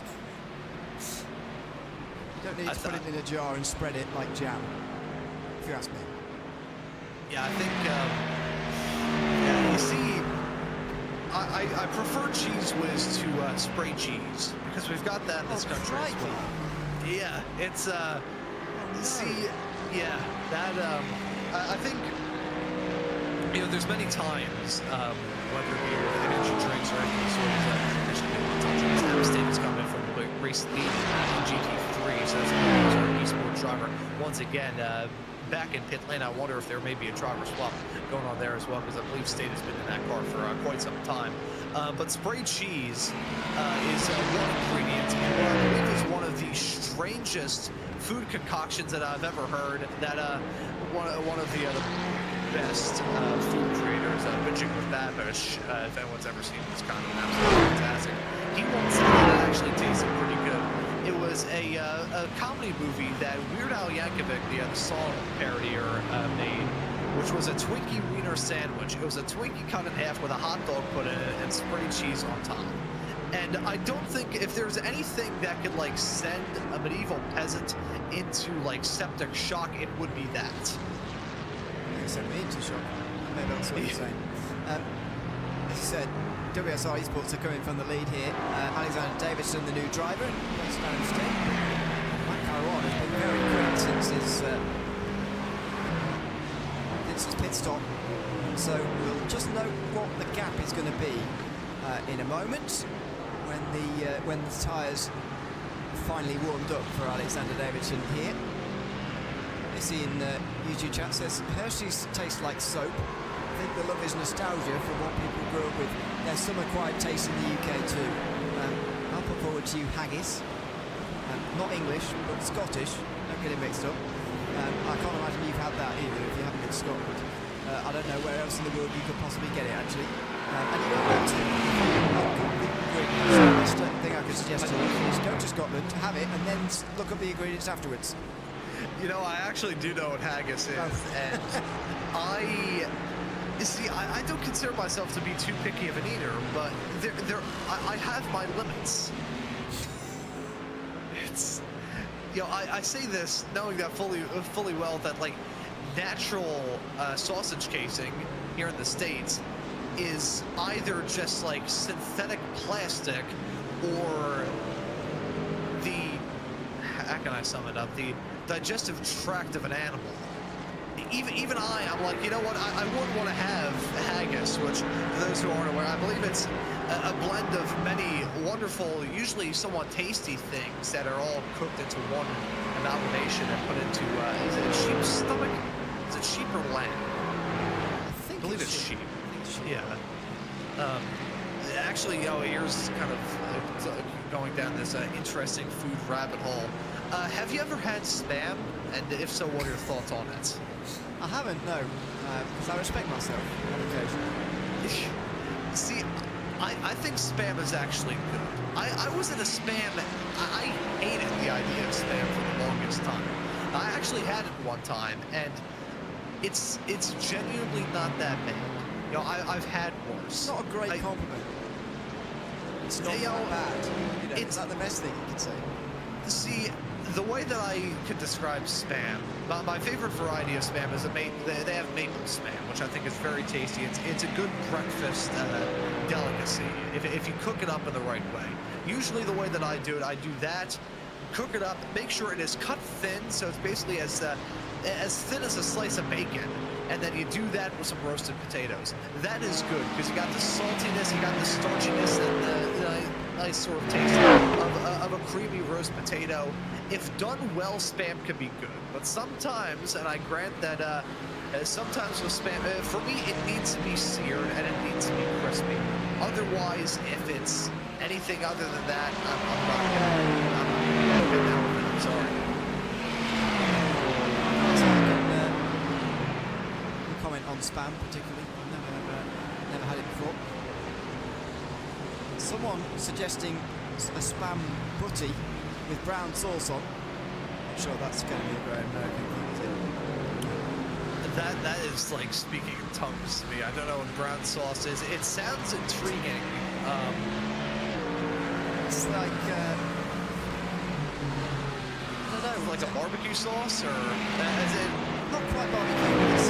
It's on the tangy scale. I would say it's probably between ketchup and barbecue. If you see what I mean? I know those two are not similar, but you see what I mean? Sort of between the middle of those two. Maybe somebody else who has a better understanding can give you a better description. It's not my favourite thing in the world. I certainly wouldn't put it on a Spam butty, for sure. That sounds absolutely good. See, there are... HP sauce is kind of known as in the States. See, my association with Jeremy Clarkson is... no, not my association with Jeremy Clarkson. My association with HP sauce is a clip from Jeremy Clarkson. It was an early Top Gear clip. And he was talking about like BMW and like I forgot what British manufacturer it was that was owned by BMW, and they had sold it, and they immediately developed a brand new car, Bentley or something like that. Mini Coopers bought out by BMW around that same point in time. But he was doing this little like shtick and referencing a movie. I forgot the name of the title of the movie in Russian, but it was a movie where a bunch of German paratroopers had landed into a town in the UK during the Second World War, and it made pretend that they were British, and Jeremy Clarkson was going on this spiel and pretending to be one of those people working at this like BMW factory. Yeah, it was like, so how's the dash fixed on? Is it bolted on or glued? And then Jeremy Clarkson does it in his best German accent. Can I just say I like HP sauce? And one time I saw the cuckoo. I wish I could have interacted with my grandfather, because every single time my dad has shared a story about him, he spoke in a very heavy German accent, and man, that would be fantastic. That would be a wonderful time indeed to nail down a good German. I could do a good country accent here in the States, but I can't do a good German accent.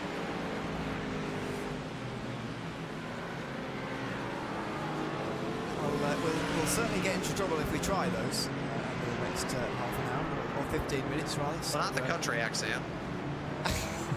Maybe not, no.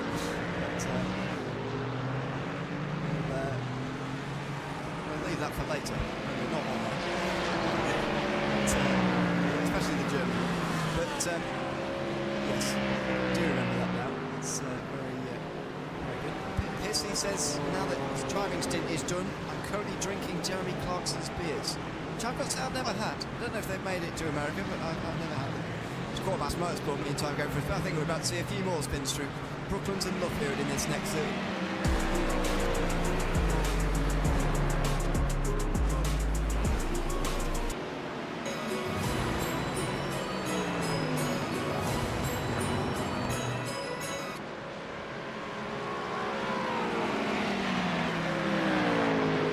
Spin through there this time. So, you know, I've still got 2 weeks left until I can try Hoxton Lager, even if they shipped it here to the U.S. I do actually have a deal with myself. This is going to be another long spin of a yard for me, which has been the case for the past 4 hours. So this was back in 2016. Now, this was partially a joke considering the era of time it was. It was back when I was 16, so this was 2021. Right after the pandemic, and there was a Corona beer hat that I saw at this random gas station that was right near a hotel that I was sleeping at in Iowa, and I bought it. It was just probably the most tiny thing that you can imagine it being, and it was like straw, had the Corona logo embedded onto it, and it had a bottle opener in the front. It is just the amalgamation of everything American that I love and other people absolutely despise. I bought it because it was tacky, and it was the only other option I had in terms of hat that I wanted to buy. There was a Seinfeld hat, which I'm kind of glad I picked the Corona hat instead. But this ended up spawning a multi-year-long odyssey of me getting many Corona-branded things in my wardrobe. I have, I think, 2 Corona-branded shirts that are somewhere in my closet. I have got a Corona flag that I've never hung up in my room. There's a Corona neon sign that I will turn on right now and take a photo so I can send it into our little broadcast text chat. That I do actually have this. There's another Corona sign that I have. There's a lot of Corona things, but obviously being below the age of drinking, I've never had a Corona. I have a deal with myself. The first beer that I'm going to have will be a Corona, and I am prepared to be disappointed. You might be. Probably sticking by the rules, to be honest with you. That's something we're on the air. Say on the air, yeah. Exactly. Anyway, that was the 36 car, by the way, from 4th, having it's been there. It's Isaac Fairweather back in the car. So he's been here for so long, he's got out after the end of his stint and back in again. For the last 4 hours. So that's one of the best team names in the field, the Chicken Kebab Fast Track Setups team. Fairweather driving for them. And don't forget, when we joined, they were second, weren't they, from what I remember? And now they're 2 laps down in 4th place. Just shows the way that their stint has gone, sadly. Yeah, it's a bit unfortunate that things have gone that way for them, but hey, still got a long way left to go. That is a little bit disturbing to think about, the fact that driver got out of the cockpit, was able to take a break, and is now back in the cockpit in the entire start of the show, as I finally now get the opportunity to say technologically inclined, despite the fact that I'm 20, I should say. But yeah, it's a shame to kind of find yourself in a bit of a rut in one of these races, but the ruts can dictate you very easily in an event like this. So if you find yourself just beating yourself up too much in a series of events like that, running into some trouble, it's gonna screw with you a little bit more than you may have in mind. I've talked about this a lot throughout my stint on the show, and I'll probably mention it again in the stint a little bit later on. You gotta stay with it mentally, because if you start to wander off in your own head, or maybe beat yourself up a little bit too much, that's when the mistakes are going to pile up easier and easier lap after lap. So, as we see a dive on your leader GT4 WSR eSports team, still leading in that place, even with some GT3 Ferraris going for another moment of free. Yeah, Stolzenberg out of the lane 19 laps ago. This is lap 19. And of course, he had a spin on his out lap, don't forget, but that's still over 2 minutes at this stage because of the advantage that they've built up in the first half of this race. You can get away with just that one spin. Nothing much more than that, but just the one spin through the third corner, rather. For 15th in GT4, Streamline Racing Racing, Motorsports rather. 52 meantime receives the black flag, so they from 15th place are going to drop down, and DKS Motorsport are certainly going to drop down as well. Not sure why, but they've got a black flag and a meatball suddenly. Yeah, that's a bad combination. That goes together about as well as peanut butter and tuna. So as we take a look at the drama that's been going on here, here's a team heaped together car, which has been sideways more often than they've been going in a straight line, at least in terms of these replays. As, oh my goodness, that is nearly a full roadblock there through turn 6. That GT4 was already damaged there in the middle of the road. I wonder whether that was car 49 that was sat there in the middle of the road there, because there was definitely a car without any headlights or any semblance of a front end anymore. Sat on the pit lane there, but not on the pit lane now, but out on the racetrack. If we can rewind a little bit further and find out what went on there in towards Brooklands. But there's car 52 with a black flag. And the battle still for 15th. Ryan York, though, will have a very easy pass to make. Very soon. It's that GT4 Mustang comes down onto pit lane. That's just as well, actually, because York's been separated and there's a GT3 off. Through Magnussen Beckett's snapping and sliding all over the place, that Ferrari. And they get on without spinning back onto the racetrack or indeed causing themselves or anybody else any trouble. Oh, no, they do spin. Separately, they spin out of Chapel. And Ryan York does get into them. There's a front bumper bouncing down the road. There's another car in the gravel on the opposite side. It's all happening, and that Ferrari's got no headlights anymore either. There's lots of damage on various cars now in this field. Let's have a replay here from Ryan York's perspective. Doesn't really look like he could have done much. Oh, that is the true quintessential definition of a falling anvil. Nothing that he could have done at all. Just seeing cars stop there. Even though this track may not have the greatest amount of elevation change in the world, the way this racetrack is, especially in the night, you can't see that. There's no way to see those cars spun out, even with the headlights shining directly into your eyes. It can blind you more than anything else. That is such a shame for Ryan York and that entire number 3 team. They're going to have to come down pit lane and repair that car. I wonder if they do have a fast repair allotted to themselves. If they do, they're going to be fine. If not, we're probably not going to see a number 3 car in the race for quite some time. Let's see this from his perspective. The shot that we had before, he tried to go for it, and McLaren jumped out of the way, and as soon as he got there, it was basically a recipe for catastrophe. Yeah, so came out of the Champions and saw a gap on the left-hand side, and there was a car width there on the left-hand side for them to just squeak through, but in the end it closed by the time they arrived there, and instead of slowing down right from the very beginning, which would have alleviated that, they tried to gut it through there, and unfortunately do indeed have some damage now, as do DKS Motorsport as well, who are down on pit lane with a black flag and a meatball. But Ryan York did indeed have a fast repair to use, and so has done, although it's one they can't use later for the next 11 hours, so you really have to be careful on these fast repairs. It seems like an awful lot, doesn't it, when you start the race with 4 fast repairs, but actually you can get through them very quickly if you're really not careful. And so I would argue again, for an event like this, the fast repair system we have is absolutely fantastic, because it means we can keep lots of cars in the race, and so far we have managed to keep 48 in the race. Unfortunately, during our stint, Vulcan Motorsports seem to have retired. They spent over 40 minutes down on pit lane, but so far only GT4s have retired from this race. Yeah, I'm a bit surprised about that, honestly. The GT3s have been involved in their fair share of drama. I think their drama has just been a bit on the lesser end. Once we do get to the end of this race, so teams may be running out those fast repairs, because believe me, they have been getting used by some. We'll probably end up seeing more drop out, and maybe some in that GT3 category. Only time will tell. But we talked about this a bit earlier on in our stint on the show, you, and kind of discussing the 120 into the point limits before you pick up a penalty here in this race, and the 4 fast repairs. I think it's a good number for both, because you gotta have a happy medium between finding yourself in a situation where all of the drama is going on around you and there's no way to be penalized from it.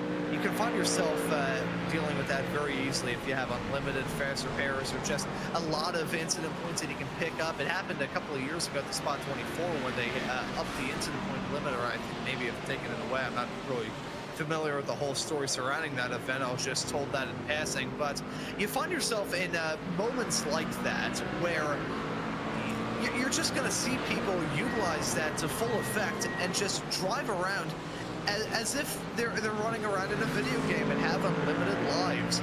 But it's enough, there's enough of a leash whereby these drivers can run around, be a bit free, be a bit hoppy, and go for those moves that they maybe wouldn't have gone for in other situations where they had less fast repairs. It gives these drivers enough room to go for some gutsy moves that maybe be a bit more on the aggressive end, but it still punishes drivers and teams who find themselves at the wrong end of incidents more often than not. Hey, it's, as I said kind of jokingly early on, it gives you the opportunity to have a major accident every 6 hours, which you certainly don't want to do that, don't want to pick up those toes or go lose the race that way. But if you're a team leading the race and find yourself at the wrong end of drama, take that moment we saw a few moments ago, the number 3 car piling into that incident, really nothing they could have done to avoid that. The fast repairs are good in a situation like that, whereby you won't have your race just entirely gutted because of factors entirely out of your control. Plenty of those over the course of a 24-hour race, that is for sure. 11 hours and 5 minutes to go here in the 2025 Cosworth Britcar eSport 24 Hours of Silverstone. And at that point, we're just over 11 hours to go. I'll quickly tell you about the top 10 in each of our categories. Starting in GT3, where we're currently on the same pit stop cycle for the top 3. Alexander Davidson is leading. Oh, and a spin there through Luffield. We'll get back to that. Alexander Davidson leading the way in the Aston Martin, 28 seconds out of the gap. It's been holding since Davidson got in the car. State lost 20 seconds at one stint to Matt Caroline, who's on a charge at the moment, and he's comfortably in second place in front of Kieran Harding. Quick break to show you this spin for Miles Clarkson out of the pit lane for DKS Motorsport. Very nearly clipped as they went round in a spin, but they've just used a fast repair. They're back out on the circuit after their meatball and immediately into a spin. Outside the top 3 in GT3 is Isaac Fairweather and the Chicken Kebab Fast Track Setups racing car, followed by Simcast Racing Team and Adam Watson, who rounds out the top 5. Marius Hibbner then is in 6, 5 seconds further back with Team Lou Spurring 7th. Dale Jackson then in 8th place for Pineapple Racing Club, with Fry Guides Motorsport and DWR Simcoach Setups rounding out the top 10 in GT3. Ian Carter now in front of Zane Smith in the battle that keeps toing and throwing there. Konstantin Stolzenberg leads in GT4 at the moment for WSR Esports, and over 2 minutes in front of the Arret Esports Britcar team, Alex Jenkins. And then there's a lap back to Satellite Racing. Very big gaps at the front here in GT4, because there's another minute back to Scorpio Esports and Charles Wimbley. Thomas Engel Sim Racing, another lap behind them. Finally a small gap, just 12 seconds back to Fury Simsport in the battle for 5th place there on the same strategy. No Limits Sim Racing Academy are 7th. From the Flying GP, United Sim Team and Sim Dynamics with Sunoco Race Fuels, who round out the top 10 there in GT4 as well. Here's one of the battles going on in that GT4 top 10, and it's Luca Monroe versus Joe Harrison. United Sim Team just in front of Sim Dynamics, and they're still 10 laps away at least from a GT4 pit stop, so this could be a big defence for Monroe if he wants to keep 9th place, which at the moment looks like he does. Continuing to see these battles intensify, despite the fact that we have nearly 13 hours of racing in our rearview mirror. These racers still going to be battling it out all throughout. We kind of talked about a bit earlier on in the show, Ewan, about the dynamic of still battling hard, despite the fact that there's still so much racing left to go, because you never know whether or not the time gained at this point in the race will make up a difference come time for the very end. We have seen so many races, both in real life and in the sim, endurance races, 24 hours long, come down to a matter of nothing when it comes to the gap. Photo finishes at the end of races. Any small little bit of time that you can gain throughout a 24-hour long race, that will snowball, that will add up. Sometimes it can add up well, sometimes in terms of mistakes it can end poorly.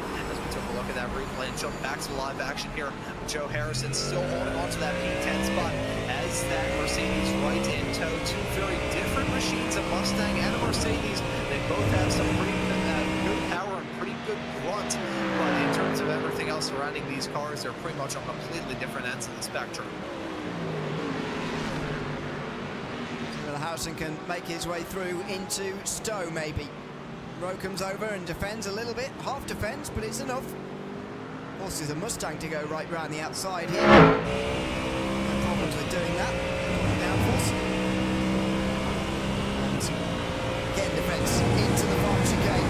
Oh, another Mustang coming out. Sorry, not a Mustang, one of the Audis rather. Around the outside through the first point, gets the inside at the second. What a move this could be from Joe Harrison on the inside through the final part of the lap, and that is a very impressive move. Sin dynamics through, but Luca Moreau comes back again. Good run onto the front straight. A run up the inside, but can't get it done. Does look like Joe Harrison has slightly better speed here, and Luca Moreau has to give in the end, although will not give in. Looks to the outside again. It's a great battle to end the hour with. Moreau again to the inside, in time for turn 4. Oh, close to contact. Very, very close. And again, on the exit, Moreau on the inside line, through entry. Will now get past 3 wide by 2 Aston Martin, 4 wide. Oh my word. With 4 wide on the Wellington straight, including the race leader, Alexander Davidson, who can't wait for anybody, as he's being closed in on by Matt Caruana. Luca Moreau gets back in front of the Mustang as well, but for how much longer, we'll wait and see. Another hour complete here in the 2025 Cosworth Britcar eSport 24 Hours of Silverstone. One of the more exciting ends of a stint I've ever had. Must admit.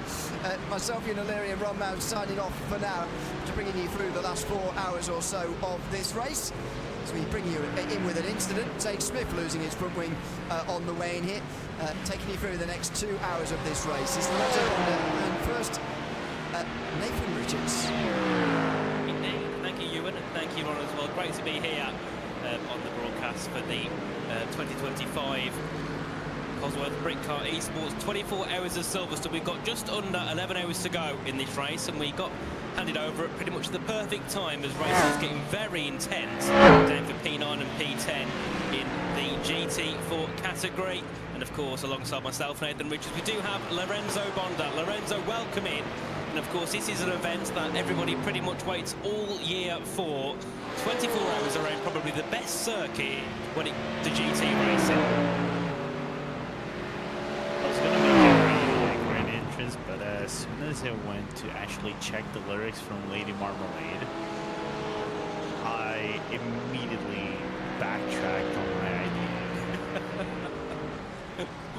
I mean, I don't know what Lady Marmalade is, so you're going to have to make your grand entrance. Never watched Moulin Rouge. Oh, Moulin Rouge. Never watched it, but I've heard of it. I've heard the song. Okay, fair. But no, maybe you can do your grand exit later with the exit of Lady Marmalade, I don't know. But back to action on track. What do you gift someone who sleeps terribly? Loop earplugs. Quick reminder, the best gifts aren't big or fancy. They're the ones that actually get used. And if someone sleeps terribly because of noise, another candle or bath set won't fix it. They're not a special occasions only thing. They become part of their nightly routine. When traffic comes through the window, when neighbors slam doors, when even small sounds wake them up again.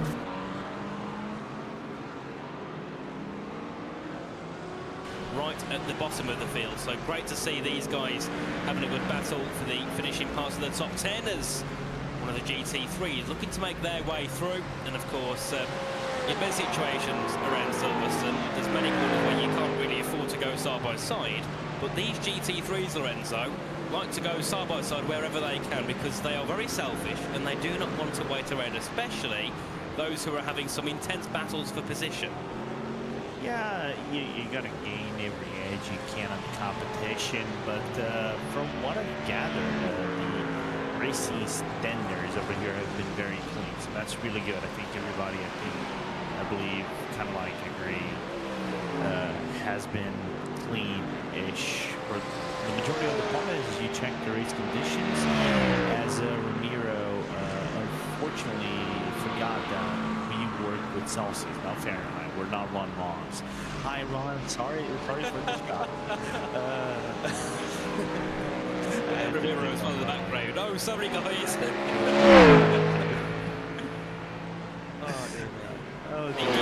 He would have sound Fahrenheit though. That's where he runs, because I can't. I don't have a clue what it is. If I remember correctly, 1 Fahrenheit is 3.6 degrees, if I remember correctly.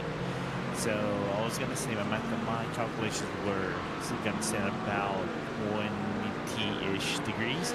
But other than that, a good battle between Luca on track and Luca putting a good effort as Joe Harrison, I think, goes in front. I think Luca made a little bit of a blunder. But Luca knows that any mistakes that he does, the overtake chat will crawl under his skin. So he know when you are between the tip and the hilt of the sword. You cannot mess it up. No, definitely not. And of course, you saw there one last mistake at the final corner for Luca Monroe, gave that position to Joe Harrison. And you know, if Joe Harrison's got the pace, he can probably try and pull away a little bit here for the remainder of this stint as one of the GT3 Lamborghinis goes through. You can see that gap there between them. It's 4 tenths now, so it has slightly increased. But of course, once traffic arrives and they start to get involved, like there's about 3 of them here coming through, things do get a little bit messy on occasion for some of our GT4s who are battling for position as they head through Woodcote and Munro there. Luckily, spots the GT3s, goes a tad wide and lets them follow through, and then the same will happen at Cobb's Corner as Joe Harrison lets a couple of cars through, and I think Joe Harrison there wasn't too happy. The GT3s made their way through a flash of the headlights on a couple of occasions there for him as they went through there. But of course, in the battle for the lead of the race in the GT3s, very intense. Of course, we've got WSR eSports in car 123. They've got 27-second gap ahead of P2.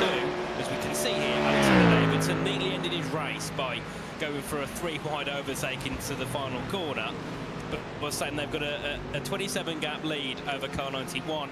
And then car 91 have another 7 seconds over car 48 being Team Benjy Sim Racing. It's all behind there, Lorenzo. That was a little bit too close for comfort, I think.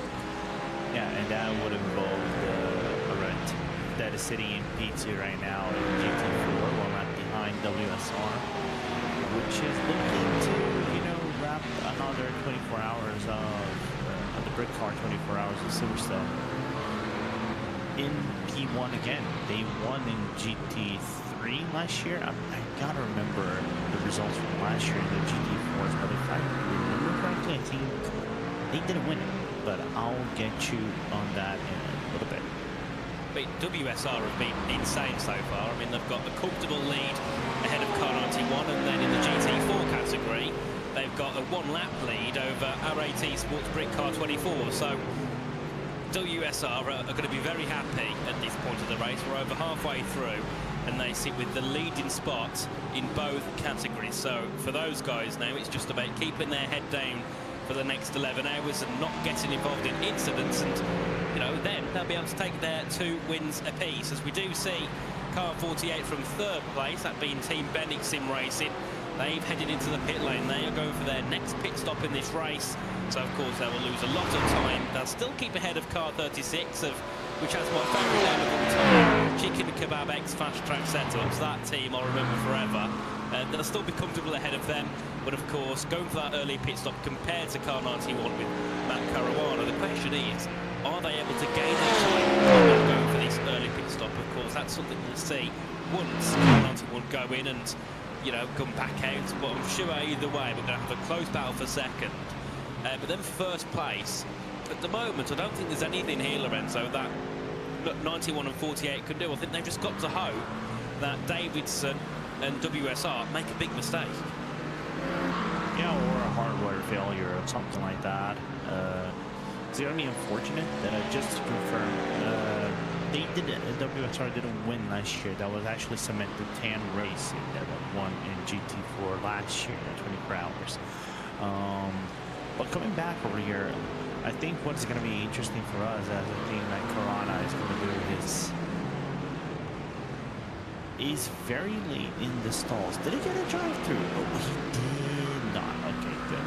I got scared for a second, but I remember it's a long pit lane at the new Silverstone. Old Silverstone, you might think, oh, not too many grits, the pit stalls, but still hasn't. Going back to my point. It's going to take something else to take that domination from WSR eSports. They've been at it, I think, for the past 2 years. Last year has been like that. I think the year prior in 2023 has been quite similar, if I remember correctly. But other than that, it's been great.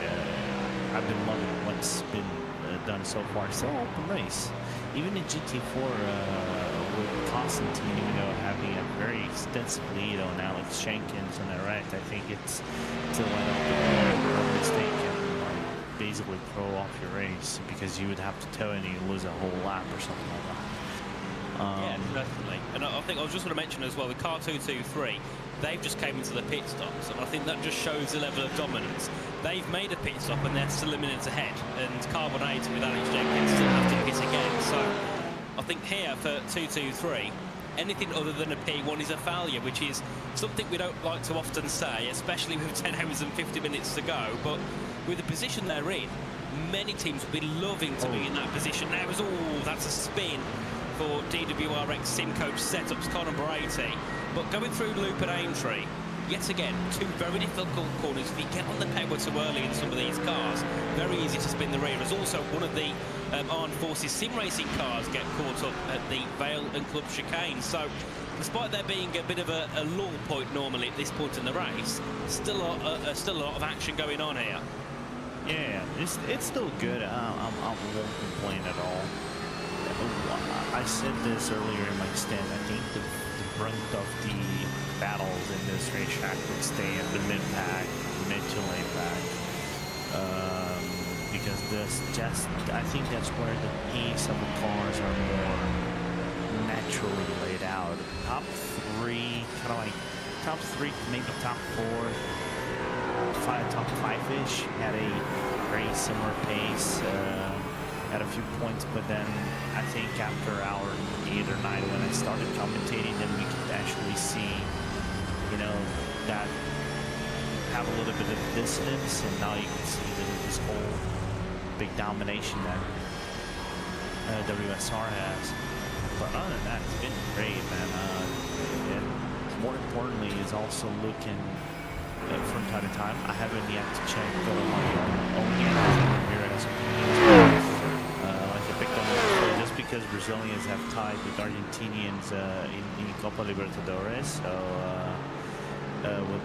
he doesn't want to show me the PI toolbox being shown from WSR. Check those beautiful fix laid out on the cars. I said that jokingly, and because I really want to take a look whenever I actually get back properly in the sim, because I do have the box. Every iRacing member has the ability for you to use the PI toolbox, and I think it's going to be a great alternative to having to rely fully maybe on load tags and paper load tags and stuff like that. Yeah, certainly.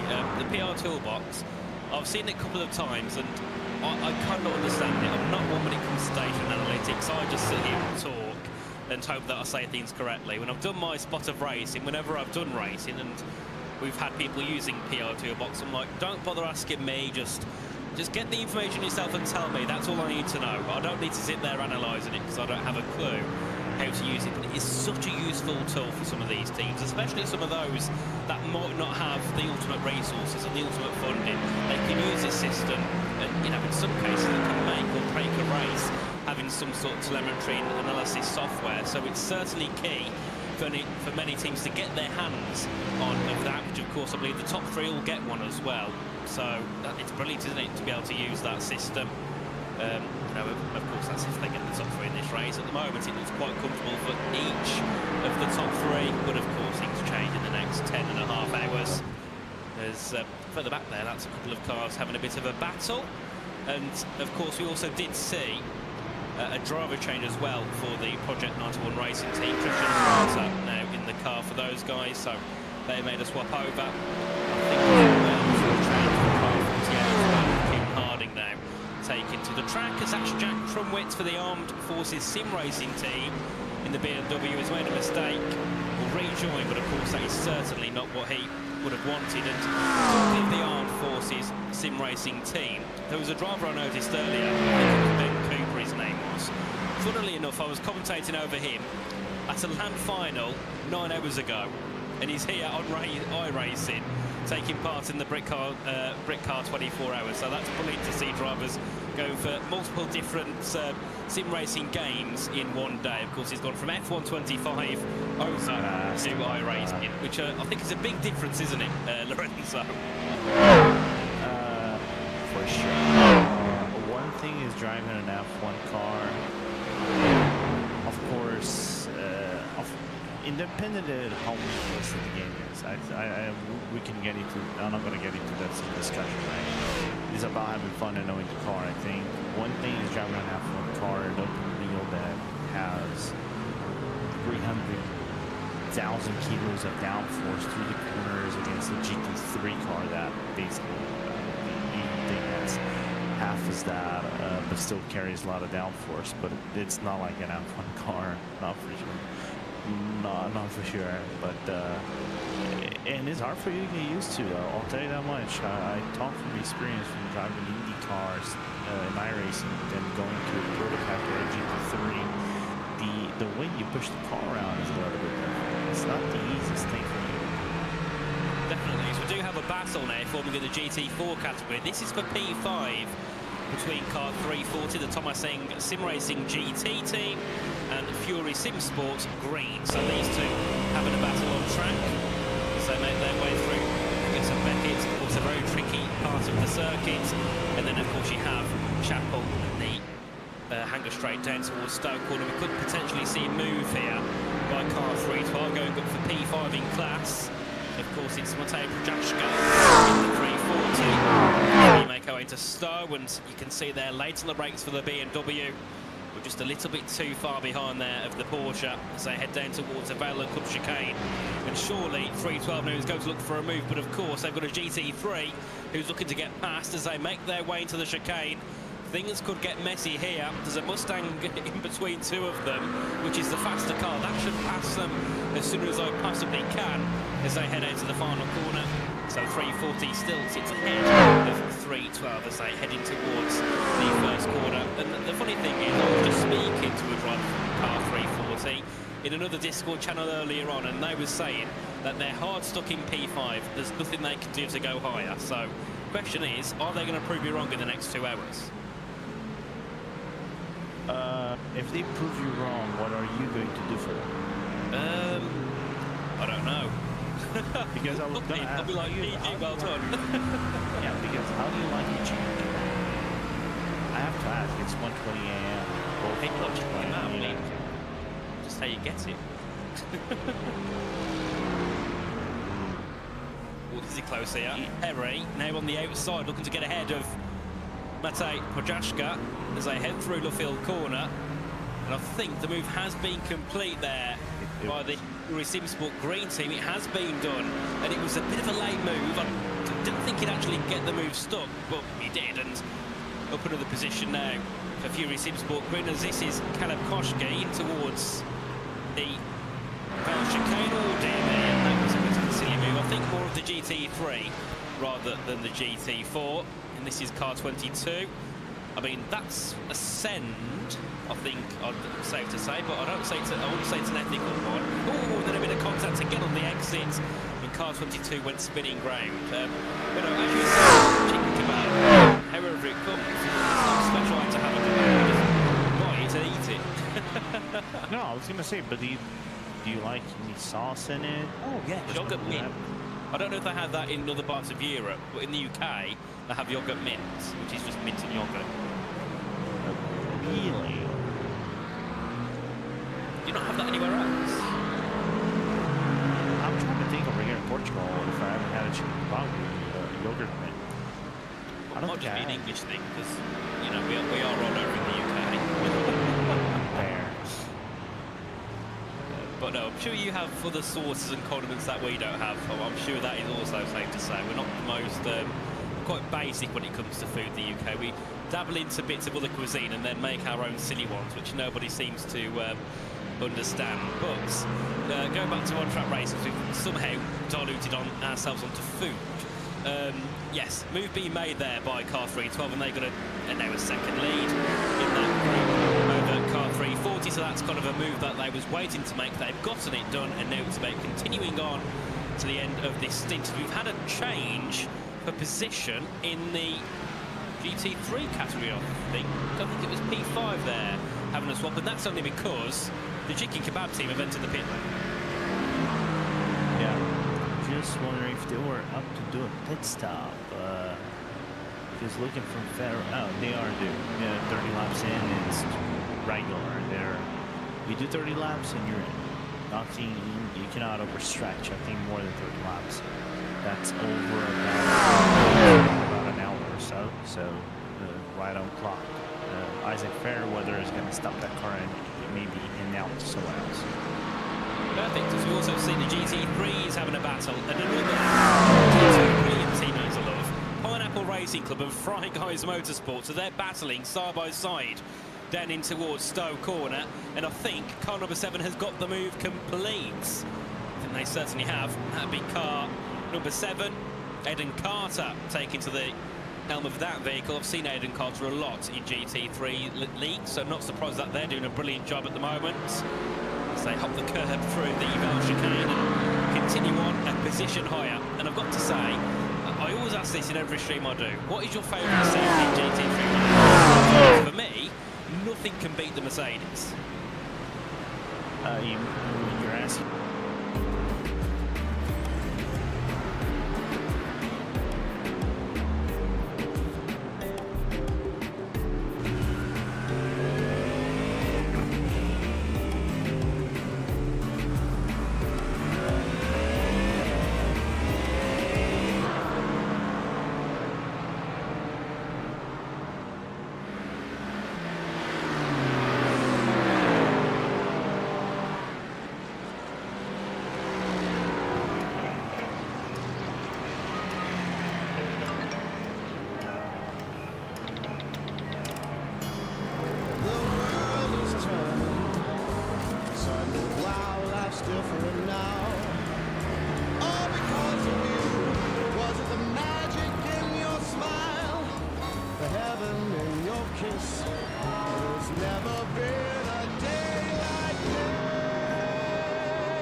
Yeah, that's what Romero said as well. Yeah, because it's a Coyote 5.4-liter engine, so it's recognizable. You can recognize from anywhere in the racetrack that was actually a Mustang. But the problem is, and this is a bone I kind of picked, is because nowadays they kind of reduce the front of the engine, the noise of the engine. So, for example, you've seen the RSR, right? The Porsche RSR, right? I remember when I went to the crowds in 2019, you could hear from the top of the grandstands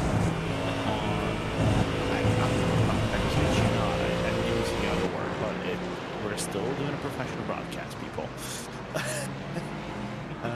I could hear the noise of the RSR screaming down the back straight going to the launch cane. I mean, that's loud. I think That's it's loud. Yeah, and stupid but great idea. I bit myself to the day because I actually lost the footage. Going to the start-finish line because the grandstands of Daytona, they are open to people going. I'm sorry to cut you off, but timing screen here, the Chicken Kebab team have been in the pit lane for like 4 laps. They was 4th, and then 5 laps back. They're still in the pit lane. What has happened to car 36 that were running comfortably in the top 5? They're now 3 laps behind 4th. Oh dear. Either that or my comment screen has gone absolutely berserk. No, we're on the same boat. We live together or we die together. Don't want you. I got you, man. I got you.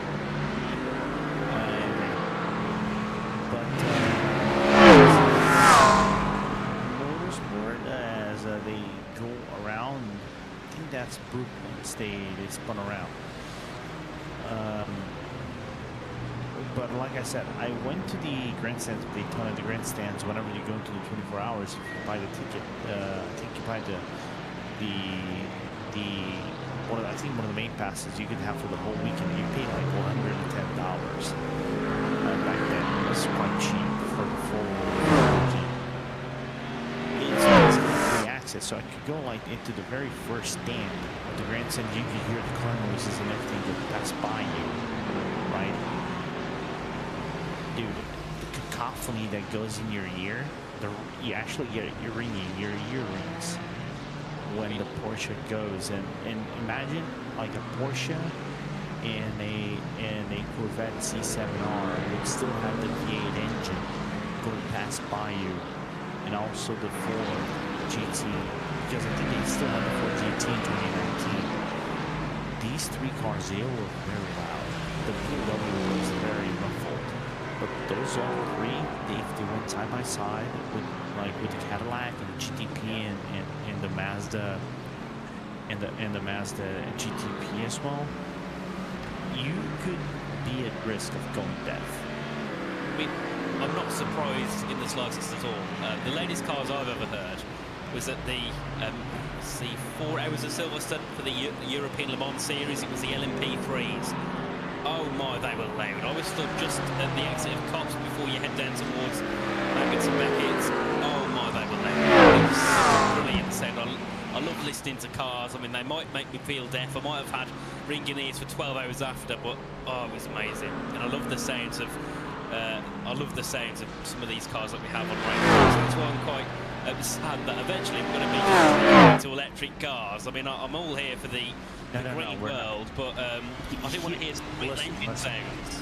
I'll start that. There will never be a GT electric car. If Porsche already gave the sound, basically the news to other brands, listen, electric is not the way to go, and actually they can be back to petrol engines because of their massive losses. And other brands are like that as well. BMW is like that. I have here for confidence that Hyundai is actually thinking about quitting electric and going to hydrogen. Yes. Because it is actually more. It is a cheaper, more viable alternative due to the lack of lithium batteries and everything.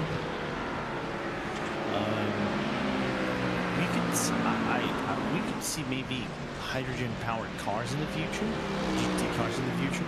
And that was actually something that was discussion, I think, back in the early 2020s about that. But as we see that, is he coming back on track? No, fortunately, Project Not Last is still in the track. Not a whole lot of problems. Let me just check if there are Not Last, or definitely Not Last. They're P22 at the moment, so they're doing a decent job at the moment. But we do have somebody that's going to come in for an interview. I don't know his last name, but I know his first name is Louis. So we'll drag him in whenever we're ready to. Yeah, we're just letting them by now because for a little bit. But I guess like when I go in for a while, I'll try and push and get that time back. Started down P2 and you're down to 5th. I mean, it's not the best, but you could have gone through. I think it's actually pretty good. I think the race has gone well. We've had a few mistakes, but I think we can recover because anything can happen in the last like 10.5 hours if you think about it. Yeah, certainly. And of course, on this race, we have lots of different types of GT4s and GT3's taking part. How is the Porsche at the moment? How does it feel?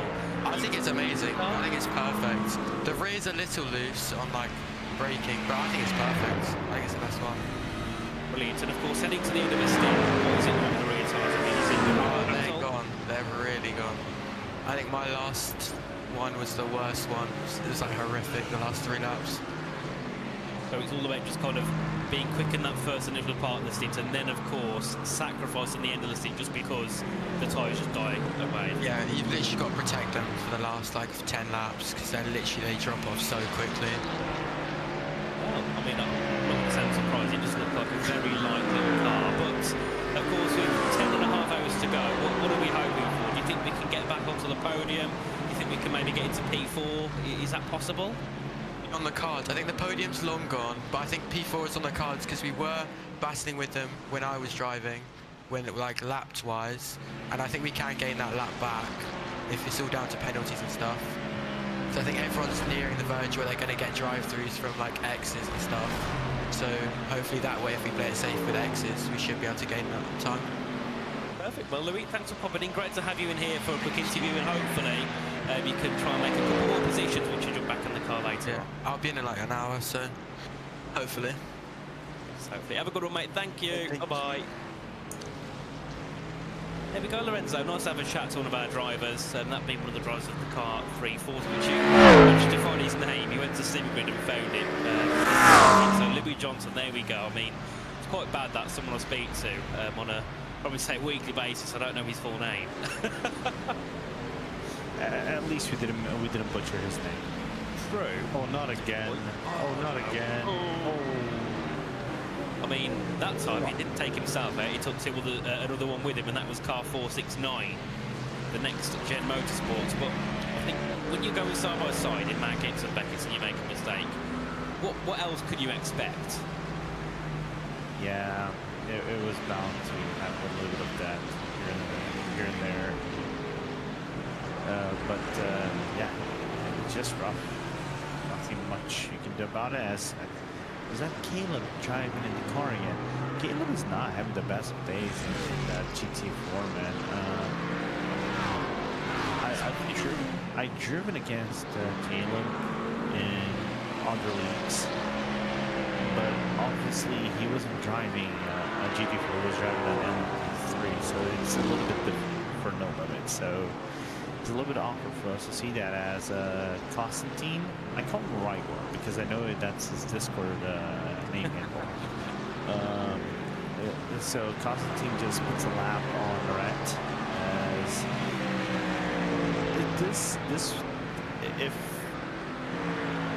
if we could actually accept bribes and put bribes into race control and get a lap down and make sure WSR goes a lap down, that would have been a battle for the lead in GT4. I mean, that'd be great. You have the top two, then you have P3, P4 not that far behind. That would be a superb battle, but I don't think that race control are going to take our bribes. So I don't think we get a very nice message from them. But no, yes, Konstantin Stolzenberg, I hope I'm pronouncing it correctly, about front for car 223. Then, of course, we've got the R8's eSports Britcar 24Hr in P2, of course. That's Alex Jenkins taking to the track in that one. And then Satellite Racing GT4 sitting third with Alex Ellis, car 64. So I think the top four in GT4 are very, very stable for now. I don't think we'll see many changes there. Depending on the pit stop cycles, I think we could still see a battle between car 91 in second and car 48 in third. I'm sure that battle can definitely increase once again. And then in terms of positions, there's a few little battles forming. We've got Project Not Last and 150 Motorsport close together. They're 5 seconds apart. Further down, we've got the Armed Forces Sim Racing GT4 and the Split Strat Esports car around 6 seconds away, and a similar gap for Lion GP Esports Academy and No Limits Sim Racing Academy. Of course, that's the car with Caleb Koski. So lots of little battles starting to form, and we either get one or two things when it comes to an honesty, or at least an honesty to the UK for me. You either get a chaotic, night and everything goes chaos, or you get a very boring and dull night so nothing goes on. And I'm kind of hoping that we get a very chaotic one, because we're seeing little battles are starting to form. We need them to be a little bit closer than 5 seconds to each other. And yeah, it's going to be, I hope it is interesting because of on my first day was eventful, even though my second hour of me and Brad Dalton were basically discussing top 10, and then I also had to listen to a nearly blasphemy from not better than chicken parmesan. But his logic was very sound, though, like I said, and I have no problems with Ron's logic. 1 and 2, even though it's just different types of food that would make it into 1 and 2, and the Philly steak in number 3. But anyway, I saw that someone posted on our broadcast chat that about those things about permanent hearing. So I said that there was a good chance of hearing loss while listening to Green Day on 1,000 Club. As an individual who went to see like Swedish House Mafia and stuff like that, in disco shows and electronic shows, I kind of understand where he's coming from.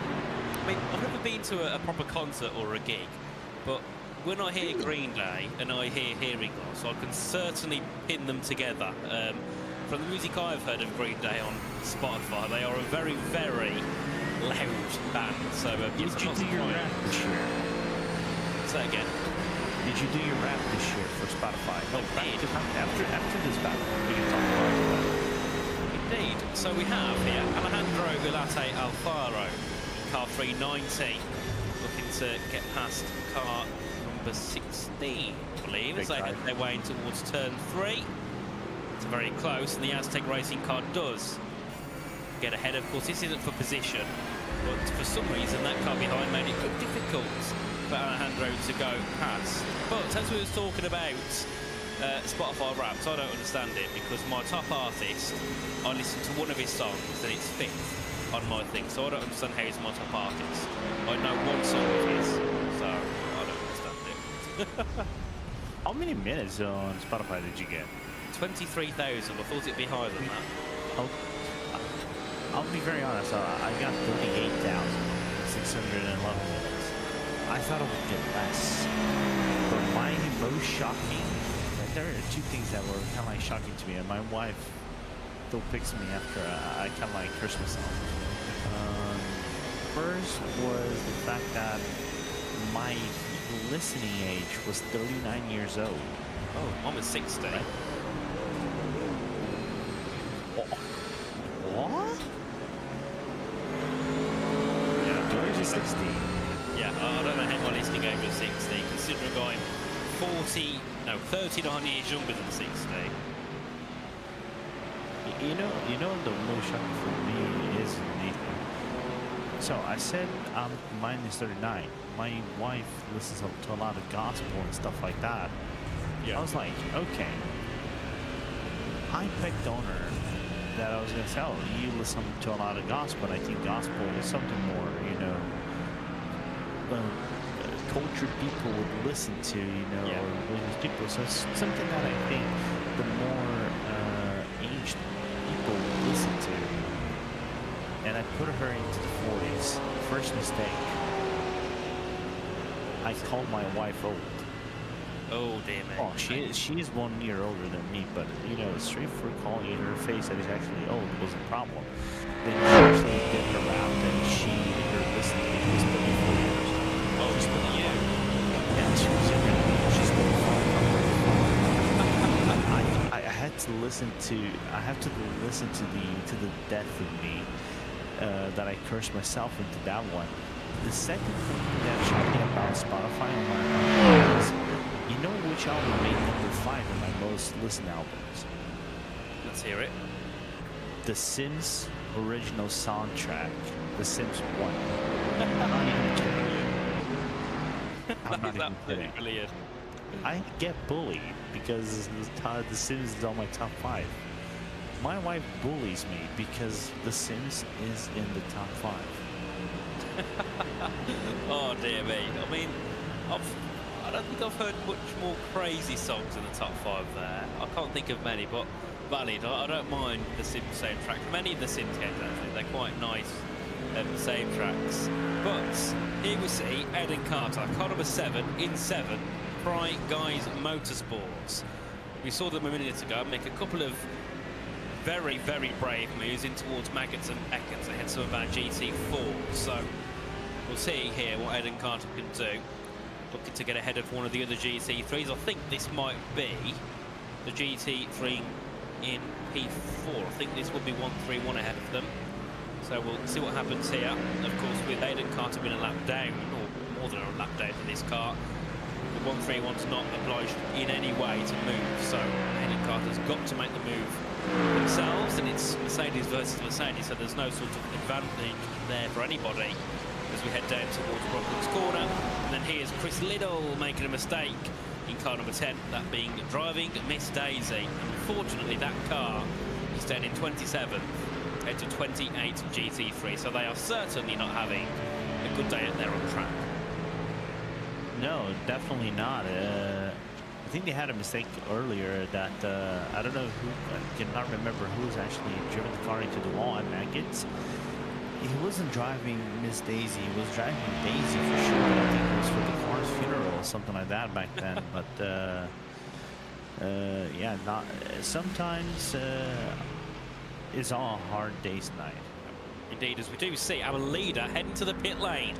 So Alexander Davidson for WSR Esports, car 123, is going to head into the pits, and this will now be a crucial moment. Of course, if you make a slight miscorrection in your braking too early or braking too late, it can cost you time. And I know, given they have such a big gap over car 91, they still don't want to lose those crucial couple of seconds. So into the pits for Davidson. We'll of course see how long this pit stop is. They'll be potentially changing tyres, of course, getting that fuel nice and filled up, and we also might see a driver change. We'll have to wait and see with that one. We also see car 422 in the pits, 92 and 25, so a few cars making their stops as we have 10 hours and 20 minutes to go in the Britcar 24Hr of Silverstone. So of course, you know, a big hello to everybody in the chat. If you are just joining us now, it's a pleasure to have you with us, and if you've been here the whole time, thank you for staying with us. It's a pleasure as always. There's a couple of other cars that are making their way into the pits, and I think one thing we're going to see here all race long is, even though we've got a few different strategies here, so you're still going to have like P1 and P19, for example, the exact same strategy. So you are going to see groups coming in together. It doesn't mean they're fighting for the same positions, it just means that they're together on track in terms of their strategy. Yeah, and I like the fact that we have these different strategies, but of course, some of them could have been, you know, aided with the incidents, or the incidents, as I mean, you know, hinted out by race control, or maybe overloading your 120 incident limit, which you can have first and foremost, and it's 25 incident limits that you get on your drive-through, and then onwards. So things can shift just like that, and maybe because of an incident, you kind of have to go into the pit lane and kind of like reset your car. So you get lots of fast repairs in here. You know, you cannot waste 6 fast repairs in a tool in a matter of 24 hours within the first hour. I mean, it doesn't work like that. As we're probably going to see another incident. No, it's a battle for 28th first between Project Lask and the 150 motorsport. Indeed, as they make their way down towards Brooklands and Luffield. Of course, this BMW we've seen spin around 3 or 4 times in the past hour. Unfortunately, they've not had the greatest time out on track as we make our way out of Luffield in towards Woodcote. Of course, it's being Project Not Last. Behind them is 150 Motorsport with Chris McIntosh. There we go. I should be able to say the English name. Oh dear me, I'm stuffed otherwise. There we go. So car 19 and car 11 in their battle for 21st. Of course, they are very low down in their class, but they're the only actual battle we have on track at the moment in the GT3s. We've got some gaps starting to close up, like P8 and P9. We've got P10, P11 as well. But of course, we need to wait for those gaps to come in even more before we can see them actually have a battle on track as we continue our way on. And Let's see his remove on the cards, as of course it's one of the GT4s in the way here of car 19. The BMW Power's Throne, they have a big power graphic on the side of their car, and I think, ooh, that's not good at all. 150 Motorsport have been slightly held up there by that GT4, and of course, one thing that is key in this race, will be key all race, Lorenzo, is choosing your moves at the right time. If you choose to go for a move and it's maybe a corner too late, you can sometimes lose a second when you've got a slow car ahead. It could be an issue moving forward, as if there's one thing that is hard to do at night is follow procedures thoroughly, with traffic and all. This is why nighttime racing can be difficult. We were having this discussion, of which. And I'll go back to my point and ask you, as Armed Forces Sim Racing have another issue at Brooklyn. What is hardest for you? Do your first stint? You do your first ever stint in the car? Do a night stint, or do the last stint of your car, or the last stint of the race for you? It's probably boring. I would say the first stint, just because you've got to get yourself set into the car, you've got a long race ahead, and you've got to just kind of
I agree with you on that statement, right? I said it to I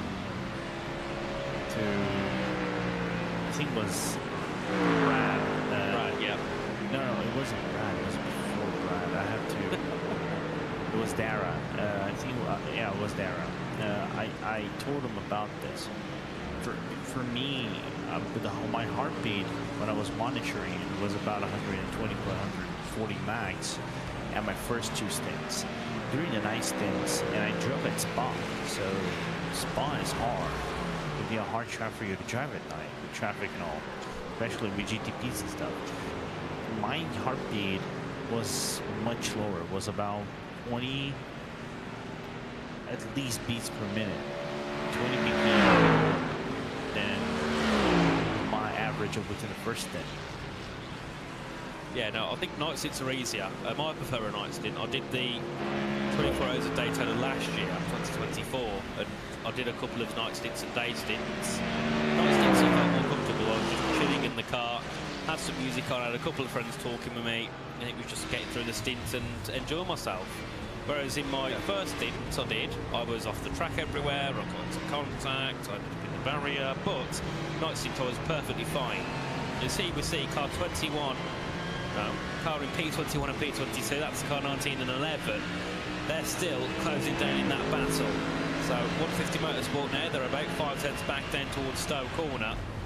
And every time we go on board here, 150 Motorsport closes in. And then as soon as the GT3s arrive, they make mistakes.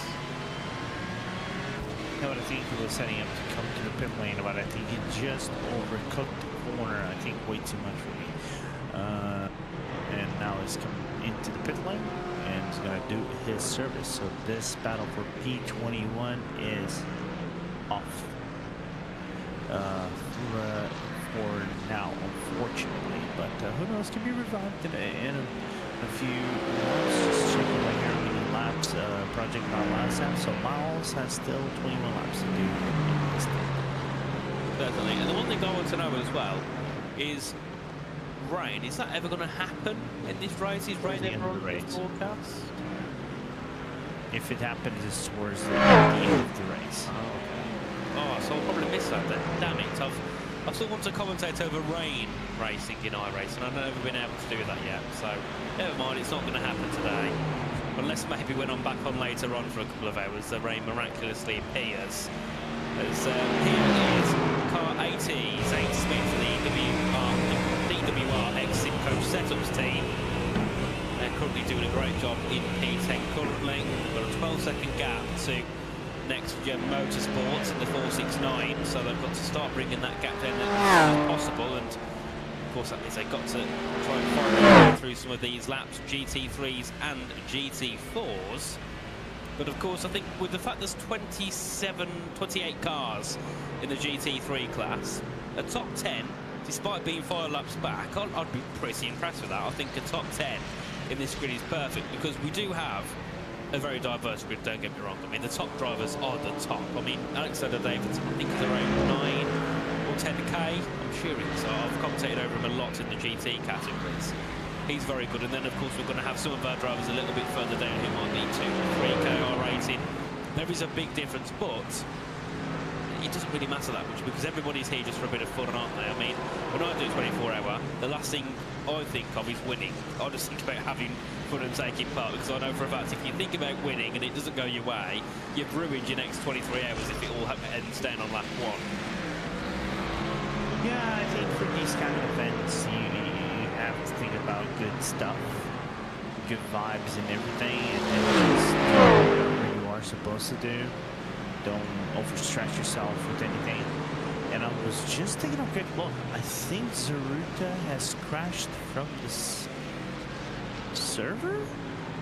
Oh, that...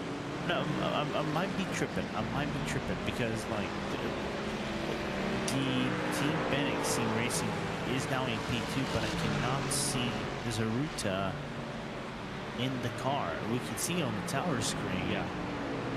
But it says that he's towed back into the pit lane.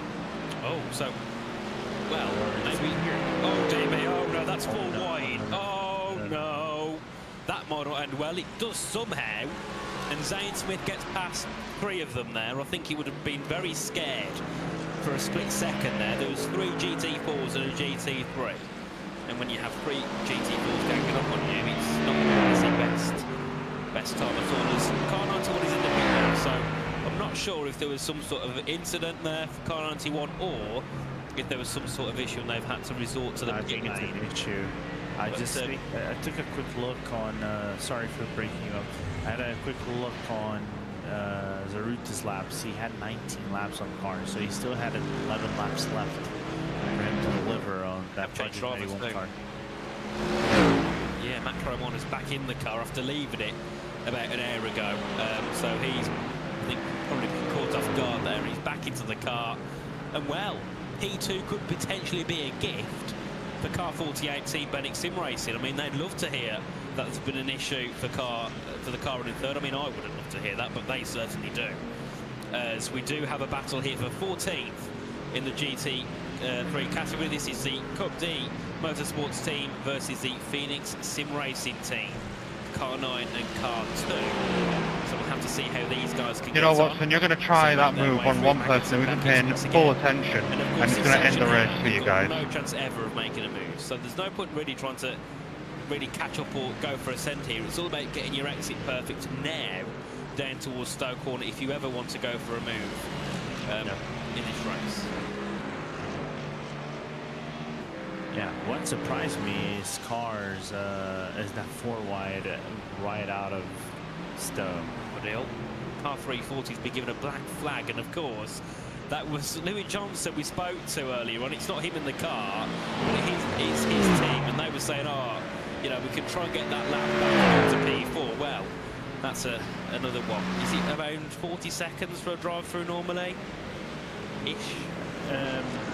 Drive-through is 26 seconds. 26, so I mean, that's a lot of time lost. Considering where they are, they must have been upset because they're now in P6 actually. Oh no, dear me, that's Alex Jenkins, that's P2 in the GT4 class, so that has also cost them time, and that could also give a little bit of a chance here for Satellite Racing to close on. What is the gap standing right now? It's still 450%. It's still a gap for Rallis to work on. And this is why the Thomas Anga team had received a penalty. I was wondering who had the missing bumper at the exit of the loop. We saw that on the broadcast. I just couldn't make out who was it exactly. Oh, that is not ideal. And here is Jack Trumwitz, who's had another mistake in car 23, the Armed Forces Sim Racing GT car. He's gone around at Brooklyn's corner, which is a very difficult corner. I'll sit there and say that because it's one that you can kind of overturn the car in and you lose the car and you've got no way to collect it. And of course you then get presented by grass either side, and of course that then makes you very slippery, and it's just not a good time if you make a mistake at Brooklyn's corner. It's here we see the leader of the GT4 category, Konstantin Stolzenberg for the WSR eSports team, car 223, with a one-lap lead still over Arete eSports Britcar 24. I mean, they are dominant so far, car 223. And I think just say they make a mistake now and they have to go back in the pit lane for something, or they have to make an extra start, they're still probably going to be fine, which is insane to think. And surely as a team, the confidence and the momentum in your pace is going to be so high when you know you've not really got much to lose at this specific moment. If you jinx them, it's not only I mean, we'll both say that because the commentator's curse. I don't know if it gets. I don't know if it affects you a lot, Lorenzo. But I mean, in one league, it was on the F1 game. I actually decided a championship with the commentator's curse. It wasn't leading by 50. PSGL, right? It wasn't. No, it wasn't in PSGL. Actually, it was in a different. The guy was leading by 16 seconds to win the championship. And I'm like, oh, here we go. Final lap. What a season it's been, bloody. It was a 12-race season. Bins it at the final corner. What track is it now? I think it was Mexico. Very old tyres. Put his foot down, spun and hit the pit lane wall. And I was like, oh no, oh dear. That was not a fun moment at all. So the commentator's curse just hit me a lot as his team heaped together. Car 338 going off the track at Brooklands, and I think we've seen an incident there every 2 minutes. And that's not a safe region at all, is it, Lorenzo? Yeah. Not the most blatant region, yeah, that was not the best, but not the most blatant rejoin we've seen. We've seen worse, I think, haven't we? I mean, we've seen some criminal rejoins so far.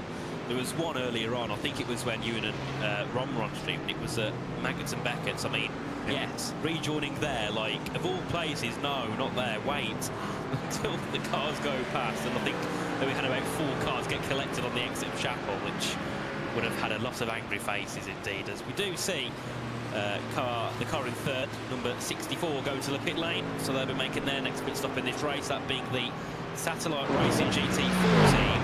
And of course, it's a mistake that the car 180 had earlier. They are definitely going to be eyeing up a chance to climb around that gap 10. As here, we see car 91, Matt Caruana. What's happened here?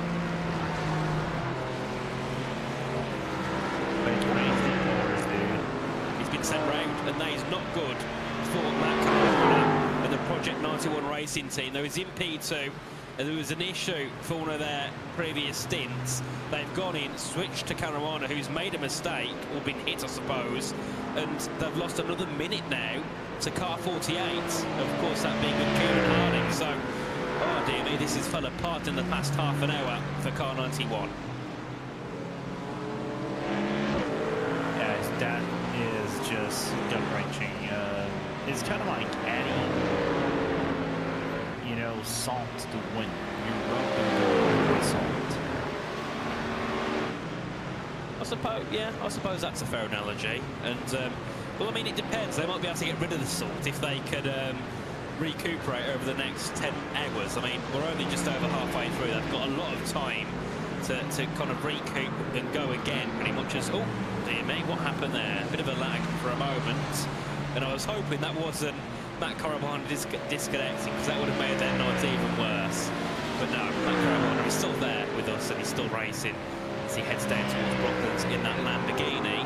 Battling-wise around the field, the gaps are very high at the moment. There's nobody within 10 seconds of each other currently. The closest gap being between Line GP and No Limit Sim Racing Academy, and that gap being 17 seconds. That's with Stein Hangraf and Callum Koski. That's with P7 and 8 in their class. So not ideal in terms of battling on track, but of course, once we start to close up these stints again, that's when drivers start to get close and to really see some battles. And hopefully, we're going to see some battles for the top 3, because I think that's what everybody wants to see. Yeah, I think there's a realm that can happen at some point in this race, in my point of view. But yeah, the race has come down. I think we can safely say we've reached that hour of the day, as I think we have another DNF with the two motorsport, one of the real life Britcar teams. So I listened earlier about Scorpio and with the number 38, right? This team is actually a real life team. Doesn't run in Britcar. It ran at GB4 and Radicals and some other leagues. So in the UK, so it's another real life team. I was trying to take other looks into racing teams that are probably involved in the real life stuff, but couldn't find any. But then again, usually I get a lot of things wrong. I know we had Team Brit in the past, and Team Brit has always been involved with the Britcar 24Hr of Silverstone. I think this might be the first year they're not involved with this at all. I think it's right when you see some of the, the hashtag real life teams take part. It's lovely to see that. And of course, I've just did a little bit more reading up on Scorpio eSports, and they have taken some drivers from sim racing, so our racing in GT7 mainly. There's some real racing with GT3s I saw on their page, and I also saw some of Formula cars. So brilliant to see eSports drivers now making their way into the real world of racing even more. And of course, Silverstone, for many of our British drivers that are trying to get into real life racing, because of all the different club events we have and all the different Formula events and the junior series, Silverstone is actually used quite a lot for these drivers. So for some of them, this actually is potentially it's a practice for their future, which is quite mad to say, as we see Conor Benjy, Coupe D Motorsports, receive a black flag and they stopped.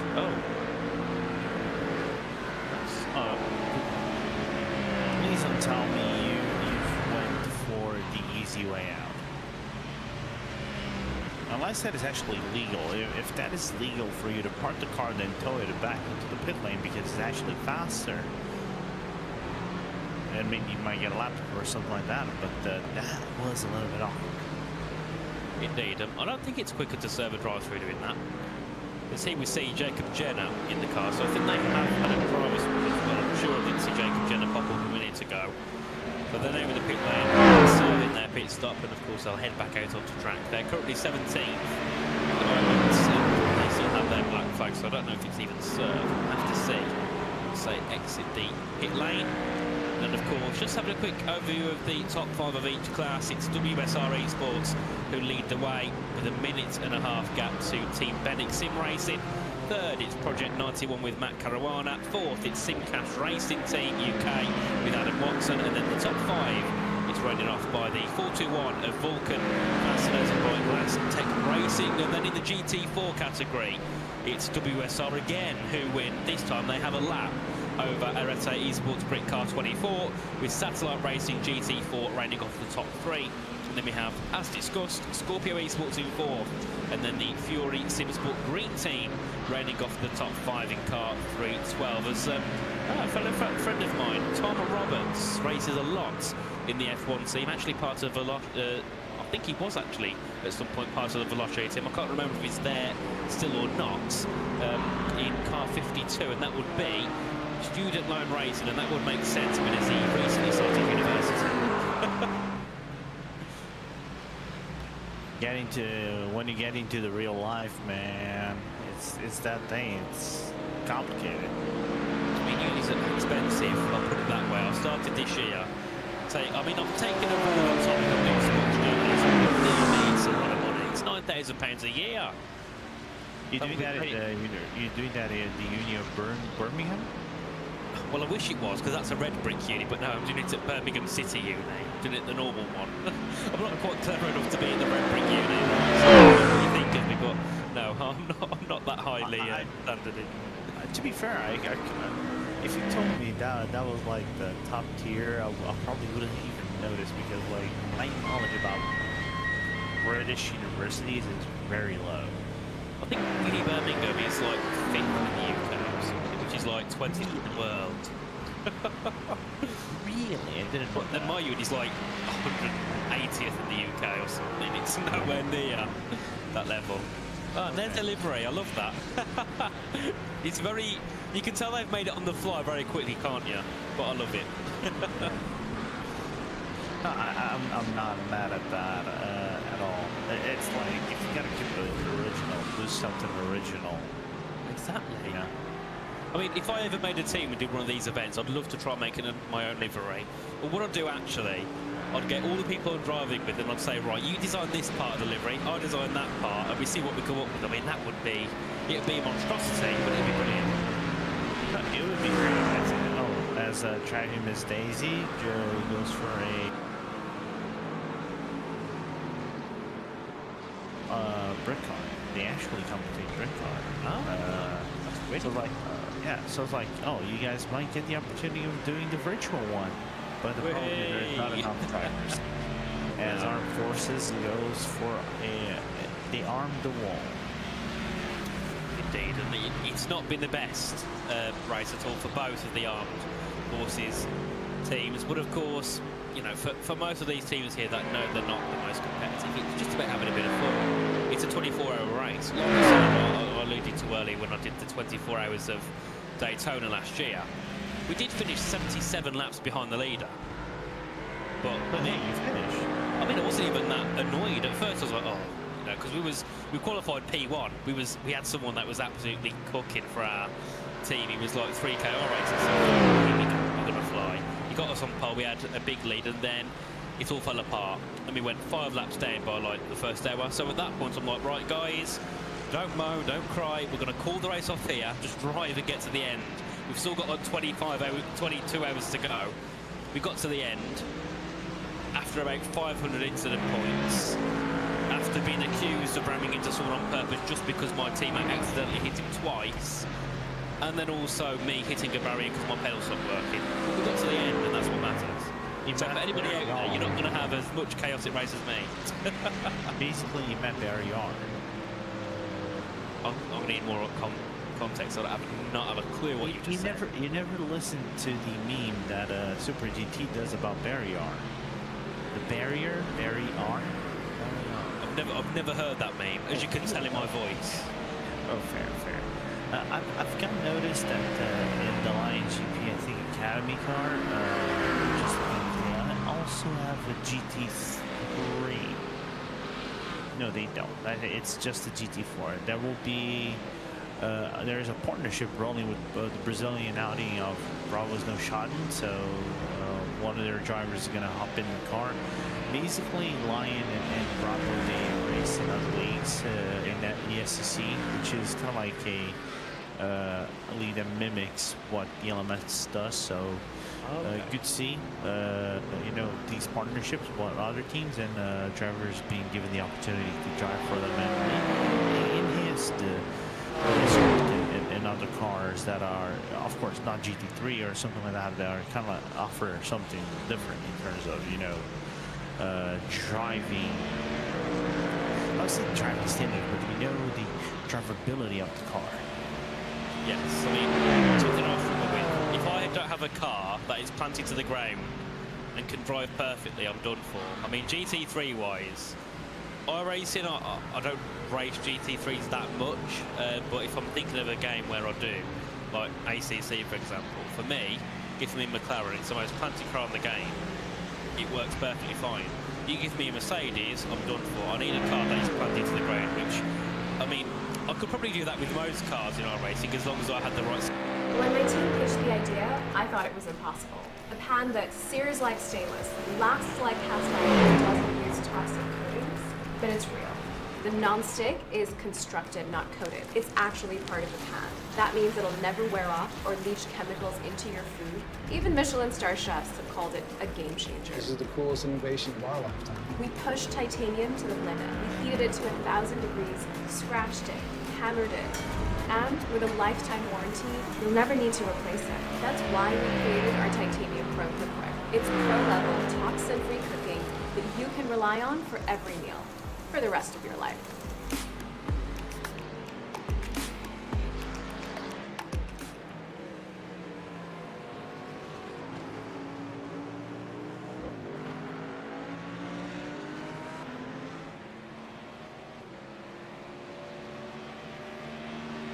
So we were gonna give this to our son this year for Christmas as a stocking stuffer, but honestly, we're probably gonna keep it to ourselves because this is way too cool. It's only 6 inches, but watch what's moving. These flyovers act as boomerangs and hover back to your hand every single time they're thrown. These things have a super long battery life as well, and they're super fun to play with. And if you're seeing this right now, they're going for less than a slice of pizza, so definitely check them out in the shop below. Throw it as hard as you want. Go on. Watching it zip away feels like it might just keep going, right? Nope, here it comes. This thing's a total game changer. Throw it across the park, over the driveway, always comes back. Hover in your hand like it's floating, glows like a little star. And yeah, my kids haven't stopped begging to play with it. No fancy setup, no frustration, just pure fun. Oh, and check the orange link below. Huge discount right now. Grab it before it's gone.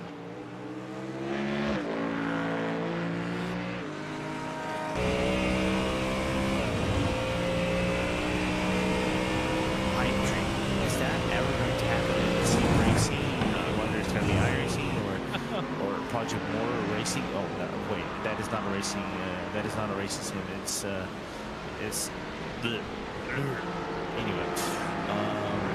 It's or even F1 or something like that. I don't think it's likely. You know, I think it's going to be very difficult. But hey, you can give it a try if you want to. I just think it's very difficult with current technology nowadays. Yeah, definitely. I can't see it happening, but we never know.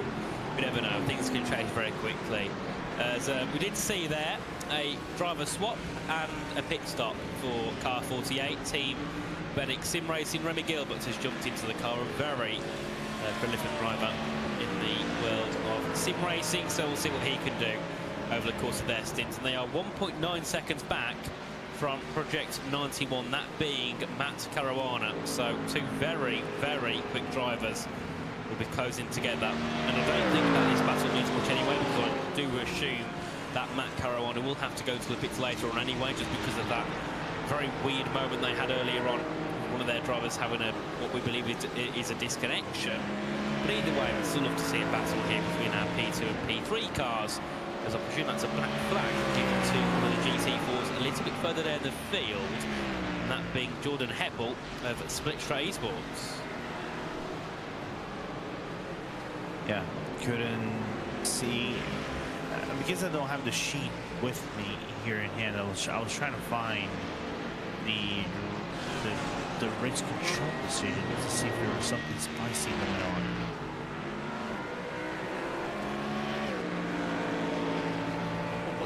I think here Remy Gilbert's taken a bit of time to get settled into the car, because that gap has shot up between himself and Matt Caruana. It's now 4.1 seconds, so I think here Team Benjy could just taken a moment to get themselves settled in.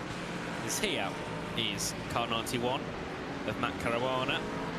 Jordan Heppel is back in the pit lane for car 4. Today was in the pit lane earlier on, but they're back in again. And then also car 23 making another pit stop, that being, we do see here with car 91, they make their way towards turn 3. Matt Caruana has just made his way past a couple of the lapped cars as we continue our way on. And of course now, I mean, what do you really do if you're Project 91 racing team here? Because they're in a very sticky situation. I mean, they qualified P2, they did a brilliant job in qualifying, but the races are going to plan with what happened when I think it was when Christian had a disconnection. So, I mean, what can they do to recoup? Do they have to just go on this odd strategy, or do they have to try and force it to what it was before? I think they... getting a quick thought right here. The only upside to their issue was they had an incident about 9 minutes early. So if you think about, if you try to draw back laps and everything, that is actually doable. You can kind of mitigate that as you go through your stint. So that might not be much of a damage at all in your whole stint, as we see Vulcan Fasteners by Glass Tech Racing coming into the pit lane. Also Luca Monroe in the United Sim team as he's going to do his pit stop. Already doing it. There will be no driver swap for Luca. But coming back, I think they can kind of like neutralize this time potential disadvantage they have towards other teams, because they would have to pit a little bit earlier and maybe remove that deficit at the very end of their race. So I think they're fine-ish, despite the 11-lap delta that it has to Remy Gilbert and it's better.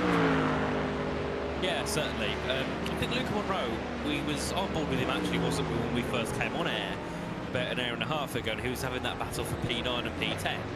They currently sit P10 and they've made their pit stop, so I think once Joe Harrison for the Sim Dynamics with Sunoco race all goes, I think yet again they'll probably be relatively close to each other, so this battle for P9 and P10 will probably still rage on for the next few laps in this race. And then also a black flag being awarded to Aztec Racing at 390. That's Alejandro Ulate Alfaro. I hope I pronounced that right. I think I did that. I said it confidently, so that surely means I'm right. They have been given a black flag, and here's a battle for P10 in the GT3 class. It's Next Gen Motorsport and DWR X Sim Coach Setups. They have their battle as they head into turn number 1. Yeah, they were praying that they were saying that for us on our broadcast chat that we should curse the other teams. The commentator curse on the other teams. I mean, if they pay us, sure. No, I'm not. For the record, no, I'm not giving people commentator curses. I mean, what would that make? Would that make us psychics? I mean, if we had a yellow flags on this in this race, that was a good potential. I could throw it out.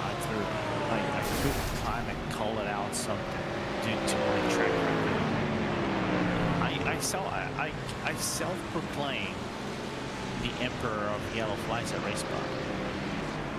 I can't think of many races that have had yellow flags in them. They're not that common. Well, not for me at least. I've barely seen any. Oh, do an Ivor race. Is that will change quite quickly. So yeah, is that the plan? I need to start doing more series, then, don't I? I mean, there's so many things that are happening in this race. So I'm like, I've commentated royal racing for a year and a half. I've never seen this happen before.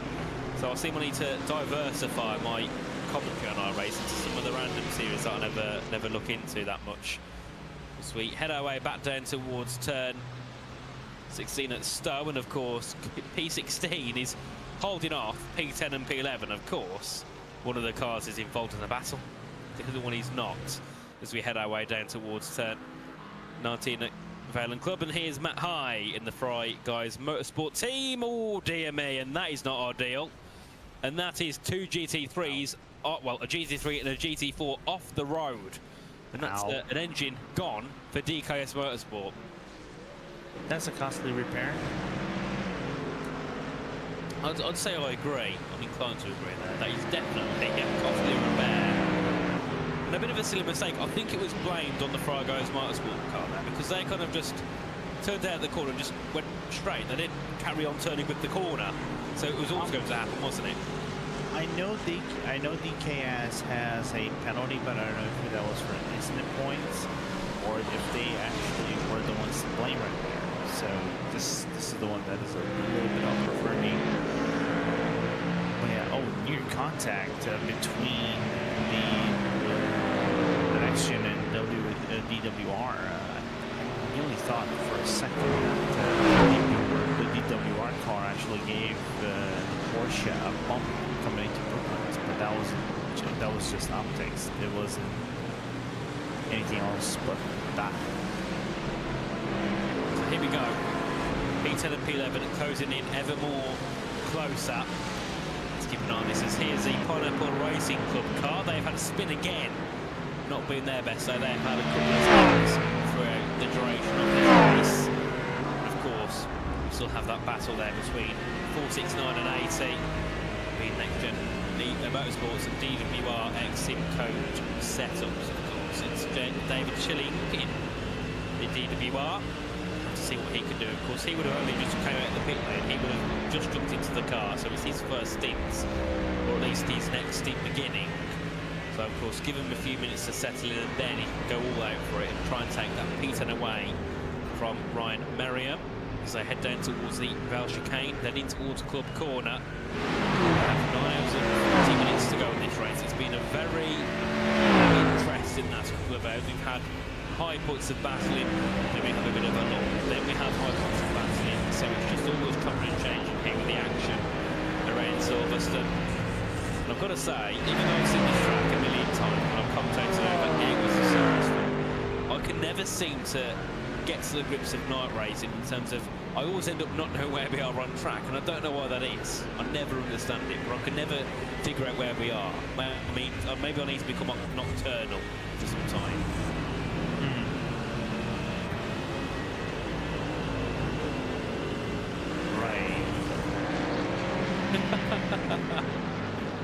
You're saying I don't have a clue what you're on about, because it doesn't happen to me. Am I right? All right, back it up. What was your mindset going into this? My mindset? Yeah. Fun racing. I don't know what my mindset was. No, it's because like maybe I spaced out a little bit. That it's 25 in the morning, people. As we see the issue for DKS again. I believe when they had the issue of road reaction. I don't know. Oh, you got me thinking. So here we go again.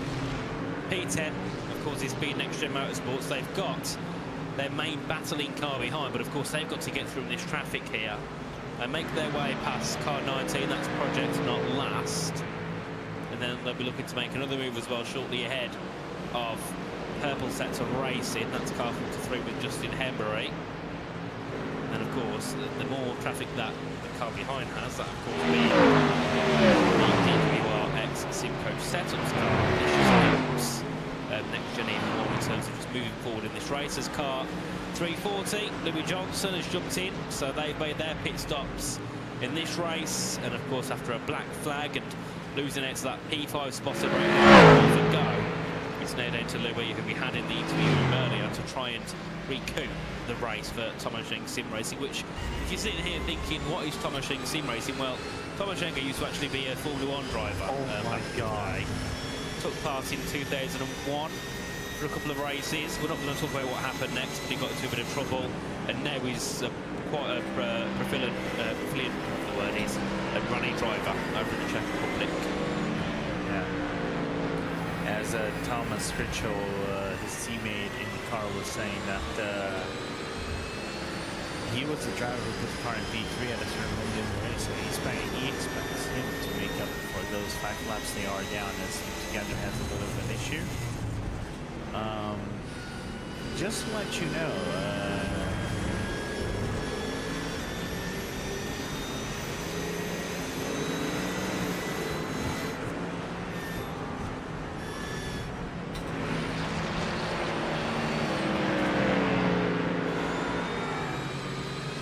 blame if they try to find you where you live. It's if they find where you live, it's not my fault. It's your take on saying it's nice to see English people driving, not getting caught behind, because I really want to believe that was a Hamilton take more than anything else. Maybe. But I could be you know, talking bollocks out of my mind, and that happens 9 out of 10 times. No, we'll see what the heck you're referring to. Battling wise, we've got still this battle for P10 and P11. We've got the Pineapple Racing Club again making a mistake. Yes, it's the same as what we see every single time a car goes over Brooklands. Too much on the entry, and of course that means you are going to spin off into the runoff area. I see his car 452 also making a mistake. Plastic Racing. Yeah. No, that was actually the Loop and I think the Loop and Brooklands are the two main killers in this race so far. We've seen a couple of cars go off in towards Maggots and Beckett's, but that's not often the case. You normally have enough balance to just pull the car through. And if you make a mistake, you can catch it. Brooklands, once the car goes, it goes, and the same happens. There's DKS Motorsport serving their black flag they received. That's car 49 in the GT4 class. So they've been up to some more trouble, I think, on track. Oh, okay. I've only seen the bad. But Thomas actually corrected me, is the fact that David is picking on the English team who got smoked in Australia. Well, I don't watch cricket, but all I know is that England is very bad. At cricket? The English are bad at cricket. Well, I mean, normally we're quite good, but we're just doing bad at this tournament. I don't watch it. I don't know the rules of cricket. I don't know the players in cricket. All I know is that fans are very annoyed with our performances. I was gonna say is I could be very wrong because my cricket knowledge is below. It's kind of like -0. It's not even 0. It's -0. I don't even know a single player from cricket coming out of the UK nowadays. But I won't because yeah, the only one I know is Freddie Flintoff, and he doesn't even play anymore. Freddie Flintoff. Was he like a good cricketer? I know he was one, but I don't know who he was. He was arguably one of the best players ever for the English team for the 20s. Oh, okay. So he was a very good cricketer. Yeah, but then again, Ben Stokes, and that's it. Ben Stokes, Freddie Flintoff. I'm a footy guy. I'm a football guy, not a cricketer. Who do you support? Team players? You want to know? Yeah, why not? Why do you think I actually made this question? If I made this question, which team do you think I support? I don't have a clue what team. It's in the Prem. Oh, Liverpool. Oh, hell no. Manchester City. I'd rather die than become United a Man then. City. Of course. Since 1996. They're doing a bad job at the moment. So. Please, we drew against West Ham at Old Trafford, given a go, and parking the bus for 30 minutes left to play, and we let them score in the 86th minute, 81st minute. That's not ideal. That's not ideal. Jesus. The 3 wins in a row we had earlier in the season, that's why the only thing that, gives me a little bit of joy is number 1, we are ahead of Liverpool, and second, and most importantly, Liverpool actually is in a deep pile of bad stuff, which I will not call it right now, but it is very yeah, Liverpool are in a spot of bother, I think is the same way to put it. Not too confident those guys at the moment, but back on board here with car number 7 in 7. It's Frygo's Motorsport second for a very long time in this race, with Matt High now taking to the helm of that car. Of course, they'll be looking to try and see what they can do to move up the field. Their gap currently to P6 of Team Loose, 48 seconds. So that's definitely doable to bring down in the next couple of hours, but of course you've got to hope you don't make any mistakes yourself. As here we have a battle for P11 in the GT4 class. It's Iron Apex eSports versus UK Sim Racing. So we'll have to see how this one can go. The car 22 in the Mercedes, leading I think it's a BMW, if I can just about see the background as they make their way into the final couple of corners. And of course this is a crucial move on the cards here for UK Sim Racing, and I believe they're not in a BMW, they are in... Oh no, they are in a BMW. Dear me, that's what I get about nights. I can't tell what car's what until you can see a clear picture. As they make their way to turn one, they continue on in their battle, and here, oh, that's off at Cop's corner for Chris Boland, and that is going to be a barrier. No, it's not, just about missing them for Armed Forces Sim Racing. Just a scary moment as Iron Apex is going to have, it's that car actually, we're just seeing on screen. Heavy a moment at Brooklands. Oh dear man, that is not ideal for car 22. Of course, now they've lost out in that position to car 17. As they continue there. No, they haven't. They've kept ahead of car 17. That must have happened earlier on then, because, yeah, that must have happened way earlier on in this race. As further ahead, though, we have got a pit stop. It's car 131, Simcast Racing Team UK, Adam Watson.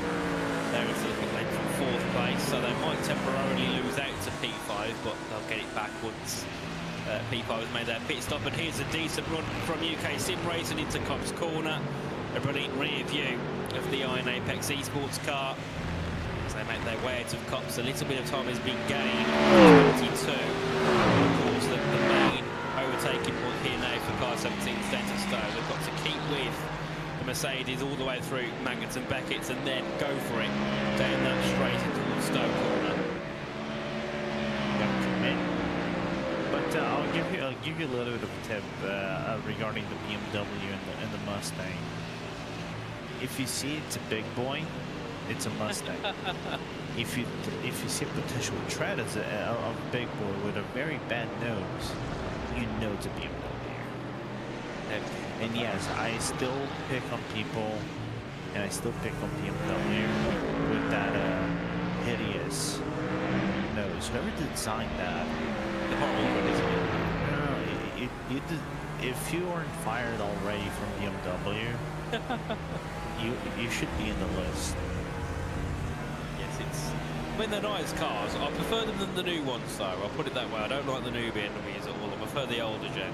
I prefer the really old gen. The 2000 the E91, 2007 era. That's the BMWs I like. The old ones. Yeah, for me, from E86 above, from the E86 to the E92, I'm okay with that. After that, it's like here it's a hit or miss here and there. Another spinner improvements. At this point, I think we need to have Ramiro starting to have a little bit of a race block counter for spins and movements, and then we can have our own game. We have a lot of shots taken there, that's for sure, because there's a lot of spinning going on at Brooklyn.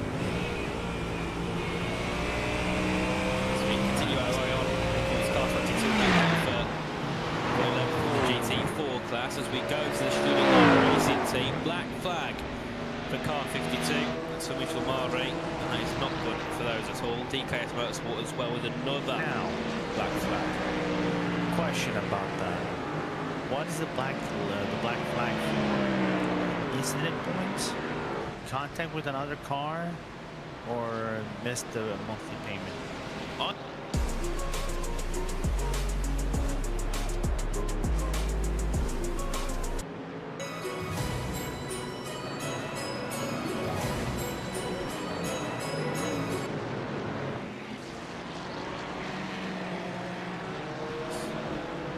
Okay.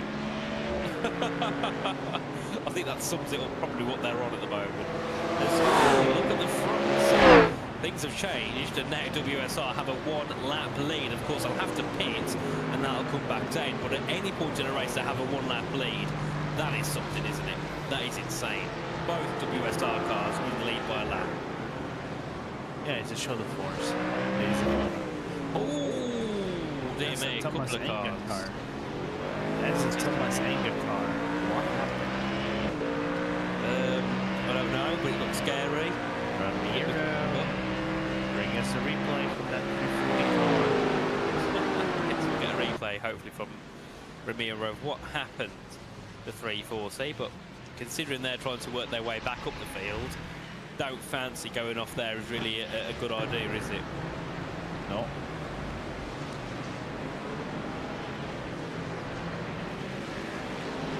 We carry our way on down towards Brooklyn's corner. Still following on with car 22. I know, eSports car still ahead of UK sim racing. As here's what happened to car 340. As we head through in towards Vale, then in towards Club, the BMW goes past. Do they get tapped by the other one? Oh, dear me. They do indeed. Oh, and they slow down heavily through there. Oh, my. That could have ended a lot worse than it did. Car number 2 hitting the back of them. I mean, how did 340 not go around there? What? That would have been Phoenix Sim Racing, Billy Wright. Dear me, that was some quick reaction from car 2. Yeah, insane reactions. I mean, I'd love to see an onboard from Billy Wright. I mean, that's the main thing I want to see. So he gets hit here. Oh, he goes into the... Oh, what's happened? He's hit the pit speed limiter.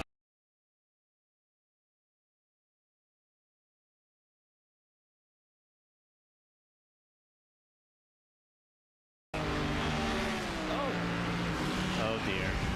I think there's a big issue there for Louis Johnson. Of course, that's what led Billy Wright into hitting him. Oh no, that's a wheel disconnect, isn't it? Yeah, wheel failure. Oh dear me.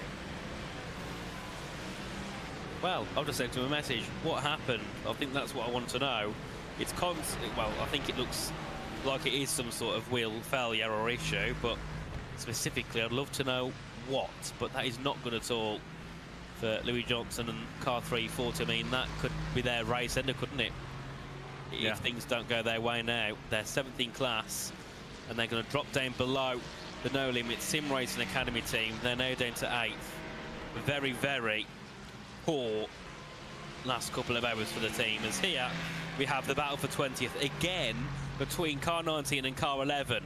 That being Project Not Last and 150 Motorsport. These guys, we saw them around an hour ago having this same battle. They're back there again going for it. So we make our way out of Woodcote Corner and back down towards Cops again, and we'll have to see when can 150 Motorsport get the move done, because whenever we watched them, they was always close, but never quite close enough. Yeah, I think the Ferrari over here is struggling with the power of the BMW to try to get through and go around. Maybe counting on the mistake of the favorite dancer of Mr. C on the cha-cha slide, which is the car number 19 of Project Not Last. So unfortunately, not going to happen, that overtake opportunity over here. No, certainly not. So we'll have to see what 150 can do on the next couple of laps. Pit stop points, or at least strategy points. Yeah, but so one of them.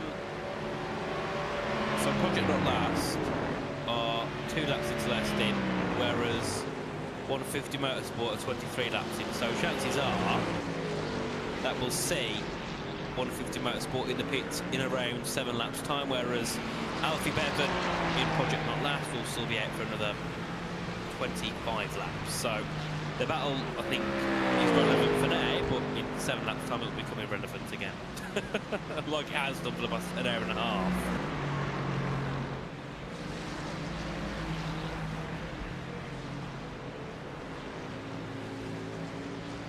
Continue our way on. Of course, we do see car 25, that being the Lunar Road Sim Racing Co-Way Algar Racing team, have been also given a black flag. That's Daniel Kennard in their car. And then also Pineapple Racing Club. No, they've also been given a black flag, and it's Daniel Marshall, number 8 in that car currently. And here is car 25, 23rd at the moment. moments in the class. They'll head into the pit lane, serve that drive-through penalty, and with a two-lap lead ahead of car 338 in 24th, they'll soon be safe to stay in that 23rd spot. As here is car 33, Pineapple Racing Club. They've also been given that black flag. Yeah, soon the dominoes are starting to fall right here on the racetrack, right? Lots of cars getting more cars falling. Well, information from Louis Johnson, his wheel is not working at all still, it won't turn back on. Oh dear me. I mean, I don't think this is the kind of moment where you want to end up saying, right, Mum, Dad, can you buy me a new £600 wheel? Oh mate, don't. This is a topic. I was like talking to my wife. That's some avoidance. You know what? Hats off to Daniel Marshall there. That was perfect. I'd love to see an on board of that view at turn 5 there. Sorry, Lorenzo, carry on. No, it's all right, and that actually happened also with the car running 91. So he's gonna end it out. It's that car one right there, but. It is just like that. It's insane, you know. I was having this conversation with my wife. Nowadays, I have a G29 wheel, as we're gonna look what happened. I mean, this was insane reaction from Daniel Marshall. Car spins. That was going to be one of the best avoidances I've seen in my stint so far. Perfect. Yeah, hats that off. was great. That was crisp. But looking back, I was telling my wife, oh, I have a G29, I downgraded and stuff like that. I really want to try to have a better wheel. So I was like, okay, let me get my PC first. Let me get the new PC. As I get the new PC, can I work on getting myself a wheel and stuff like that? I thought my wife was going to explode. Oh, how much is it going to be? Oh, maybe about 600, 800 euros. That's a lot of money. An R9. Yeah, I'm getting myself an R9 package. So I thought my wife was going to explode. She was chill. It's a perfect reaction. But as we saw there, DWR ex-Sim Coach Setup's got the move done. They moved up into 10th ahead of Next Gen Motorsports. That was the move they've been looking for a very long time. They've got that move complete. So they now move up into the top 10. Brilliant job by those guys as we head back down towards Cops Corner again. And we'll see if there's anything that we need to fight this one back as they head in towards Maggots and Beckett's. There's a couple of GT4s in the way, and hopefully they move out the way, because this is a very tight place to catch a GT4, isn't it, indeed? As they go through, that's a BW on the left. Through goes DWR, and they continue their way and back down towards Stoke Corner, where they can get past these two GT4s, regroup, and battle once again on track. Yeah, good stuff. Get close, and that's move complete anyway. So, these two, they regroup again. They're a second apart now. And that move that DWR made was a crucial move they needed to make.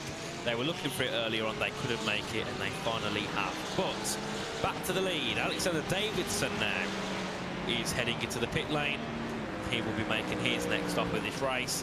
And he's been in the car for a very long time this evening, so I'm starting to wonder if we're going to see any sort of driver swap here for WSR eSports, because Davidson has been doing a superb job in just keeping that lead to still over a lap.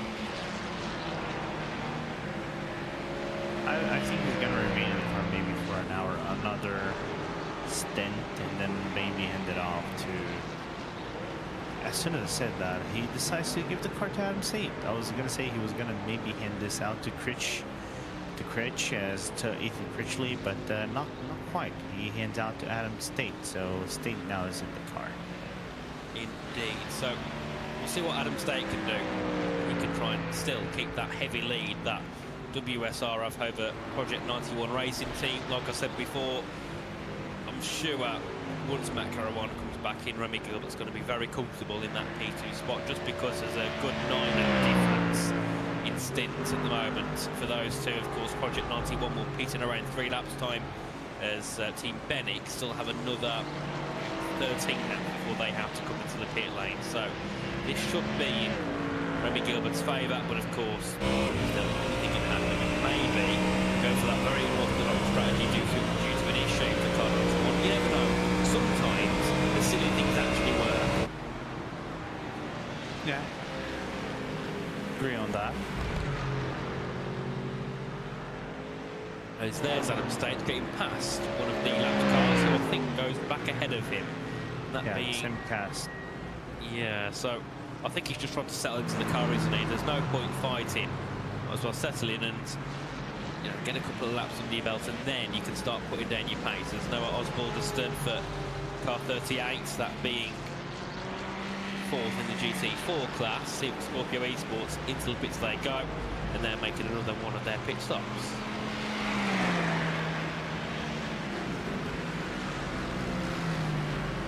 Hold up. I just saw, I think, Noah come into the car. His second name is something amazing. It's 2:47 a.m. and looking at his name. Noah Osbaldeston. So Osbaldeston, yeah. I only know that because I've commentated on before. Otherwise, I'll be stuck. Yeah, a very interesting name. And I say this in a good way. It's kind of like a very unique name. I was looking at like some of the names earlier on in the real life Britcar. Oh, the leader spun around. Oh, that's fun. Oh dear me, that's WSR. They've gone around, heading into the final corner, and that is not good at all for Adam State. He's first up in the car. He sent it spinning round at the Vale chicane. Of course, they've still got a very comfortable gap. They've lost maybe the 20th of the gap they've had. That is not good signs for Adam State, jumping into the car and already making a bit of a grave mistake. So he's just got to kind of calm down, settle back down, and look to go again. So that's what happened here. So as they head into the chicane, did he get tapped? He did. He got tapped, and I can't quite see what car that is. They disappeared quickly. I think that was Louis Johnson in the Thomas Anga Sim Racing GT4. Oh, that would be ideal. Yes. Well, he's gone from...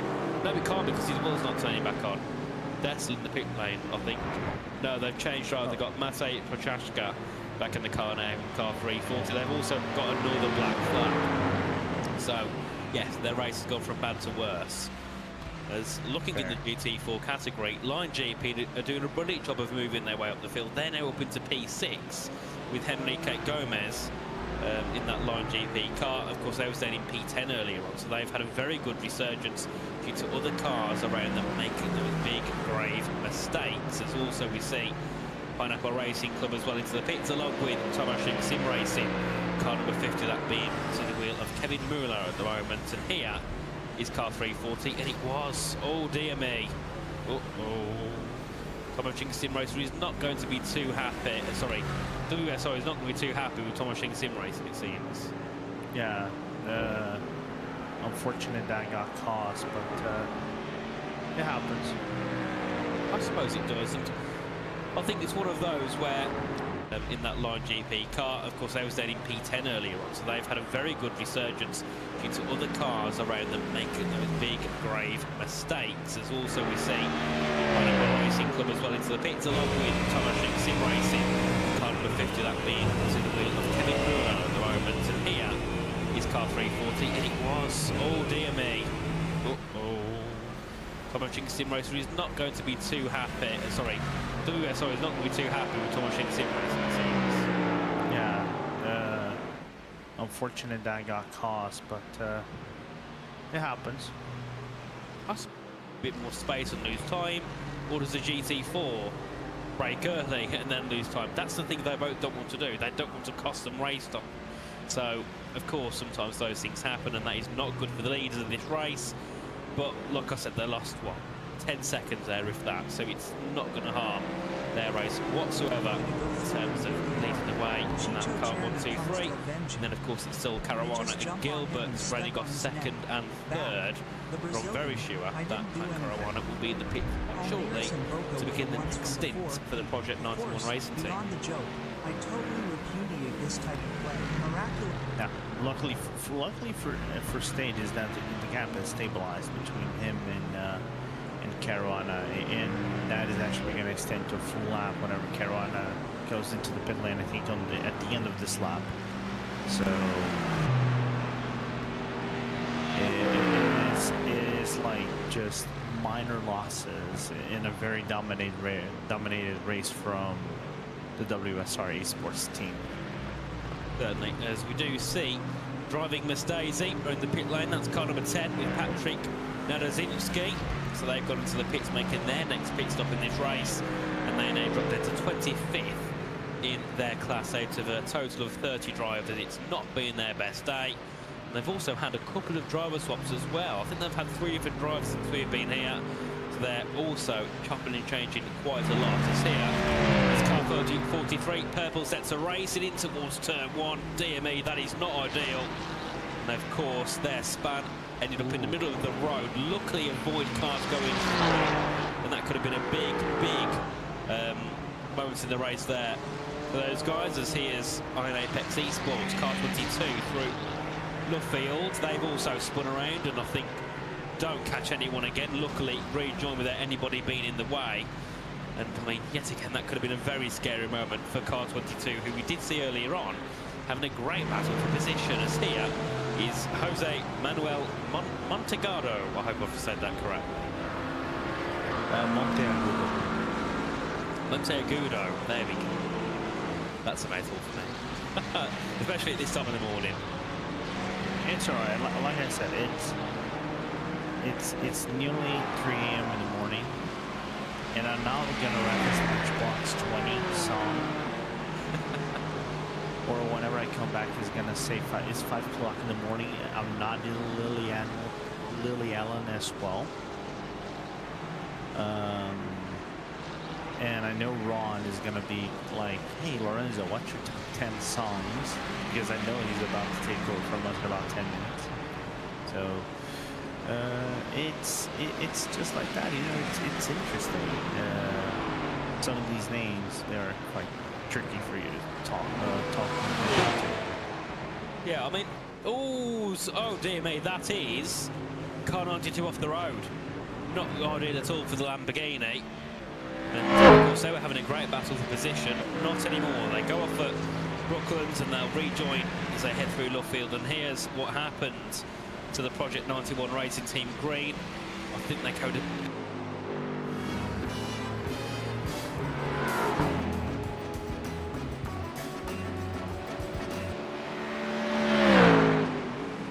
Lot of time.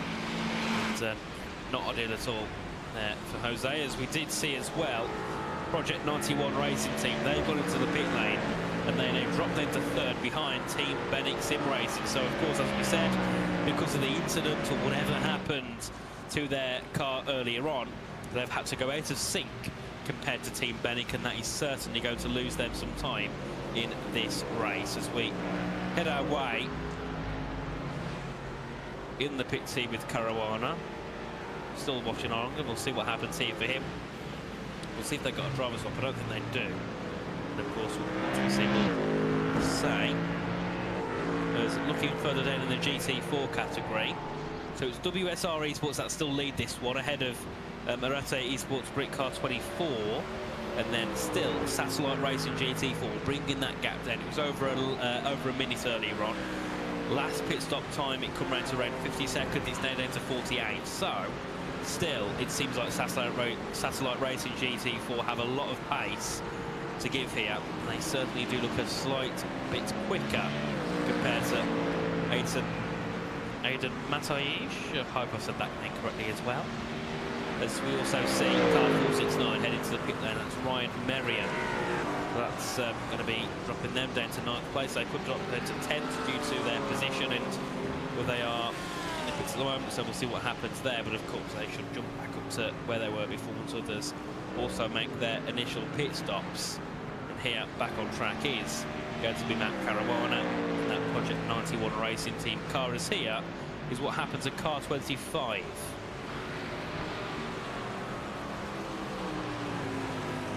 And that, Lorenzo, looks like a very, very damaged front end. Yeah, no bonnet, no front end grille, no headlights. Truly, Luna Rose is the Luna Rose team is blended in with the Luna.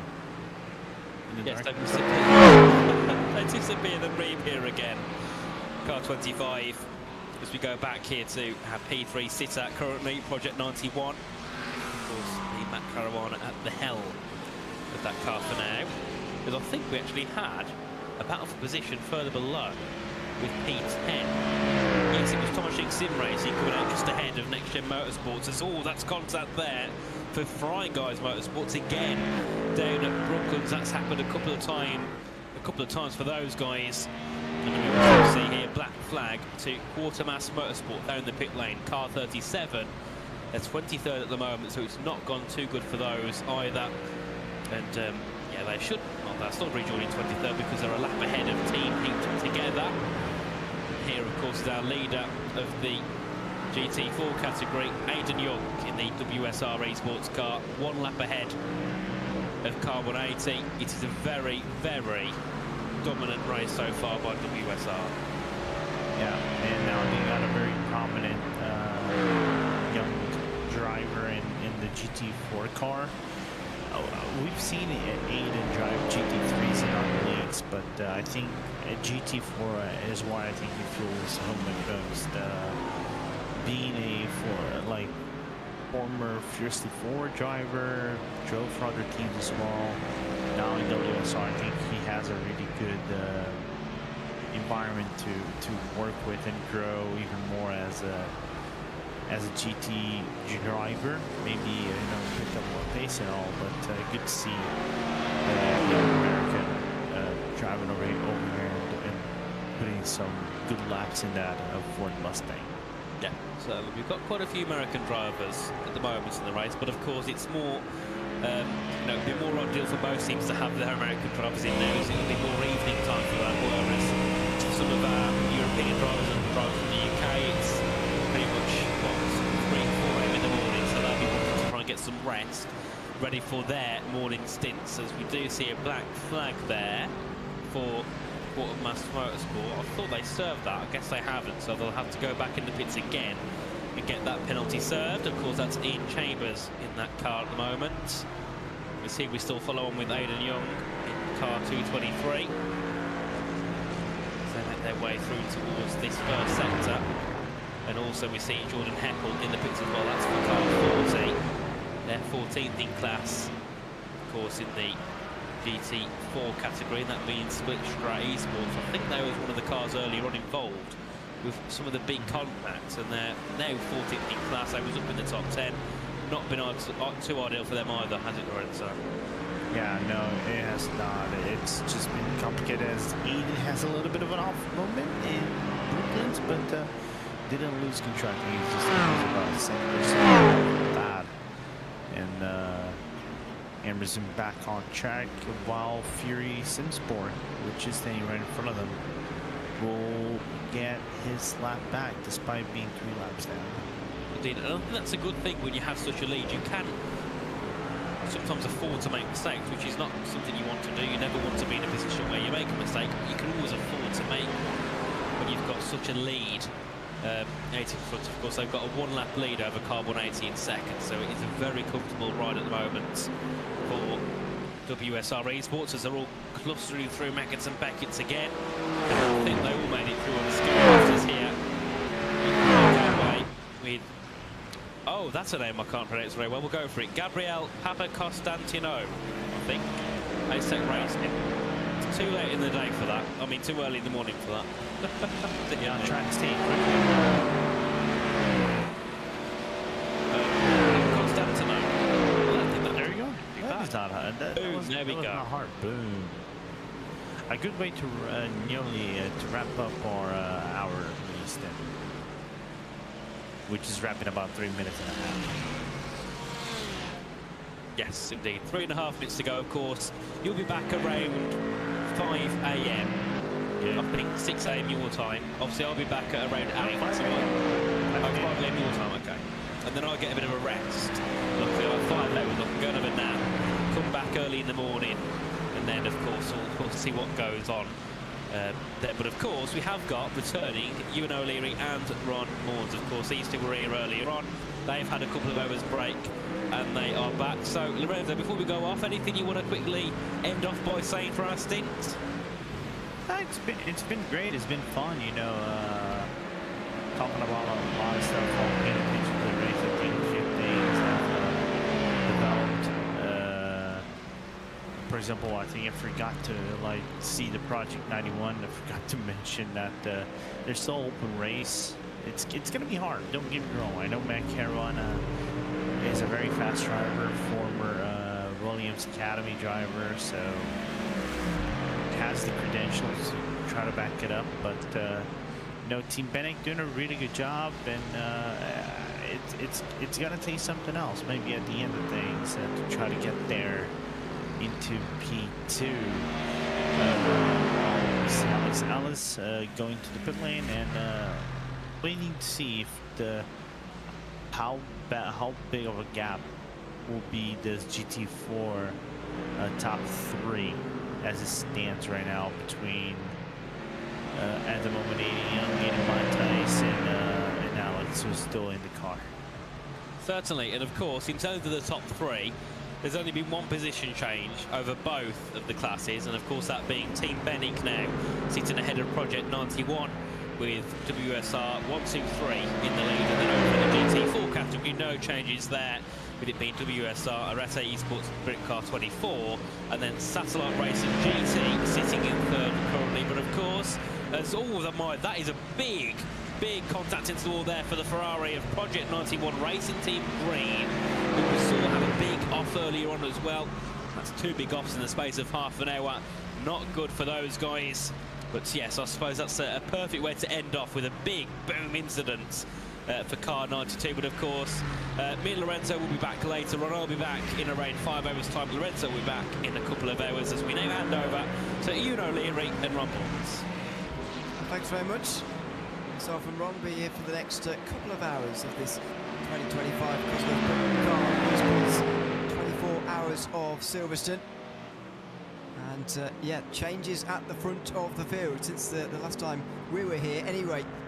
And suddenly WSR eSports in an even more comfortable position at the front of the field, which is good to see for them. Very, very pleased. Nearly a minute 20 their advantage, although it has been coming down in the last few moments. Good to be back, Ron, alongside you for another couple of hours. Still no sunlight, and indeed there still won't be any sunlight when we, or when you leave these commentary box anyway. There might be by the time I've left, 35 hours to go. But there should be another long stint of darkness for us, and it's becoming attritional. We've seen number 91 now a lot further away from the lead than when we were last on the commentary. You see, now I'm wondering whether or not there's going to be sunlight for you or sunlight for the racetrack by the time we get back up and running here and you get out of the commentary booth in a couple hours time.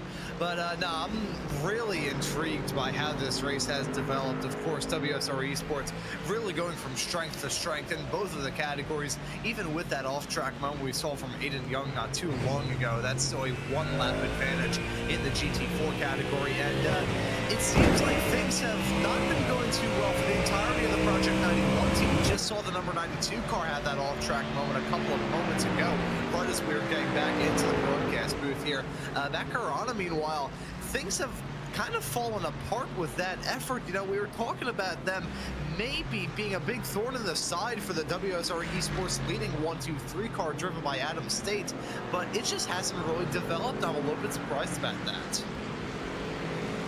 Yeah, let's see how this race continues to develop over the next couple of hours. As the battle for 9th spices up a little bit here. There's all sorts of cars in this group at the moment, by the way. So this is the 7th place car, Matt High here, putting a lap on Dale Jackson, who's only just in front of Kevin Muller. This is all at the moment for 9th position. On board we go with Kevin Muller, cutting in for Thomas Engerson Racing, but it's difficult to know what to do when there's a car putting a lap on you, but you're faster than them. Or do I try and go past, or do I stick behind and save myself for a little bit later on? Well, it's about being lapped here. Oh, and never mind. Well, it's not going to be a matter of much longer, is it? Number 16, Pineapple Racing Club have a black flag, and they go in to serve that. So it'll be a very short-lived battle. Again, comments about staying out of trouble, staying out of the penalty box, as it were, staying out of the stewards' room, have fallen on deaf ears for some who are still getting penalties, it looks like, up and down the field.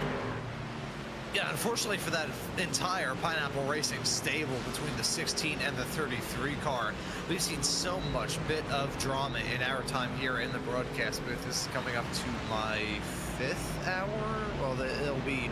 I've already done 5 hours on this show, so this will be my 6th hour, and I feel like in every single one of them, I've seen something bad go on with that team. You get to the point where you do genuinely have to wonder whether or not the team is just outright cursed here in this event, out and away after that drive-through penalty, but that will leave a mark. Now that we're in the single digits amount of hours left to go in this race, it's going to feel like a quick sprint through to the end, even though we've still got about 9 hours of action to look forward to here. Yeah, absolutely. It always does this stage, doesn't it? 24-hour race, when you're over 15 hours complete, suddenly the last 9 hours don't seem like such a long distance at all. As part of the Racing Club make their way back out onto the circuit. They're outside the top 10 now, by the way, as a result of that penalty. They had a couple of moments ago. What stage of this race do you think that everyone will properly believe that the end is in sight? I always say it's sunrise, but actually, in a lot of races around the world, with just about 9 hours to go, sometimes more, that's the stage at which we see sunrise. Sometimes earlier in the race with longer to go, and I still see that as the run to the flag. Somehow, 10 hours to go with sunrise feels like shorter distance than 9 hours to go with still pitch black darkness like what we're seeing here. I mean, it's still only 3 a.m. and we're tearing towards the end of this race. Yeah, you know, here's the thing when it comes to that. If you are racing in the sunlight, racing under the sun, and still have a lot of racing action left to go, it'll feel like there is light at the end of the tunnel because the light will be with you. Here, however, we have still got the entire sunrise period. We've still got 8 hours and 55 minutes left of racing. So certainly a lot of stuff left to go between now and the checkered flag.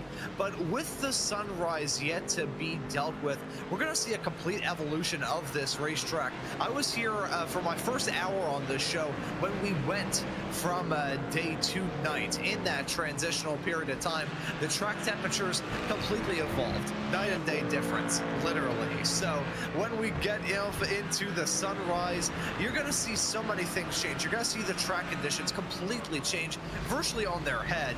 And you're also going to see the very level of aggression begin to shift here as well. So really interested to see the kind of mental side of things, how these teams are going to be feeling getting to the end of this race. I think if there's one thing to be said about the mental state for these teams, is the fact that even going from driver to driver, even within the same organization, they're going to feel like there's a different point where you should start thinking about the very end. For me, usually in an endurance race, I think about how the end's going to work out in the last 2 hours to an hour and a half.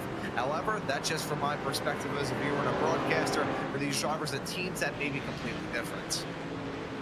Yes, to be fair, they'll have strategies planned out for the whole of the period, and maybe that 2 hours, 2 hours and a half period is only really going to be with one driver. There's going to be one left with a run to the end, but that still feels like a very long time away at the moment, with the sunrise still a long way away. We're only just past 3 a.m. here, as I say, in September, so should be a good 4 hours away from sunrise just yet. Last 5 hours, and I mean sunrise is when it's properly light, to be fair. It does get a little bit lighter than that beforehand, so expecting maybe the next 3 hours or so the sun to come up, or at least some light start to illuminate the sky, because For a long time now, it has not been in this race. There's Matt Caruana working his way through these GT4s. He's back at the wheel of that car in Project 91 racing team. And he's been doing a lot of the driving. Christian Zurich did a stint, but I'm afraid that during that stint they've dropped a long way back. Remy Gilt's about to come into the pit lane in the next few moments and get a bit closer to Caruana as a result, but I still think with a minute over that third place team, they should have enough to stay in front there, even with their next pit stop. So as these drivers still worry about pit stops and everything to do with that, the Sim Dynamics and Thomas Angus Sim Racing battle for 8th in GT4 is still intensifying. A swap route once again hanging down into Abbey, but seeing two very different race cars duke it out in this battle here. That low slung in comparison 718 Porsche versus that Mustang. The Mustang GT4 car, an interesting case. You know, that Mustang, I think you can only clump it in terms of both the GT3s and the GT4s for that matter.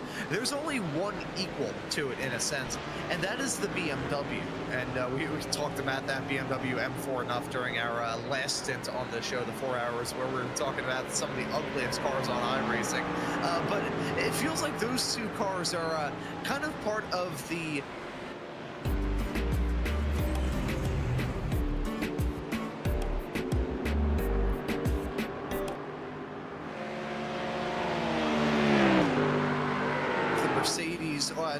nothing really like the Mustang or the BMW, I should say, in either the GT4 or the GT3 class. Good morning, by the way, to Richard Simler, who's got himself into the YouTube chat. Rivera, our producer, says that it's just past midnight over in Argentina at the moment. I thought Argentina was 4 hours behind the UK, but apparently they're just 3. So maybe the clocks don't change or something through the winter, and maybe they're sensible. But anyway, we're not, so we go back for the winter in I do get why. I mean, on the shortest day, sunrise will be at 9 AM if we didn't put the clocks back, I suppose. So that's probably the reason. But still, I find, because I'm a night owl, I find that more miserable seeing sunset at 3 PM. I find that much worse. But there you go. What do you have any opinions on daylight savings? Should we keep it? No? Yes? So I would say I have a multitude of opinions surrounding daylight savings time. I think when we shift the clocks back, I guess is what we did. I see they always say, oh yeah, we're shifting the clocks back, we're shifting the clocks forward. I always get lost in this, albeit this coming from me. I definitely have a bit of dyslexia. I can't even remember how to properly tie my shoes, which is the reason I just have slip-in shoes instead of regular tie-up shoes, like most people. However, I like this time of year when we're changing the clocks. Come time for spring, when the clock change pretty much just takes an hour of sleep away. When I was in school, I despised it, and I think all three of us can kind of speak onto this because we're all in different time zones. I believe for Ramiro in Argentina, that time zone usually is that is just about the norm, considering that Argentina is actually farther east than I am on the east coast of the U.S. It's always a little bit surprising how far east South America is compared to most of North America, with the country of Ecuador pretty much in tune with, I don't know, like West Virginia, North Carolina. It's kind of odd when you think about that case, because you don't usually think about it that way, but it's actually true. But all three of us are in different time zones. I'm sure all three of us, in our varied experience in this broadcasting stuff, have at least one horror story of time zones, either falling victim to them ourselves or having somebody around us fall victim to it. Back in the time swap a couple of weeks ago, I had been on another broadcast here on RaceSpot, and then immediately had to go over and do a race broadcast. My regular producer and co-commentator is on the west coast of Canada. I did not realize the fact that the series was changing the start time of the show until it was like 5 o'clock in the morning for him, and he wasn't going to wake up as Aiden Young got sent off into a spin. Oh, that is big at the front of GT4. Right as I'm going on my little ramble about the daylight savings time, Aiden Young gets pitched off heading down to Cops. Not the first time we've seen that in the last half an hour for Aiden Young. So he goes around and, well, Aiden Young is just having a difficult opening to this stint. He's on the same strategy as the Wright eSports car behind, although he's much better on terms of fuel than Aiden Matesh, but the gap is only just over a minute now at the front of that class. So that's worth keeping an eye on, as is this battle between Kevin Muller and David Schilling. Both well ahead now of the Pineapple Racing Club, who've been in again for another black flag here. And they are decidedly down to 11th after dropping behind both of these two in the last few moments. But you do all have a story like that, you are right. I must admit, I prefer... my favourite 4 weeks of the year are the weeks of the year where you are 4 hours behind me, and therefore the American time broadcasts that I do are an hour earlier than normal. Anything American, in fact, I have to work for, obviously, an hour earlier than normal, and that, I've got to say, is a fantastic thing that I would like to keep for the rest of the year, but I only get to enjoy it for a month.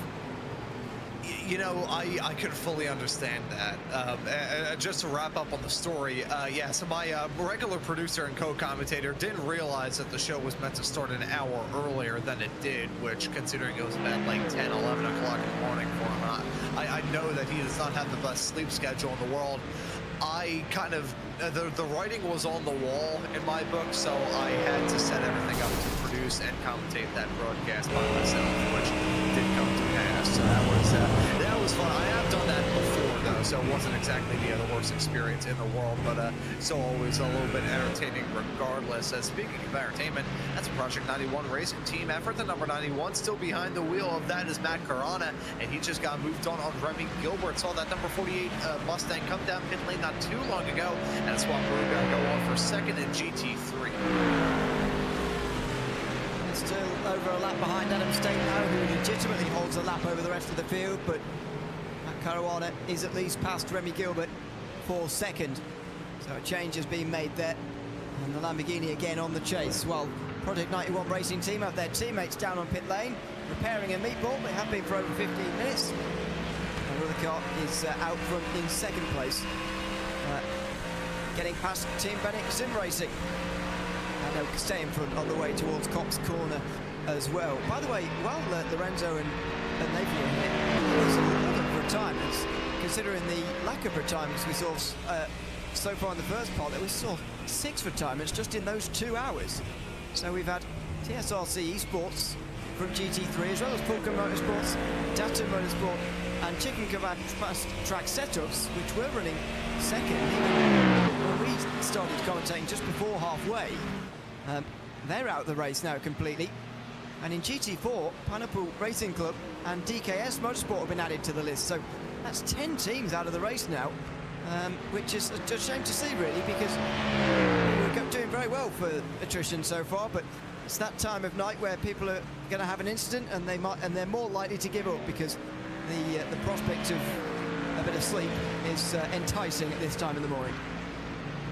See, I'm going to be totally honest and say that I kind of doomed myself. So to those who tuned in to this broadcast on RaceSpot a little bit earlier on, it was about 6 hours ago when Ewan and I first hopped into the broadcast booth for our 4 hour stint earlier.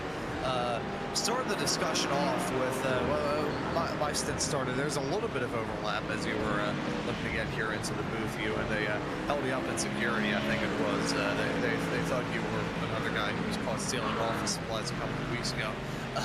But we were having a conversation with our esteemed RaceSpot TV colleague, Brad Dalton, and I was going off on a very long, meandering tirade talking about my top 10 favorite foods, and I mentioned that chicken parm sandwich is one of my favorite foods. It's a comfort food for me, and during that stand of the show, my dad decided to treat me and order one of those as dinner. And as much as that was a fantastic prospect and very good food, that's comfort food for me. So after having that, what I immediately wanted to do was go to bed and take a nap.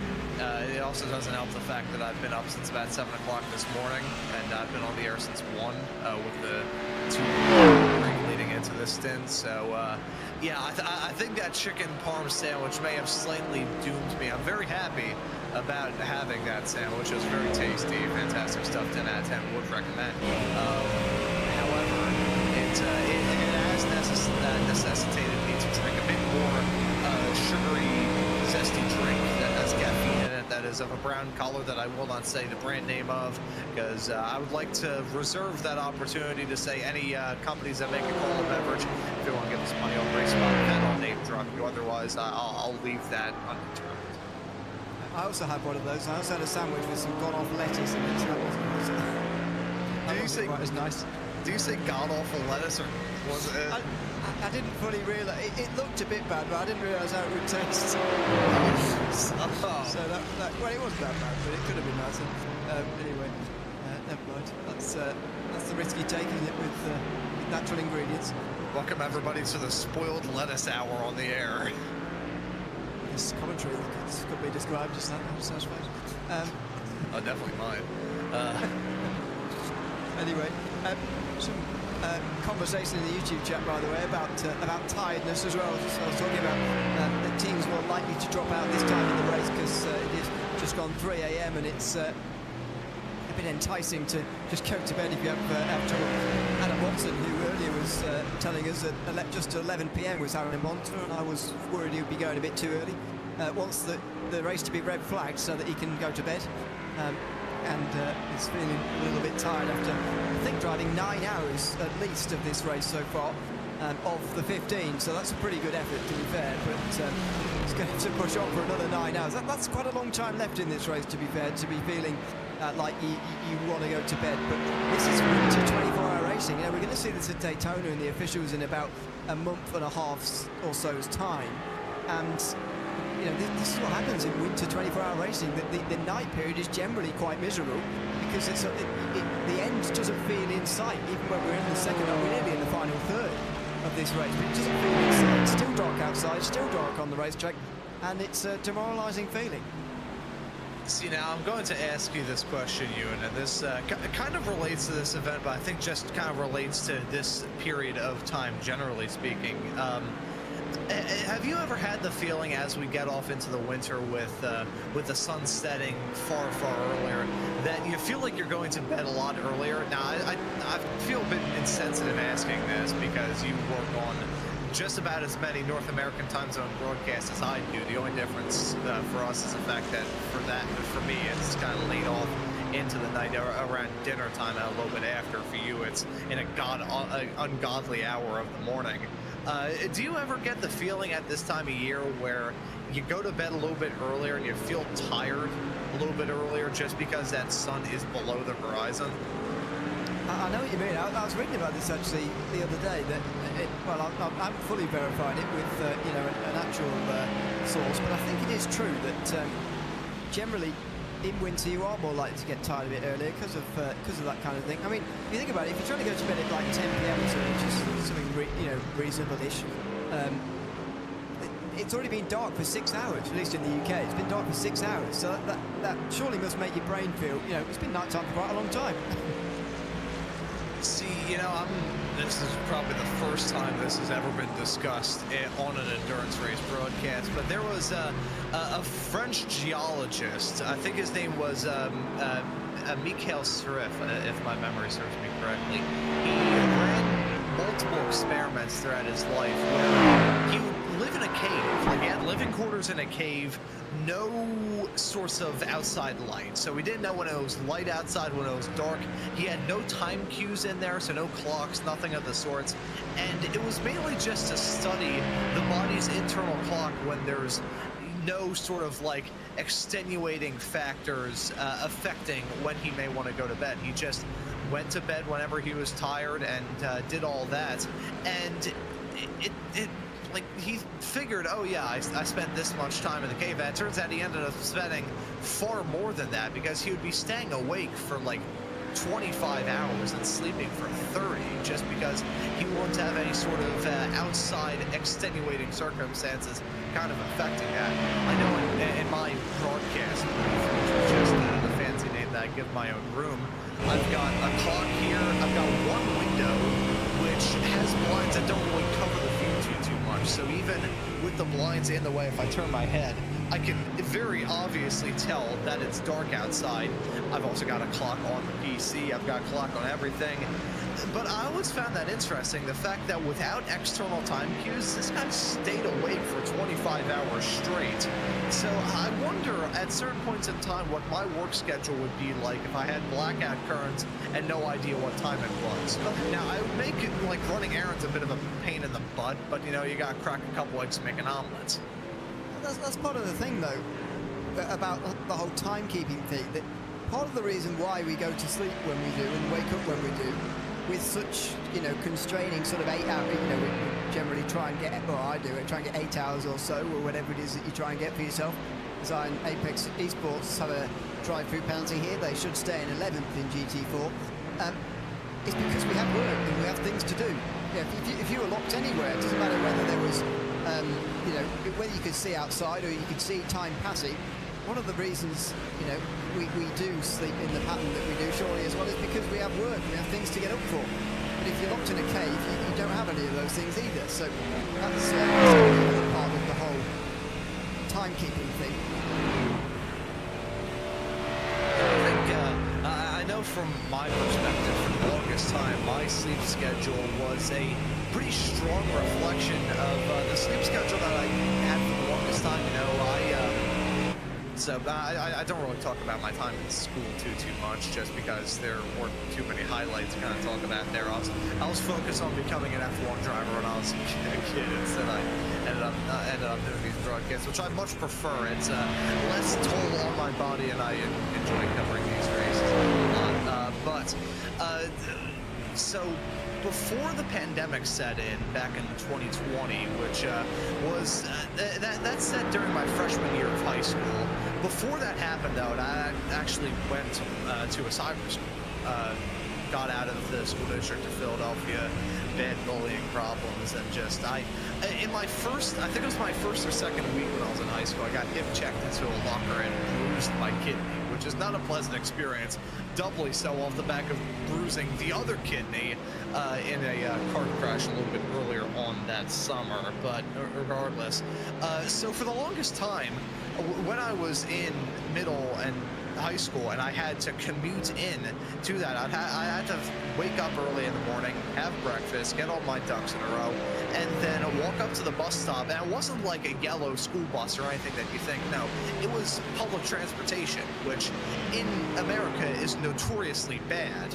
So for my high school, I would have to get there at about 8 o'clock, and to get there I would have to like wake up at about 7 to make sure I could get on the bus on time, get there for breakfast, and be good to go. And I wouldn't show up to school late because we also had to go through a metal detector.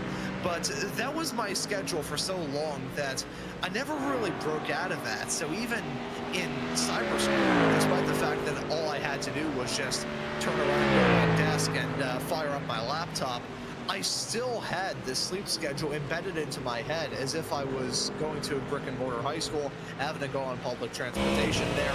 It was a nightmare for the longest time because I would just wake up at 6 o'clock in the morning for no obvious reason. And it screwed me up for a while, which is part of the reason why I always fell asleep like so early. It was a bit of a running joke in my friend circle that I had the sleep schedule of an old man. And it was just down to those environmental factors early on, growing up, knowing, okay, yeah, you need to go to bed this time because you got to wake up here. Remove those. Even in our situation, I think we have great freedom to be able to work from home. Of course, you know, we have our own fixed schedules, obviously, so we have to work around that. But I think from our perspective, we do have the freedom to kind of shift our schedules accordingly and not be locked into the same sort of groove that many others usually are. I must admit, personally, I prefer the scattered days I have when I'm up at different times all the time, and it is much better. But yeah, you will accidentally train yourself if you do that sometimes, too often. But the best way to do it, to get rid of it, is just to sort of make yourself stay awake for a while. I know that sounds quite difficult, but yeah, you can use a bit of caffeine. This high-performance non-stick is naturally safe and non-toxic, designed to replace 10 pieces of cloth made without any harmful chemicals. Cleanup is a breeze. Fast and even heated. With with design innovations that'll save you time and energy, and game-changing add-ons for endless possibilities. You'll never go back to your old.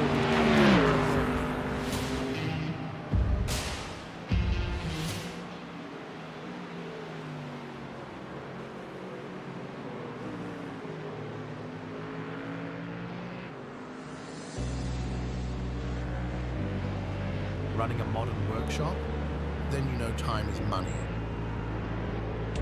But inconsistent repair data slows your team down. Autodata gives your team instant access to trusted repair data across 98% of vehicles on the road. Improve efficiency, cut diagnostic time, deliver repairs right first time. Grow your business with Autodata, where productivity meets precision.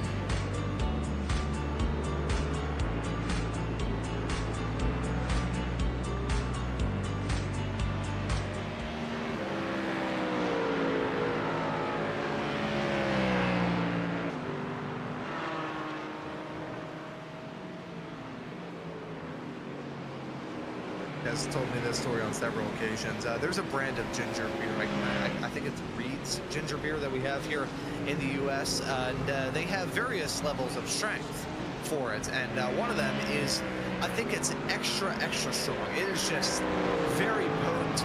I remember the first time I had ginger beer, it felt like I was drinking gasoline, so I can't even imagine how this stuff tastes. My best friend said that she saw it on the counter, thought it was apple juice, and unwillingly took a sip of this extra strong ginger beer that she thought was apple juice. I can't even imagine the shock that would do to someone's immune system. You know, I joke enough about like energy drinks being fed to like a starving medieval peasant and seeing what would happen in the aftermath of that. Even just doing that to somebody nowadays, if I took a sip of something that I thought was apple juice and turned out to be extra strength ginger beer, I think I would at the very least burst a blood vessel in my eyeball. No, because there's a way that you drink those two things, aren't they, differently. You know, carefully, ideally, the strong stuff, and apple juice, well, you know, just next to that, obviously. Yeah, but down the swing, down the hatch it goes. Exactly, but so those two things, there's a bit of a mismatch there. Wrong action for the wrong drink, and I can imagine that's a bit of a shock. But it'll make you stay awake, I suppose. So if you're, there you go, more tips for staying awake if you want. It's that kind of time of night, actually, isn't it? Especially if you're one of the Americans. I mean, you're on the East Coast, only just past 10:30 at the moment, so not into the stage yet where you'd be struggling to stay awake. But if there are some Americans who are trying to stay awake all the way around to 7 Eastern to the end of this race, which is at 7 a.m. Eastern time on Sunday morning, then take some tips for us if you like, and you might be able to stay up for the end of the race, because it's not an unreasonable thing actually for an American time zone. Actually, it's a 7 a.m. start. Yes, it's a bit early, but you get a teammate to start this race like we did in the commentary box. We didn't have any Americans on for the first few hours until you turned up at Ron late morning, and we can share the workload and overnight have some Americans on, although not me, obviously, and not Nathan Richards either, or Rolando. So to be fair, you're the only one. But it's not unreasonable to say that some of those Americans, and we know some of the Europeans, I'm sure, will be staying awake all the way through these 24 hours, and it's always a mammoth effort from everybody to get to the end of these races. As much as I know it feels like a very, very long shot at the moment to actually make it all the way, another 8.5 hours. Feels like a very long way away right now. And you know, for the longest time, my ultimate goal was to stay up for all 24 hours of the 24 hours of Daytona. I have yet to do it, and with my broadcast schedule, I've I think the past 2 runnings of the race, in fact, I've had to either have some other stuff going on in my life that took me away from that race, or I had to be on the air during that event, which kind of disrupted the plan somewhat, because I can never really fully settle the groove for a race that I either missed the start for or missed a decent chunk of amount, at least in terms of watching it. You know, I just can't really. I want to be there for the whole thing, and that kind of even goes for these broadcasts as well. Now, granted, if I was around for this entire 24-hour-long broadcast, my tongue would be hanging out of my mouth at the end of it. Although I have had the idea of self-broadcasting a 24-hour-long race, working both production and commentary for the whole thing. Now, I have thrown this idea around to my immediate circle, my aforementioned best friend and roommate, and also my dad. And pretty much everybody I've told this idea to has told me in no uncertain terms that I should not do that. So I think I may yield that advice and decide against doing that, because I do some stuff that was definitely, you know, questionable. The amount of ailments that I have on my body from bad decisions, either in my karting days or just general life decisions after my life. You can definitely tell. I don't think I'd be in the mood for producing what will probably end up being a 25-hour-long broadcast. Project Not Lask into the wall there, number 19. Wasn't too hard into the wall, but is how they have a latest bit of damage there. Coming into the pit lane. Well, Alfie Bevan's just actually on his way out the pit lane, so that might have been on cold tyres actually, finding himself in the wall. By the way, of all the 24-hour races to try and stay up for the whole way through, Daytona, I mean, that's the one that I think with the least reason of all of them to stay up for, because, you know, there's safety cars that bring them back together. Sometimes you only need to really watch the last hour. You know, that is true. Very true, in fact. I think it's just down to the fact that of the 24-hour-long races, that is the one that I have the kind of like most integral memories about. It's the one I have the most nostalgia for. I think the only year that I don't remember too much from was 2018, and the story goes in 2018 that I think it was either a week after or maybe the day after. I can't really remember too much after the 2018 Daytona 24. I picked up a pretty nasty concussion, and my dad knew that I had been concussed when I couldn't even remember who won the race, which was Cadillac that year. But yeah, the Daytona 24 is just the one that I have the most nostalgia for. It's of all the major 24-hour-long races, that would probably be the one that I would have the closest hope and a prayer of ever attending as a fan. You know, I don't know, maybe if I keep hacking at it with this broadcasting stuff, maybe I'll work the broadcast on that one day. Who knows? Fingers crossed. A man can dream, but that is the closest like big 24-hour-long race to me. So I always had the goal to stay up for that, but that was even in a period of time where I couldn't stay up to see the finish of the Sebring 12-hour or the Petit Le Mans, which are two of my all-time favorite sports car races here in the States. I do forget that they do finish quite late in America. Obviously, finish very late here, but I don't watch them live, so that makes a difference. Finishing in the darkness. Ashton Pollock going for a big spin here, and can't see where the wall is. There it is. Nowhere near where he's ended up, thankfully. No Limit Sim Racing Academy. Spin through Cobb's Corner. Hopefully you don't come back onto the road. No, it'll be okay. They'll get back onto the circuit without getting into anybody. But, yeah, 2018, but was that the distance record as well, or was that a different? Was that 17? I can't remember now. I think it was 18. There was one year around that time where there was about 4 cautions because they were really trying to get the distance record, I think, and they did get it in the end, but they wanted to sort of display how great the DPI class was and get a distance record, and I think they got it by having only 4 cautions in the whole race. Yeah, I'm looking back on this now because I remember that was in a festive period of time for the event where I remember Fernando Alonso raced not too long later. Okay, yeah, so maybe here it we was go. that year, actually. Maybe it was that year. Yeah, there was one year where there was a distance record and one year where there was the last 3 hours were rained off. Yeah, I think 20, yeah, I'm looking through. 2018, they did run it through to the distance. 2019, I'm currently looking through the, I'm looking through the Wikipedia article as we speak. So this is definitely an interesting way to go about that. See, I'm not testing myself because it's tricky to try and maintain my professionalism on the air and read a Wikipedia article at the exact same time. After the third floor goes yellow, lots of maintainers are leading and are back to two. Can't read it out. Goshi.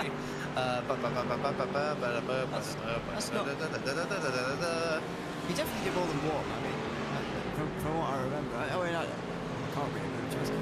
Oh yeah, that was a year because the official time participated in the race was marked off as 21 hours, 59 minutes, and 13.350 seconds. So I remember that year was so unbelievably disappointing because I woke up and I was like, oh yeah, let's get up and rolling. This is gonna be fun. I heard that there's gonna be some rain this morning. This is gonna be fun.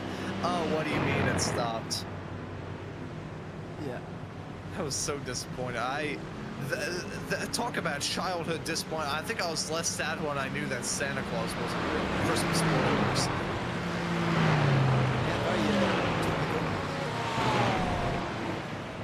I'm sorry to any kids that just had the Christmas bubble ruined. 20-4. It's fine. Kids are waking this time of day. Yeah, if they are awake, they're probably trying to find the chocolate cake. Indeed, yeah. It's that time. We've passed chocolate cake hours, for sure.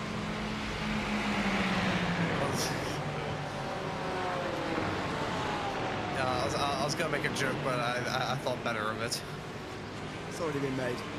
I'd imagine. A couple of battles on the circuit. We've been following this one for second in GT3, but Matt Caruana has been keeping Rami Gilbert behind quite nicely here. And less than a second between 8th and 9th in GT4 at the moment. Brian Saunders just in front of Matej Proshaka.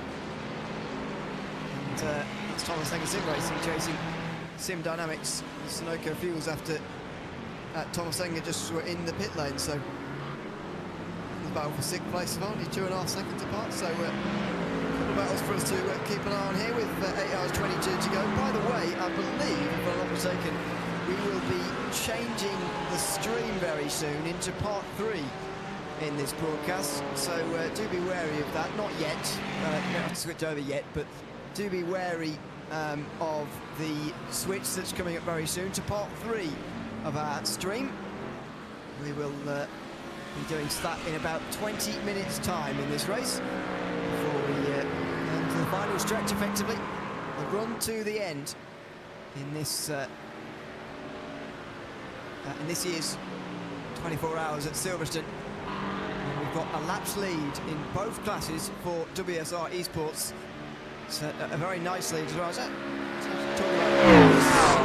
one of the shortest circuits that we really have regularly 24-hour races on. We don't often see them other than at places like Spa and the Nürburgring Northside, but also we see them at Daytona as well, which is the only circuit really shorter than this one that I certainly see regularly, yearly, 24-hour races on. And so you could be a bit discouraged when you see one lap, but actually when you realise we've been racing within 16 hours, one lap's actually not a very big gap at all. See, I'm wondering now, is Daytona actually shorter than Silverstone? I mean, I wouldn't be. Yeah. I wouldn't be too surprised, but I also would be surprised. Yeah, 3.56 miles for the layout of Daytona, and you compare that to this Grand Prix layout of Silverstone that we're racing at here, and yeah, 3.66 miles, a tenth of a mile longer here. You know, I can't do this because we're a couple thousand miles apart, but I will give you a virtual handshake, Ewan. Thank you very much for that. I genuinely would have thought that this track was actually a little bit shorter than Daytona. In terms of, I mean, I wasn't sure in terms of length, but I mean, this circuit's nearly 2 minutes in a GT3 car. And, what can you do Daytona in a GT3? A minute and a half or so, minute 40? Yeah, definitely the benefit Daytona has being mostly high banks and mostly flat. Even in the infield section, you're spending a decent chunk of that flat out. There's some decent flat out sections before you have to get on the brakes with the horseshoes, but that's pretty much it. turn 1, turn 6 as well. And that's pretty much it. I must admit, it's not a very interesting circuit. I always enjoy watching racing around there because it very often delivers, but it's not an interesting circuit at all, really. So we're looking at our favourite corner. Brooklands again. Rather narrow there, that entry from the number 10 car, and therefore you go spinning around again, and that's just the latest in a whole litany of spins we've seen through Brooklands over the last one, over the whole race, really. On the subject of some interesting, bizarre, and not very good roval configurations, have you ever driven any of the roval configurations of Auto Club Speedway in Fontana? No. So, firstly, this is something that offended me on a deeply personal level. I'm just talking about the track. It's not that great, if I'm being completely honest. There are many rovals here in the States that you can tell are essentially just ring roads around a parking lot to make it a little bit more interesting for traffic to drive around. The competition layout of Auto Club has 20 turns on it. It is a brutal road course. It is 20 turns packed into 2.8 miles with some sections of racetrack that are somewhat bewildering, I think is the best way I could sum it up. But the most offensive part about that in my book is the track cams. The iRacing based track cams for the roval configurations of Auto Club. Now, this is somebody I don't think anybody has ever had to worry about, but if you ever get the opportunity to hot lap around there like I did unknowingly, and then you go onto the track cams, they may as well have shoved a camera into my bedroom. That would have shown just as much. They do get weird sometimes, the cameras. It makes you, I'll tell you what it makes you appreciate when you see one of those. It makes you appreciate how well done the cameras are at circuits we do get to enjoy good cameras on, like this one. Pretty much most of the broadcasts we do, but some of those stranger circuits, when every now and again you're forced to broadcast them, make you realise that the importance of a good set of cameras is absolutely vital. Otherwise it's going to be very difficult, because you just have a lot of camera shots to the backs of buildings and hillsides and things like that. See, now I'm thinking of what other roval configurations there may be. Here's one that could count on a technicality. I guess it's one of the newest rovals added into the service. And this absolutely doesn't count, but I'm going to mark it anyways, just because I'm bizarre. The oval stadium configuration of Autodromo Hermanos Rodriguez down there in Mexico City. It runs the little NASCAR oval that they have that makes up a bulk of the Formula E circuit in the old final corner. And then they just have the dogleg detour through the stadium section that F1 uses. I guess on a technicality, that would be a roval. It's nowhere near as... It's actually kind of similar to the roval at IRP. Have you ever seen the Indianapolis Raceway Park roval?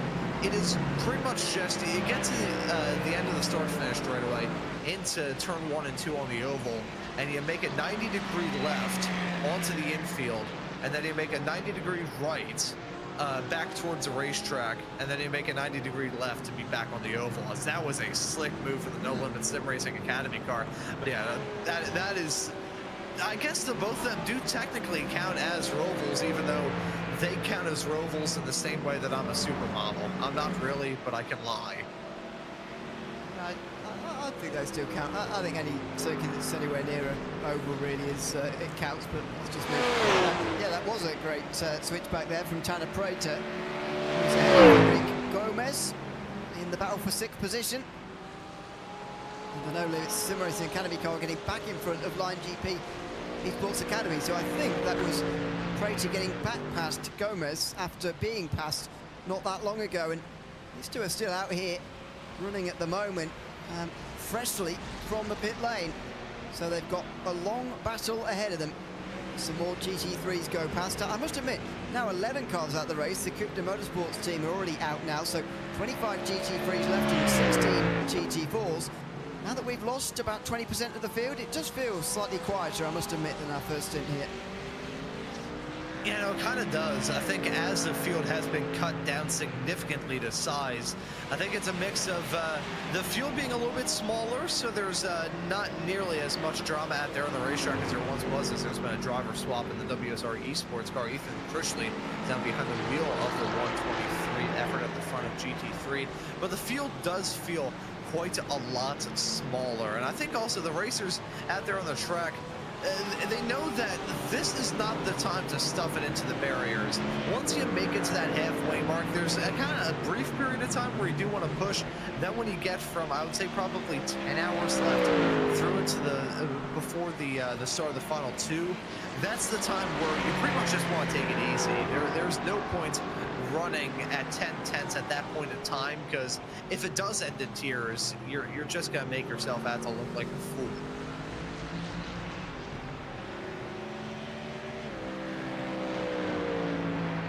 Looks like No Limit Sim Racing Academy car is just edging away slightly in sixth position, and we'll see whether that battle continues, because it is the closest on the circuit at the moment. David Schilling is catching Ryan Merriam a little bit, but Merriam very close to a pit stop there in GT3, so not too much to watch there. Thomas Engers Sim Racing were indeed getting involved in a battle earlier as well. They were catching, much as Proschka, as I was saying, was catching Brian Saunders for 8th position, but that mistake there through turns 1 and 2 will put an end to that, as Ethan Critchley is now freshly out onto the circuit again for WSR eSports. Another new driver. They do have 5 of them.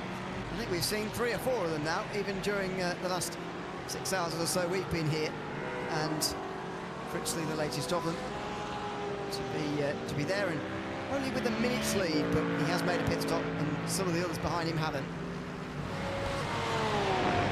And as we see the WSR eSports stable running around this track, I'm a bit fascinated to note the fact that in both the GT4s and the GT3s, running different cars, but it doesn't matter the fact that the GT4s are on the Mustangs and here in the GT3s are running in the Aston Martins. Should be noted that they're running in some of the newest cars added into this service, and now I wonder whether or not part of that reason could be down to just a matter of driver comfort, or maybe potentially, there is a bit of a trend, it must be noted, there is a bit of a trend of sports cars on iRacing before they get BOP'd being a little bit overpowered once they join the software.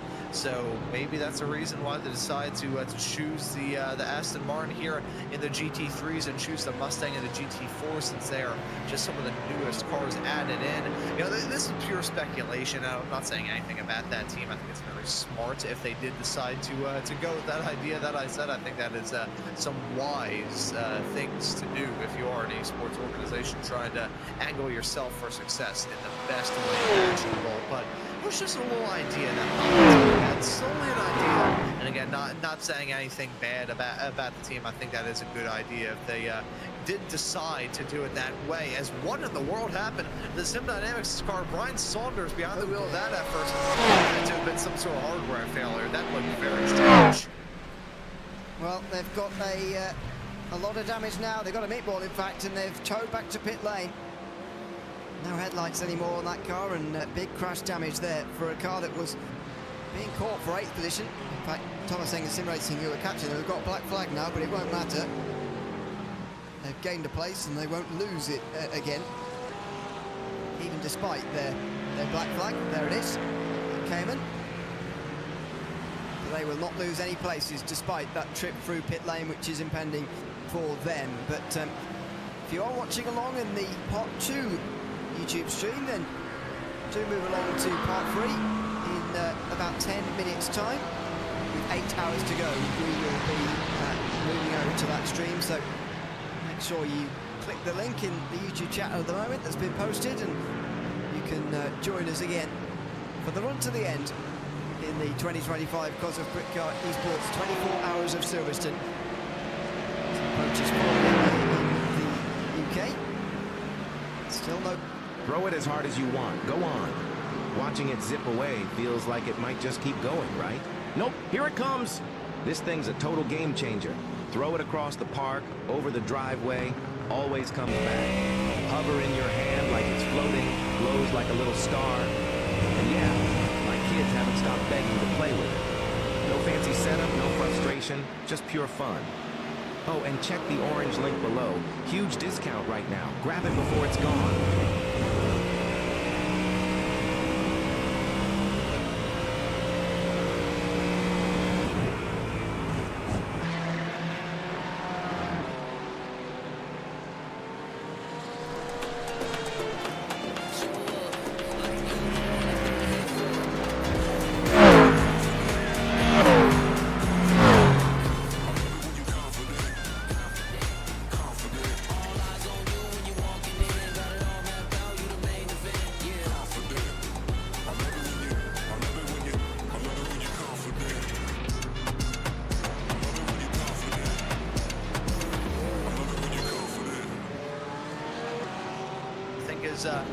One that can sum up a decent amount of the field. You know, it's a lot of drivers, a lot of teams like to play cool and collected to say, oh yeah, we're with it all the time.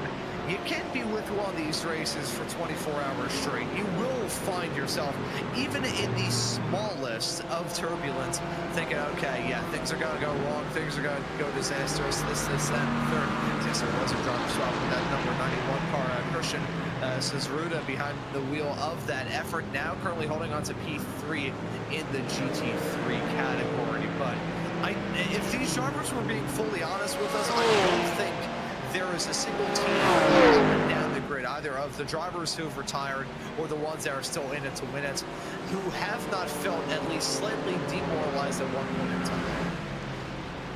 This is Nexteris Motorsports. Out of the final chicane and just on the power too early. For Ashley Brooks, will have to rejoin on the inside the final turn for the front straight. This is Ben Cullen as well on the way through some traffic. The Armed Forces Sim Racing team, again on the power. You think with traction control that these cars wouldn't have these kind of problems, but they do. You can still get into trouble if you're not too careful in the oh dear, in the traction zones, and this 21 car is really struggling to get back going again in live pictures off the third place car, number 91, in the gravel through Cops. And that is Christian Cesaruta, who is newly in that car. He's on his outlap, in fact. And Christian Cesaruta goes for a big spin, coming around Cops corner.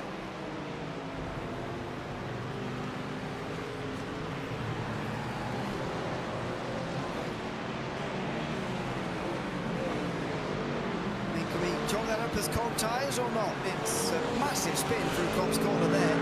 And he's lucky not to find the wall there at high speed. That's the worst time to have a spin. That is such a bad moment, because not only is it a spin on your lap, so it's not a good way to get off to a stint in the first place. You spin in a turn on this racetrack where you probably need to have the most amount of confidence in yourself. Looking through this racetrack, it's turns like that. It's turns like Abbey, turn number 1 here on this racetrack. Stowe, turn number 15 at the end of the hangar straightaway. Turns where you need to feel confident in your car and need to feel confident in yourself. So if there's one way to start off a stint on the worst possible footing, it's a spin heading off through there. Things haven't been looking too good for that Project 91 stable as of late. We saw the drama that the 92 car was involved. They're still in the pits, I believe. The 91, meanwhile, things were looking all right for that, maybe contending for the lead in GT3, but things have kind of fallen apart in their challenge, and now it looks like they're just going to have to try and hold on to P3 for dear life.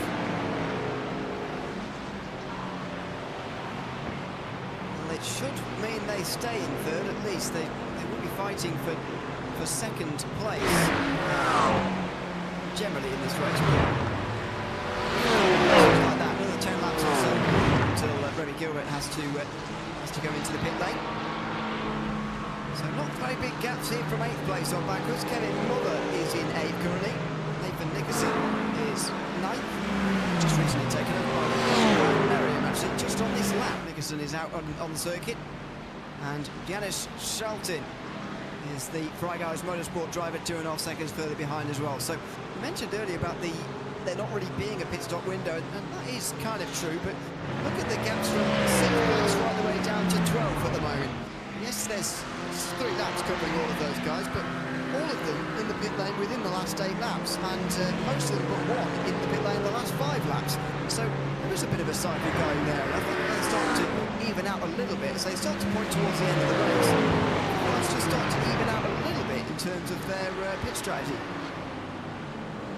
Yeah, it's a bit fascinating to see that slow game of equaling out, a slow game of equilibrium. Everybody kind of getting back in the same cycle, because I mean everybody started off pretty much in the exact same kind of note, and then from there it just everything kind of I wouldn't say derailed, but everybody went down so many different diverging paths that you couldn't really pin the tail on the donkey to figure out what strategy was going to work and which strategy wasn't. Now, however, although it most certainly isn't unified, it's a lot less broken up than it once was. I think the best way I could sum it up is when you're putting together a jigsaw puzzle and you got the edges filled in, it's going to make the job of putting the rest of it together a whole lot easier. A lot of the hard work has already been done, but there's still a lot more work that needs to be done before everything is all together. Hearing that the team needed a tow because of forced feedback is using down in 10th. Why they've been brought back onto this sort of uniform strategy that we're starting to see across the piece. It is slightly unusual to see anyway.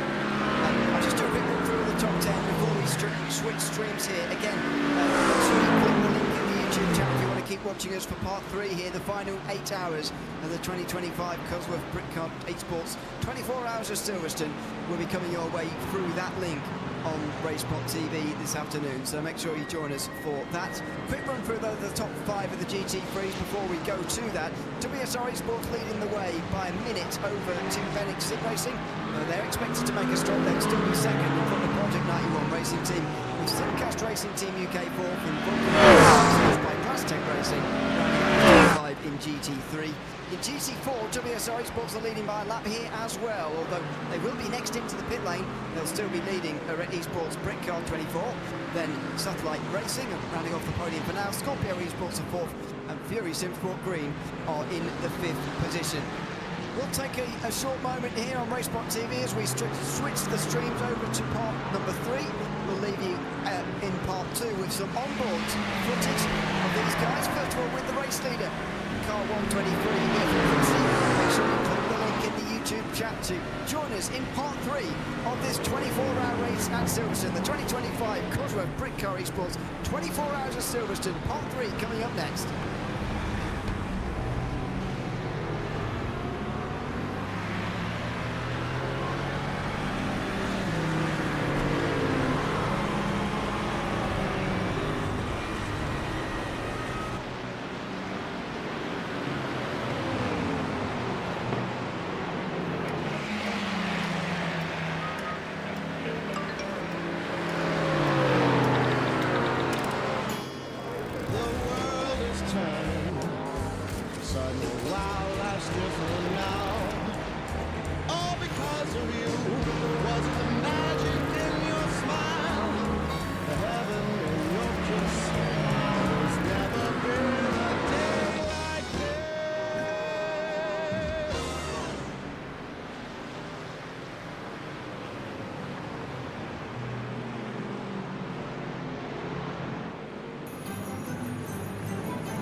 WordPress.com is professional WordPress hosting built to scale, with no limits, slowdowns, or surprise fees, all for just $25 a month. Run any plugin or theme and take full developer control with built-in SSH, WP CLI, GitHub, staging sites, and local development.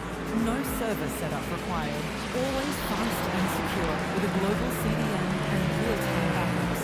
Professional hosting, as reliable as you are. WordPress.com.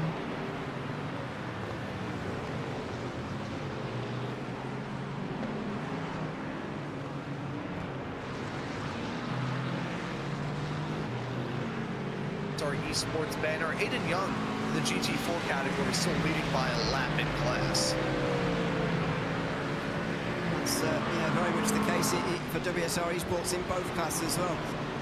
It must be great, by the way, as far as a team overall is concerned, that they are, leading by a lap in both classes here. I mean, hopefully they can continue this on to the end, but the feelings they must be having at the moment of anticipation already almost will be palpable because of the leading scenario, the leading situation they currently find themselves in. There's still a very, very long way to go. Pairs remaining. And that's where a lead becomes a little bit more insurmountable, I think. We've been singing the praises of having extra faster pairs available in this race, and I still do think it is a good thing. But that is the slight downside, isn't it? That the prospects of a race leader losing that lead are a little bit less because, there's just that little bit less danger for them when they're in the lead like this. Now here's the thing. Would you want that freneticness and kind of the sense that, ooh, what's going to happen next? Or would you rather want everybody to have a good shot? It's kind of like I won't say damned if you do, damned if you don't. It's one of those where everybody's got to have their own respective arguments. I prefer something like this to something like NASCAR, where you could be leading the race and be dominant and then just have it all kind of fall apart with nothing that you really did wrong in that situation. It's just factors completely out of your control that can affect it. There's a lot of things that can go wrong for a driver and a team and an endurance race. I think they kind of hit the nail right on the head with the faster pairs and the incident points. I think they did a very good job kind of balancing that because it's tricky. You got to strike a balance with something like that, because if you have too many faster pairs and too many incident points, everybody's going to be driving around as if their hair is on fire. With this, however, I mean, it's a smooth way. We've seen everybody have a balanced level of aggression, a balanced level of risk and reward. That's what you'll love to see.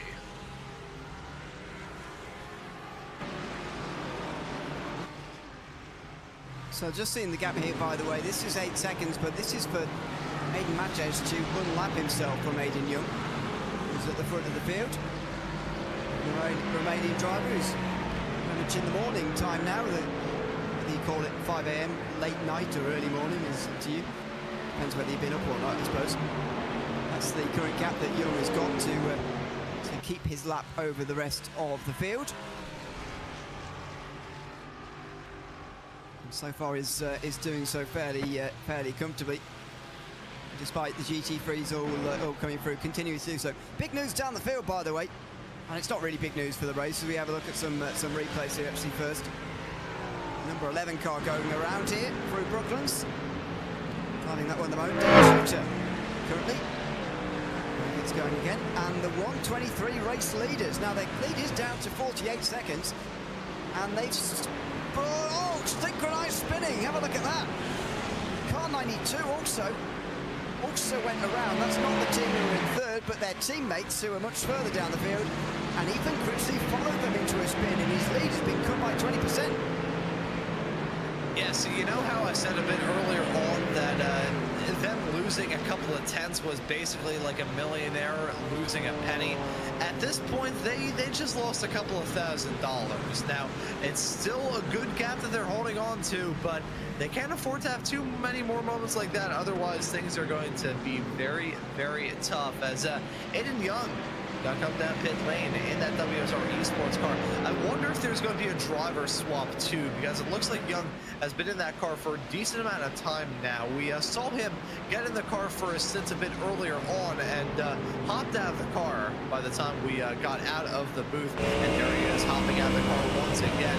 These two kind of going tit for tat with the stints, and it's the early shift for Stolzenberg. That's probably about 6, 7 o'clock for him in Germany. Just past 5 in Germany. Just past 5 in the morning. So it might have been to bed, but to be fair, he was driving when we were here, so not entirely confident. I mean, Lorenzo was saying this just to us actually before he left, and I think he may have indeed gone to get a little bit of sleep, but you know, what would you do? His stint ended there at 3 a.m. just about. His next stint starts at 5.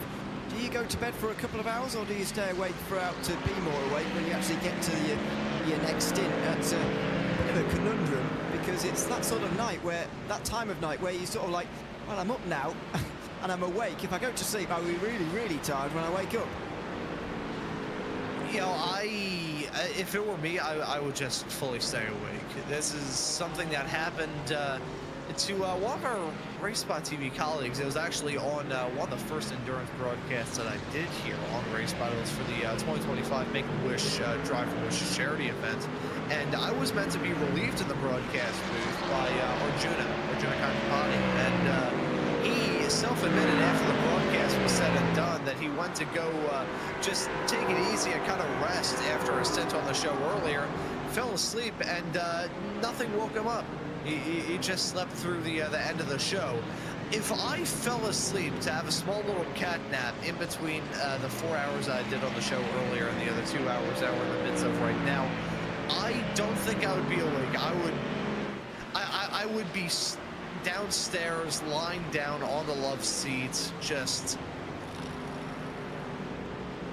So. People not have alarms? I mean, what's going on? See, I've never been able to work an alarm, funnily enough. Well, I know how to work an alarm, but I can't work with alarms. I think it's the best way I can sum it up. There was only one time that I think I set an alarm for myself, and I was so anxious about missing my alarm that I woke up before my alarm. So, that's even better. Yeah, kind of. See, it's good if I, like, got sleep, which I didn't, so that's... You gotta take the wins with the losses, I guess. I woke up in time. The bad news was I would have been better off just sleeping, just not sleeping at all. So I swear, when it comes to my sleep schedule, I used to have this stuff on lock. I feel like I'm like partially torturing myself. This is what happens when you get out of regimented education. It's all downhill from there. As far as sleep is concerned. So there you go. That's well, that's not advice really. That's just a comment really about how it's going to go. But you know, you'll accept it at some stage, and you'll just be tired for the rest of your life. It's just the moral of that story. And of course, these kind of things don't help. But that's why we enjoy them. You know, when you. Maybe it's a sign for all of us that our hobby is getting slightly out of hand, because we're all willing to completely ruin a sleep schedule for us to stay awake for 24 hours to do this. Us commentators, and obviously the drivers out there on the circuit as well, who are all doing exactly the same. Yeah, you know, at the end of the day, there's a whole community of all of us that are just staying up here. No matter what hour it is. I think for Ramiro in the production truck, it's probably bordering on... I think it's about an hour from me, so I'd say probably about like 1 o'clock in the morning, give or take. We'll have to mention that. You know, and it's like, what, 4 o'clock in the morning for you presently? And for me, it's 11:13, which may not seem like too much on paper, but I'll be back about 12 hours, 12:45 tomorrow afternoon, and I've been awake since.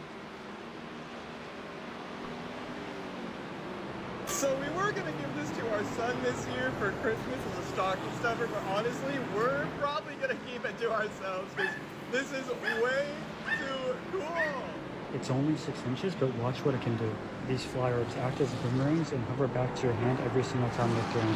These things have a super long battery life as well, and they're super fun to play with. And if you're seeing this right now, they're going for less than a Go as hard as you want. Go on. Watching it zip away feels like it might just keep going, right? Nope, here it comes. This thing's a total game changer. Throw it across the park, over the driveway, always comes back. Hover in your hand like it's floating, glows like a little star. And yeah, my kids haven't stopped begging to play with it. No fancy setup, no frustration, just pure fun. Oh, and check the orange link below. Huge discount right now. Grab it before it's gone.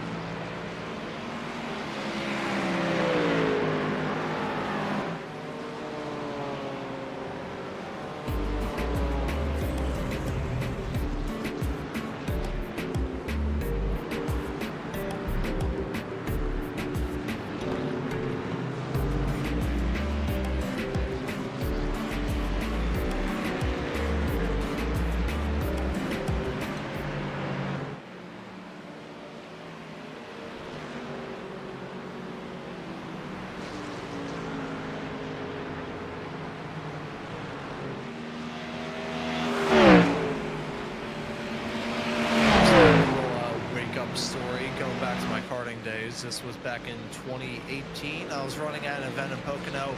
First driver out there on the racetrack early on in the AM. It was probably about 60 degrees, very misty overnight. The track was damp and greasy at the exact same time, and the tires that I was running at this point were MG Reds, which were about as hard as wood. They were not very sticky tires, so a couple of turns in, no tire temperature, just looped it around and went off the track probably about 40 miles an hour, and I went off the track with such passion that I actually built temperature of the tires. My tires were steaming when I went off the racetrack, so that was a pretty good day, because everybody was kind of asleep as we were still in the clouds that morning in Pocono, but after that, I was firmly awake for the rest of the day. Whatever helps to get you up. Here's Zane Smith, and this will be... Oh, and a spin in front, and Zane Smith has to go wide. Kevin Muller might take advantage here in the Aston Martin, diving down the inside in car 50. Goes through into the final chicane. Those tyres, I don't think, are still not quite up to temperature in that Mercedes. So Thomas Eggerson Racing, we're not going to pass up that opportunity. They come straight through into 7th position. Not sure which car that was spun right in front of them, by the way, but Kevin Muller used that slight hesitation from Smith, who was wary of what was going on in front, didn't want to crash into it all. Muller, a little bit braver, able to get through into 7th, but actually still, he's got much warmer tyres. Look at the gap he's pulling now on car 80.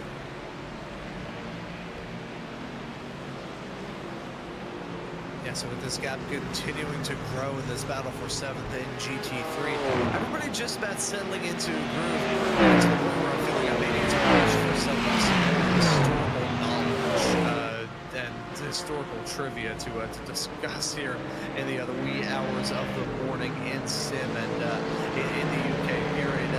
If we do want to go down that rabbit hole, Ewan, I will ask you what kind of era you'd like some random bit of trivia information about. From life? Mainly motorsports. I don't think I can give too much just life trivia. See, I would suck at Jeopardy. Unless it was Motorsports Jeopardy, which I'd probably do pretty okay. Is that a quiz show in America, Jeopardy? Yeah. Okay. I think we do have it. Okay, but it's not one of the famous ones. It's not the Chase. Which I can't imagine you heard of. I think I've maybe seen clips of that show, potentially. It's a version in the US, but it's worse. There's about 5 adverts per hour, which takes a bit of a toll. Anyway, oh my word, 4 wide here. Hold on a second. We'll get back to that. The battle for 4th in GT4, very nearly seeing a 4 wide moment. And Wright GP Sports Academy going to take advantage, maybe, of that moment in towards the final chicane. Diving down the inside. Oh, that was close to contact. In the end, they pulled it up so hard to avoid contact, they also forgot to go past. So Tanner Prater able to hold on. Only just though. Yeah, that could very easily ended in disaster. Even though we're getting into the early morning hours, everybody's still turning up the wick as Ethan Chrisley coming into the pits from the lead in GT3. So that's WSR eSports man once again in the pits. See, it feels like these genres are coming down pit lane every 5 minutes just because we've been on this show for so long that our perception of time is being completely warped. But WSR eSports back out there on the racetrack. It's a 1 minute and 12-second gap between themselves and the 48 car slotted second in the GT3s, and you have to go farther, 22 seconds back. Now, reminder, folks, as we had to specify this bit earlier on, I believe we're still running the intro, so that is a gap between cars. Yeah. So you can see 1 minute and 5 seconds. That's a gap between 1 and 2 in GT3. The 23.2 seconds is a gap between P3 and P2 in GT3, and so on and so forth. So that is not the gap between the race leader. That is a gap between that car and the car farther.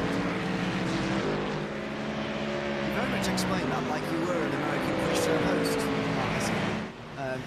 That interval gap there. I don't know if it's just me, but I feel like on an American quiz show, everything's explained a lot more clearly and slowly than it is anywhere else. Maybe it's just I've been told by some people that I should be a game show host, which I'm not sure whether I should take that as an insult or exactly what the deal is. I'll choose to take it as a compliment, saying that I deserve to have, you know, some kind of career in front of a camera. Now, if they're telling me that I should be the host of some random, if they told me that I should be the host of Wipeout, that would probably be a bad thing, because we had our own American version of Wipeouts, and it was not hosted by Richard Hammond. It was hosted by two random white guys named John, and I adored that show as a kid, which is kind of fitting for childhood humor, because I don't think there's anything as entertaining to a 7-year-old as there is people falling into a pool of mud and smashing their face up. And bouncing off some big red balls, as they used to do. Yeah, great show. It's similar childhood entertainment, it seems. But there you go. We did get it hosted by Richard Hammond instead. Although I didn't really get his humour when I was a child, I must admit. He talked very quietly, and I didn't get his jokes. I do now. I'm older, but I didn't get the jokes. See, I would prefer that, because they did reboot Wipeout, and I never saw the new rebooted version that they have of Wipeout here in the States until the other day. I was sat there in the kitchen eating dinner early on in the evening and just struggling to figure out what in the world was even worth watching on the television. And I ended up stumbling across the new version of Wipeout, which is hosted by John Cena. Good grief.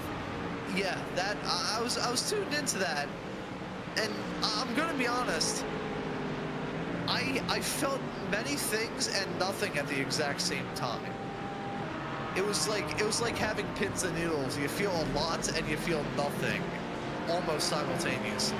That's what my thoughts are on John Cena. I feel many strong things and nothing at the exact same time. I think it's funny the fact that he speaks fluent Chinese, mainly because of the Need for Speed series. I believe he does speak in fluent Chinese, which is about as... I thought it was... Here's a fun little bilingual trivia fact. George W. Bush speaks Spanish. And I swear...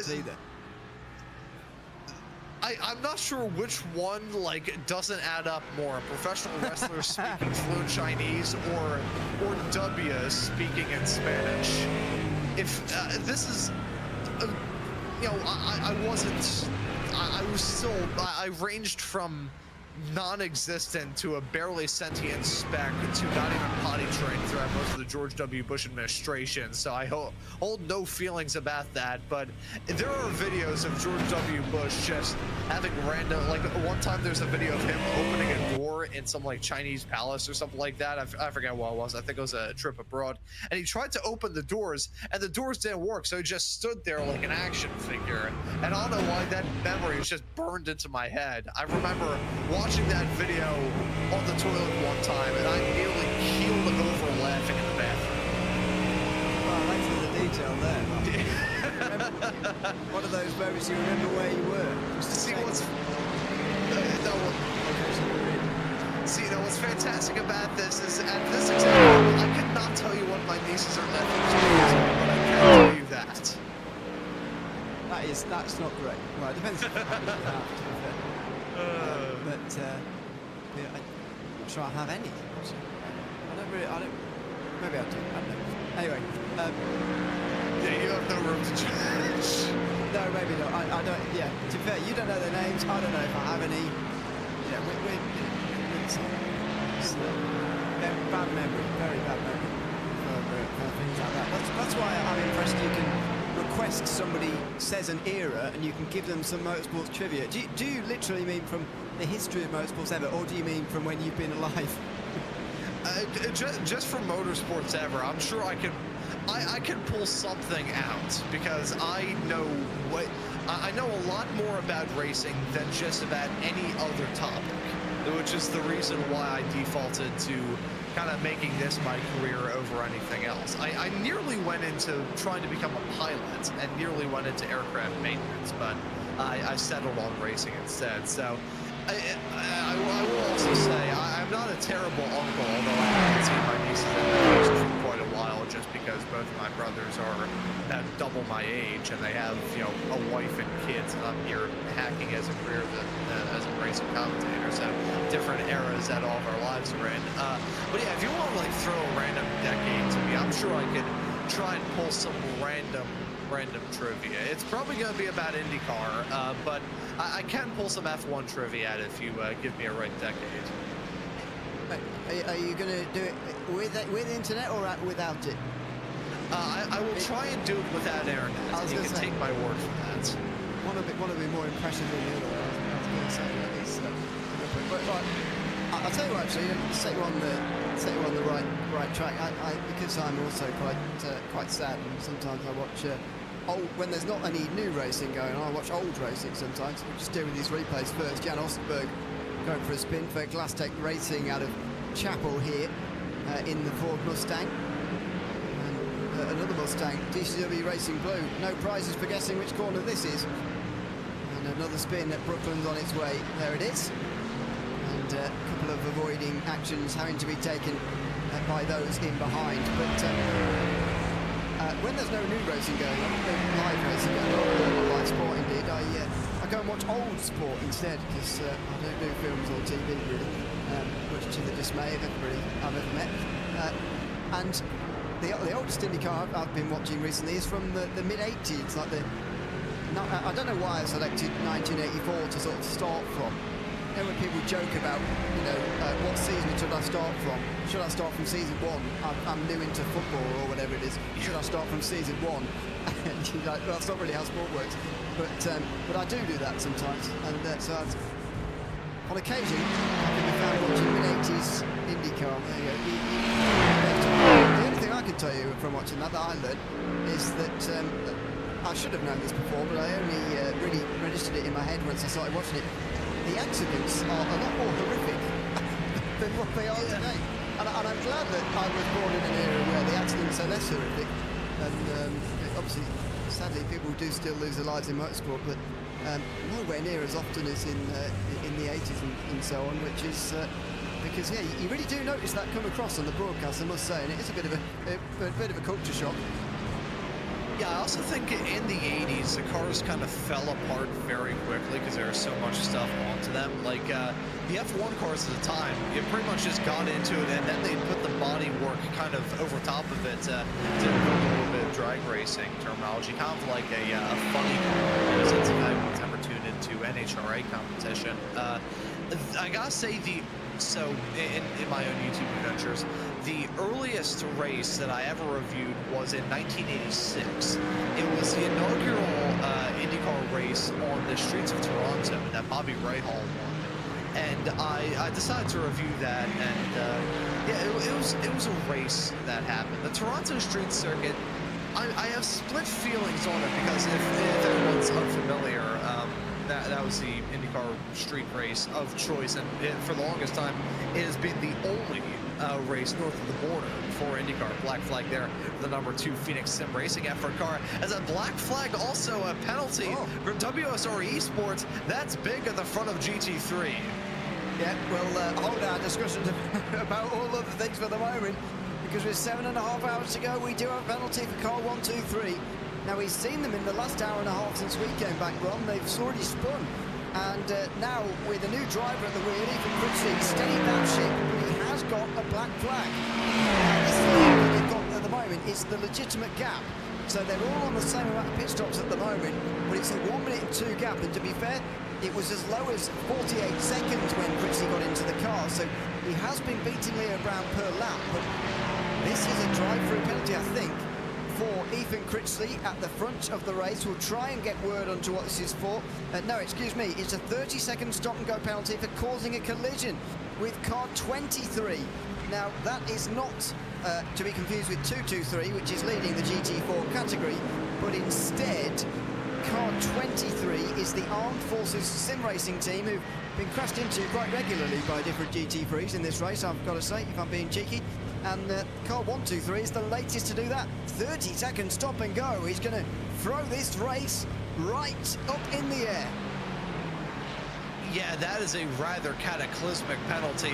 That will just about halve the gap at the front of, well, actually, no, not even have it. If it is a 30 seconds stop and hold penalty, that is going to be huge. Even if it was a drive-through, that would have halved the gap. But if that is the case and they have to be stopped in the pit lane for 30 whole seconds, it's back on.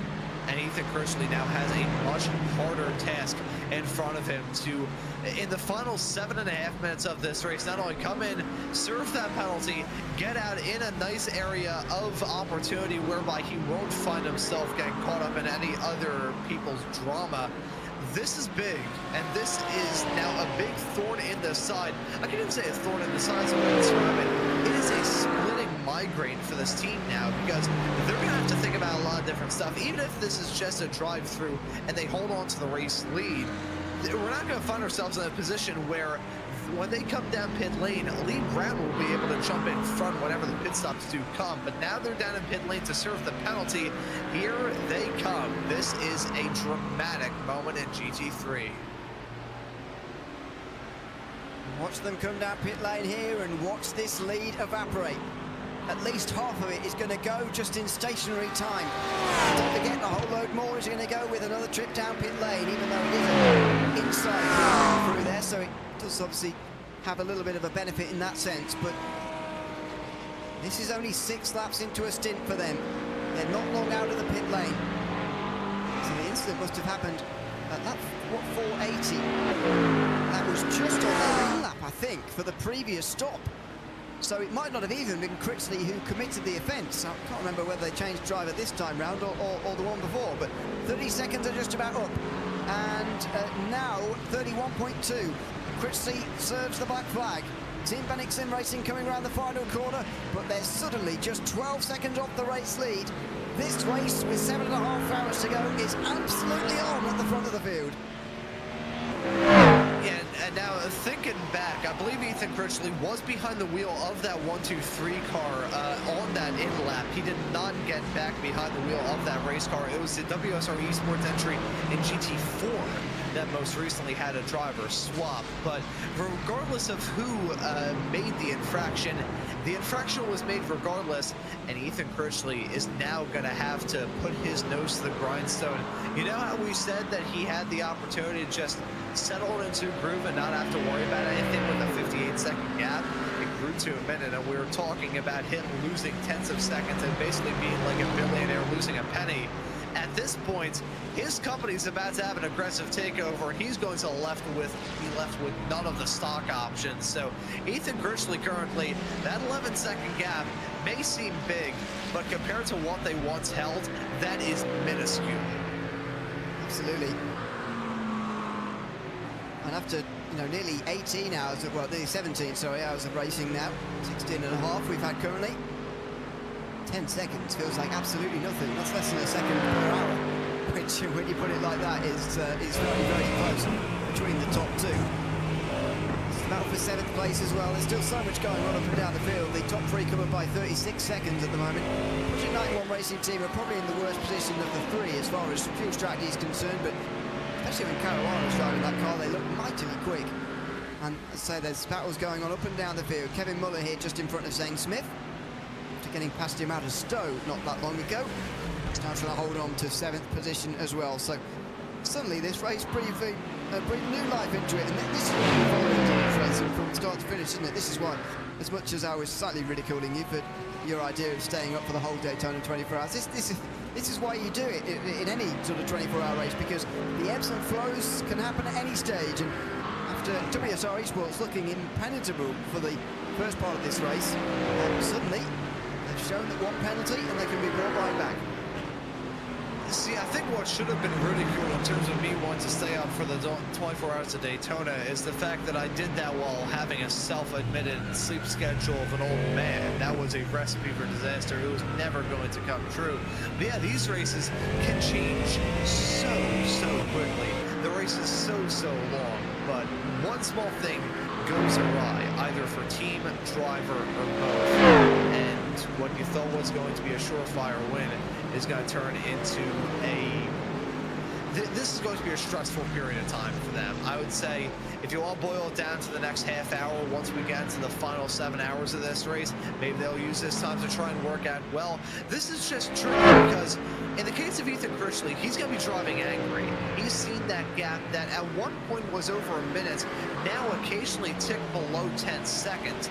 He's not going to be happy behind the wheel of that race car. I think he has a right to be not happy behind the wheel of that race car, but I'm sure race control has their reasons for giving out that penalty. So at the end of the day, he's not angry at race control. He's not angry at a driver. He's just generally angry and frustrated.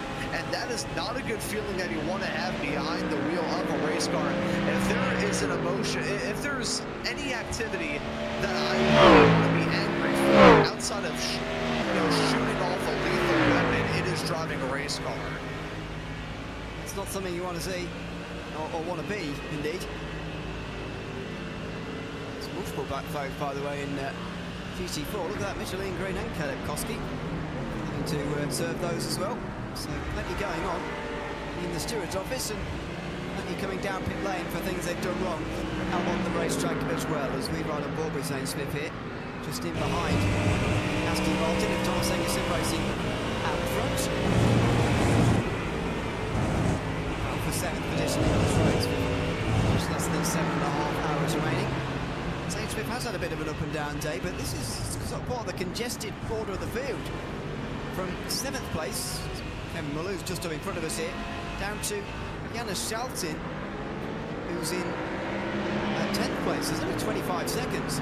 So that's 4 cars covered by 25 seconds in a very late stage of the race, which I guess shows that there are some very close parts of this field, and lapse distances can be counteracted a little bit by some of those smaller ones as Smith gets into the slipstream with the Aston Martin here, and it's not going to have a chance to pass in towards Brooklands unless there's been a mistake, which there's been plenty of so far in this race through there.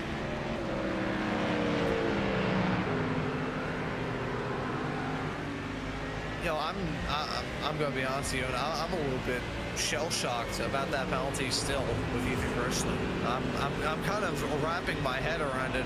We'll say Critchley is probably allowing his anger to subside. If your friend has ADHD, this is the gift you're looking for. Quick reminder, the best gifts aren't big or fancy. They're the ones that actually get you. 23 car, and that gap that was about 10 seconds was just going to creep down and down and down and down. It's in this portion of a race for a team where they have some sort of adversity go on. That's when things go poorly. That's when things go terribly. So I think Ethan Critchley's still trying to break out of that, but it is a good sign for that WSR eSports stable, the fact that that gap is starting to grow. It is a good sign at the moment. Spirit Simsport Green still indeed have their black flag next to their name. Michelin Green is on an outlap at the moment. So what's gone on here? This is on their outlap as well, I think. Spinning out of Brooklands. Another one through here. Cold tyres again. I've been looking quite at how many we've seen spins of those who are on cold tyres, but I wonder maybe that's why we've been seeing so much trouble through there, is that people on their outlap coming into the second sector for the first time, they're getting it wrong slightly. James Lepere, unfortunately for Project Not Last, having real trouble here, and stops on the exit of the final corner. That is one of the weirdest things I've seen. You know, if you gave me a million opportunities to explain exactly what was going on there, I don't think I'd be able to give you an answer for that. I'm happy that it did end in contact, because any sort of contact of that nature would have been... I'm trying to think of the best word to sum it up. I think there's two that pop into my head.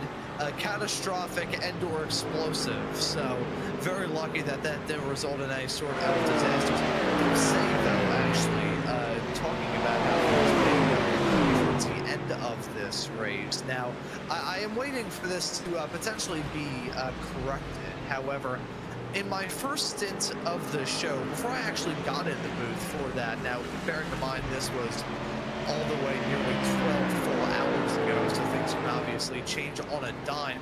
But I remember hearing that there was maybe a chance of rain as we moved off into the morning. Now, as much as this race has been pretty hard to pin the tail on enough as is, if we throw rain in the midst, that's just going to make it. Oh, that will be when all kind